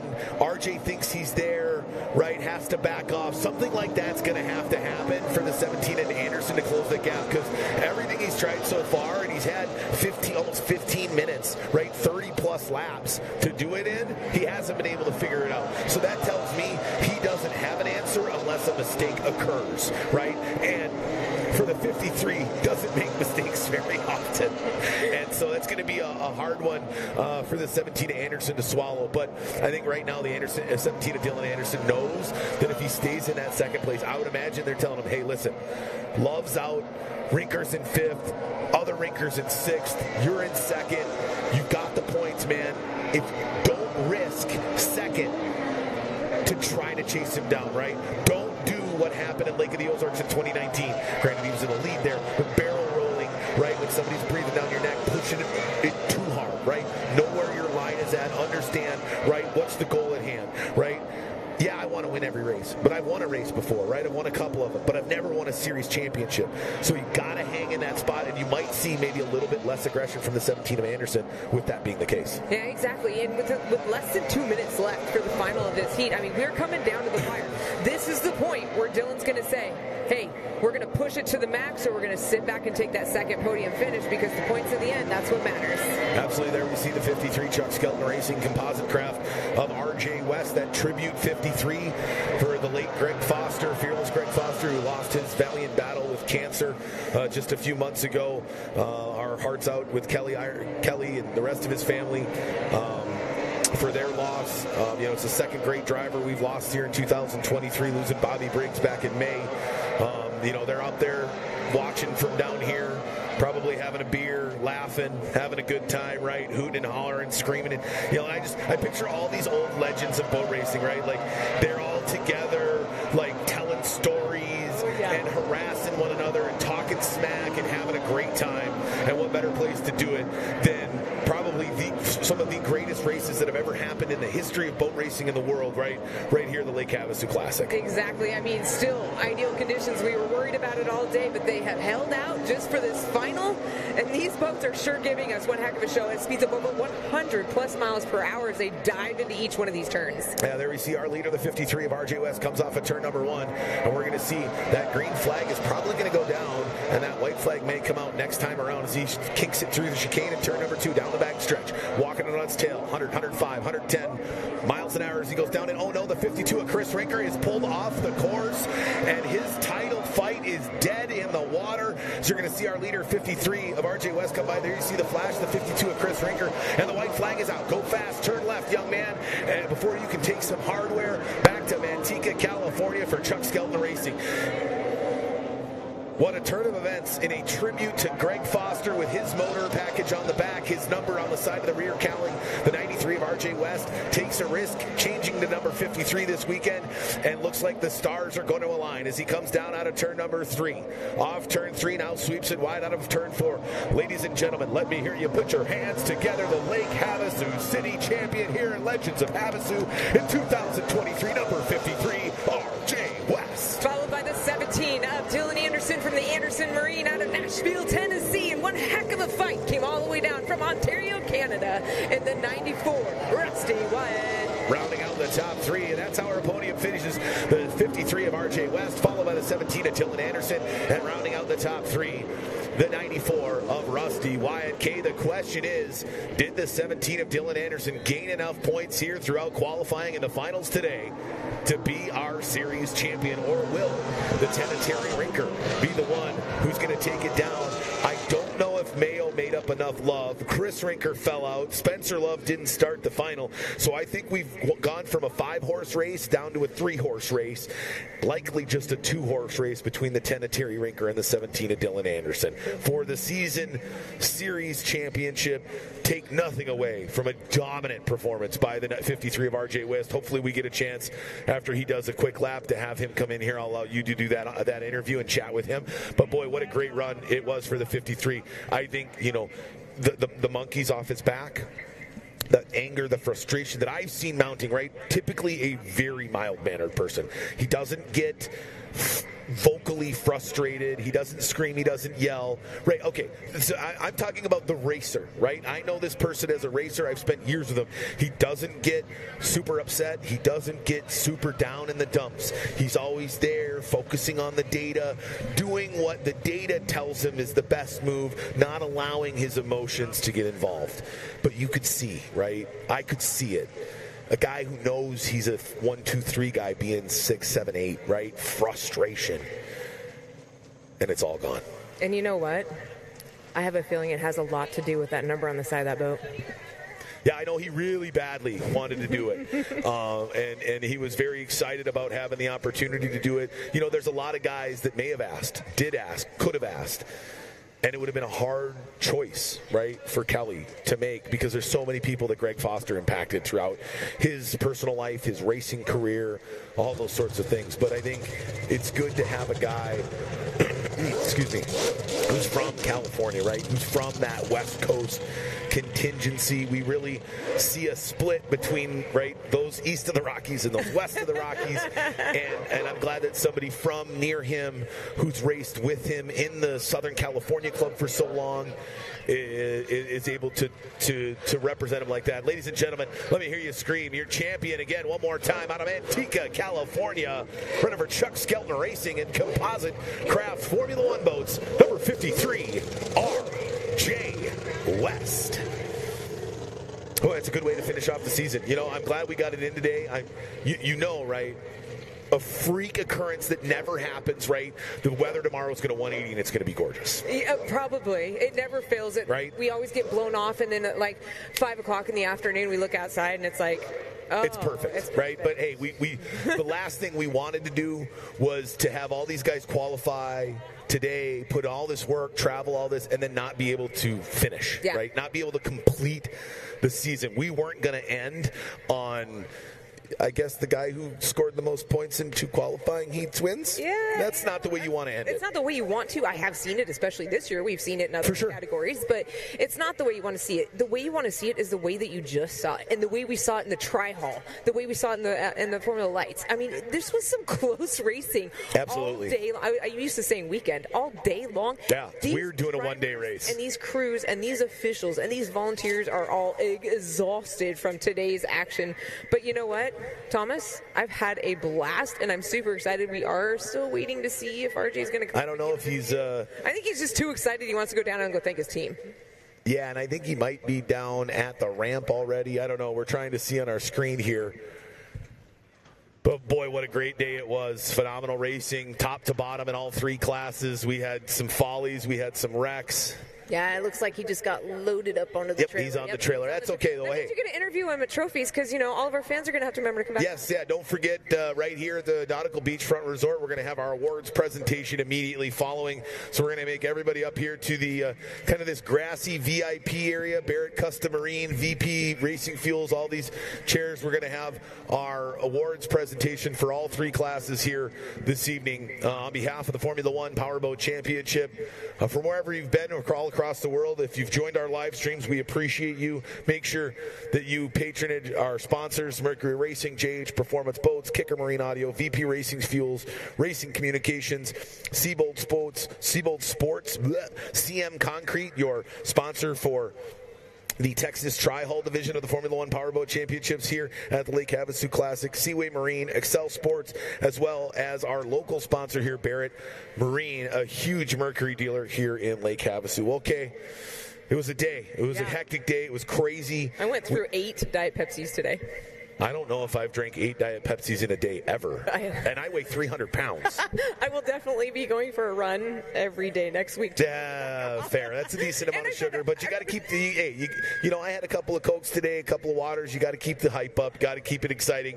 But boy, I mean, honestly, didn't have to do that much to keep it exciting. The racing made it exciting. Yes, that's for sure. It was, I'm still just jumping all excited because it was so much fun to see everybody and see such close racing all weekend long. Unfortunately, some of our drivers did not make to the final, but you know what? 2024 is right around the corner. If you want to be a sponsor and be part of 2024 for 2024 of the H1 Powerboat Championship, make sure you go to F1PowerboatChampionship.com. Contact us and see how you can be involved, whether it be a sponsor, a volunteer. And, everybody wants to come out here and help out with our official crew. I want to thank all of our officials and our race rescue as well.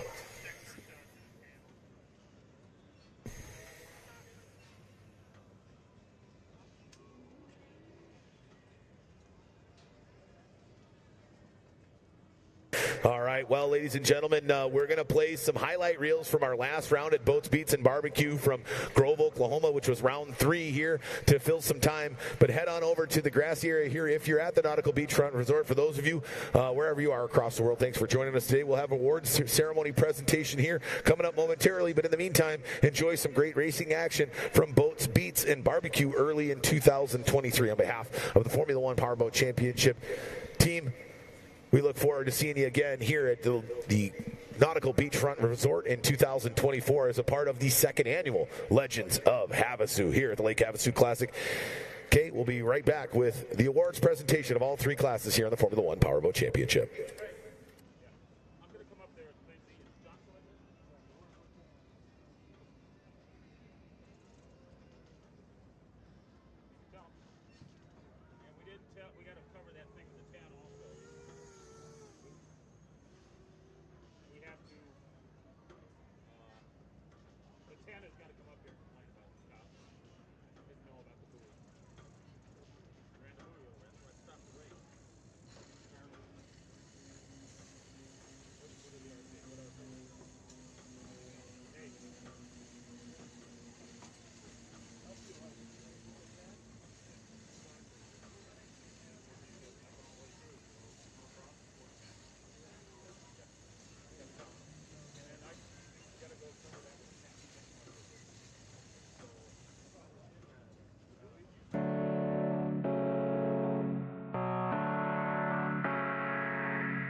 got the speed over speed.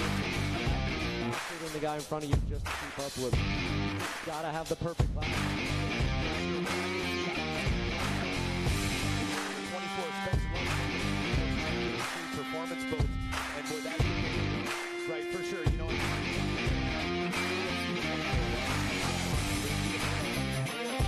one in his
rearview mirror.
Can't nobody out here do it like me.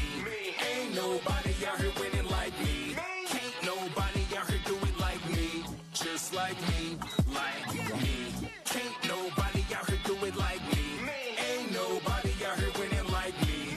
Can't nobody out here do it like me. Just like me, like me. I'm one of a kind, I'm like a rare breed. A breath of fresh air, you can see me. People stand up just to greet me. Role model, kids wanna be me. Listen now, later you'll believe me. Got you under my spell, the whole thing was easy. I just come and wink my eye like a genie. Put my crown on, y'all little peasant can king me. I'm irreplaceable, the different one. Since I was born, I was the chosen one. Every time I speak, you know it's unique. Might go over your head, my words are kinda too deep. Man, I'm wise like an eyelid. Summa cum laude, I graduated from college. Man, you a fool if you doubt this. Act like you know I'm the one that's about this. King me. King me.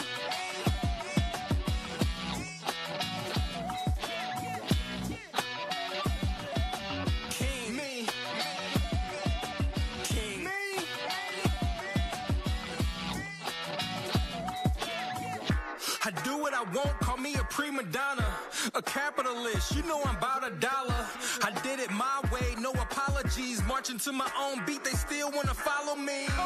Diamond in the rough, I'm a future star, but envy is a mother, they'll shoot your car. Gotta bob and weave through the jealousy, enter at your own risk, I guess is what you're telling me. We ain't the same, I ain't like the others. It's levels to this thing, don't be righteous, brothers. I got a quality, my rep is distinct, unmistakable. Please, come and tell me what you think. Never mind, I know I'm hot dog. Y'all need to catch up, I'm about to pop, y'all. Certified rock star, chain around my neck, middle finger to the cop car. Bitch, ain't nobody out here do it like me. Ain't nobody out here winning like me. Ain't nobody out here do it like me. Just like me, like me. Ain't nobody out here do it like me. Ain't nobody out here winning like me. Ain't nobody out here do it like me. Just like me, like me. Who want the smoke? Who want the smoke? Who want the smoke? Yeah, I wait. I'm still waiting. Nobody, nobody, nobody do it like me. Nobody.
with the name.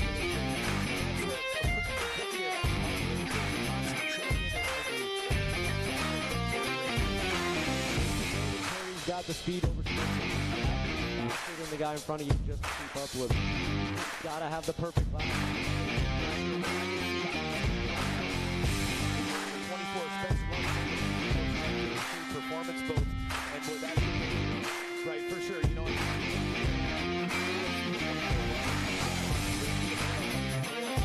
One in his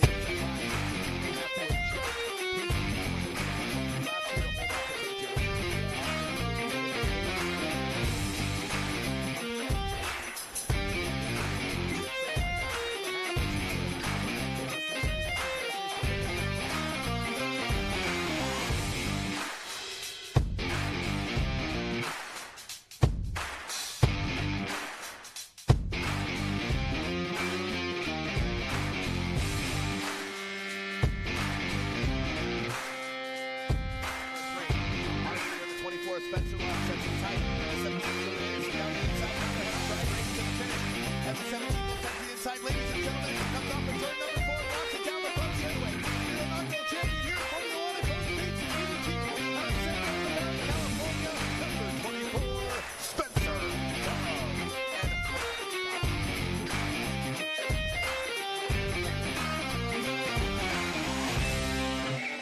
12th.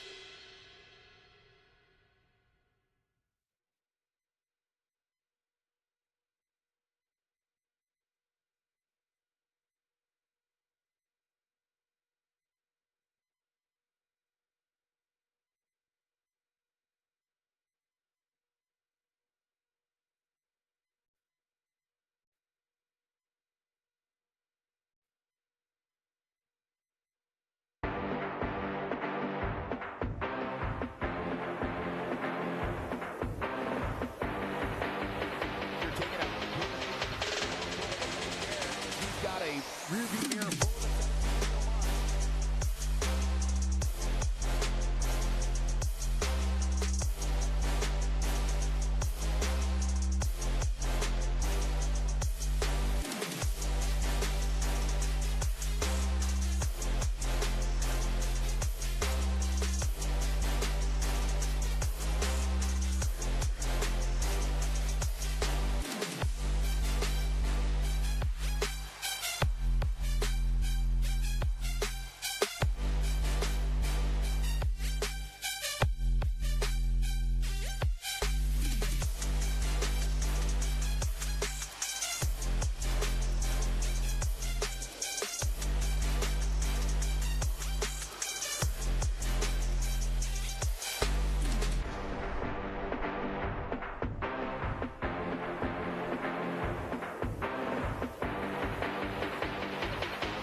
Can't nobody out here do it like me. Ain't nobody out here winning like me. Can't nobody out here do it like me. Just like me, like me. Can't nobody out here do it like me. Ain't nobody out here winning like me. Can't nobody out here do it like me. Just like me, like me. I'm one of a kind, I'm like a rare breed. A breath of fresh air, you can see me. People stand up just to greet me. Role model, kids wanna be me. Listen now, later you'll believe me. Got you under my spell, the whole thing was easy.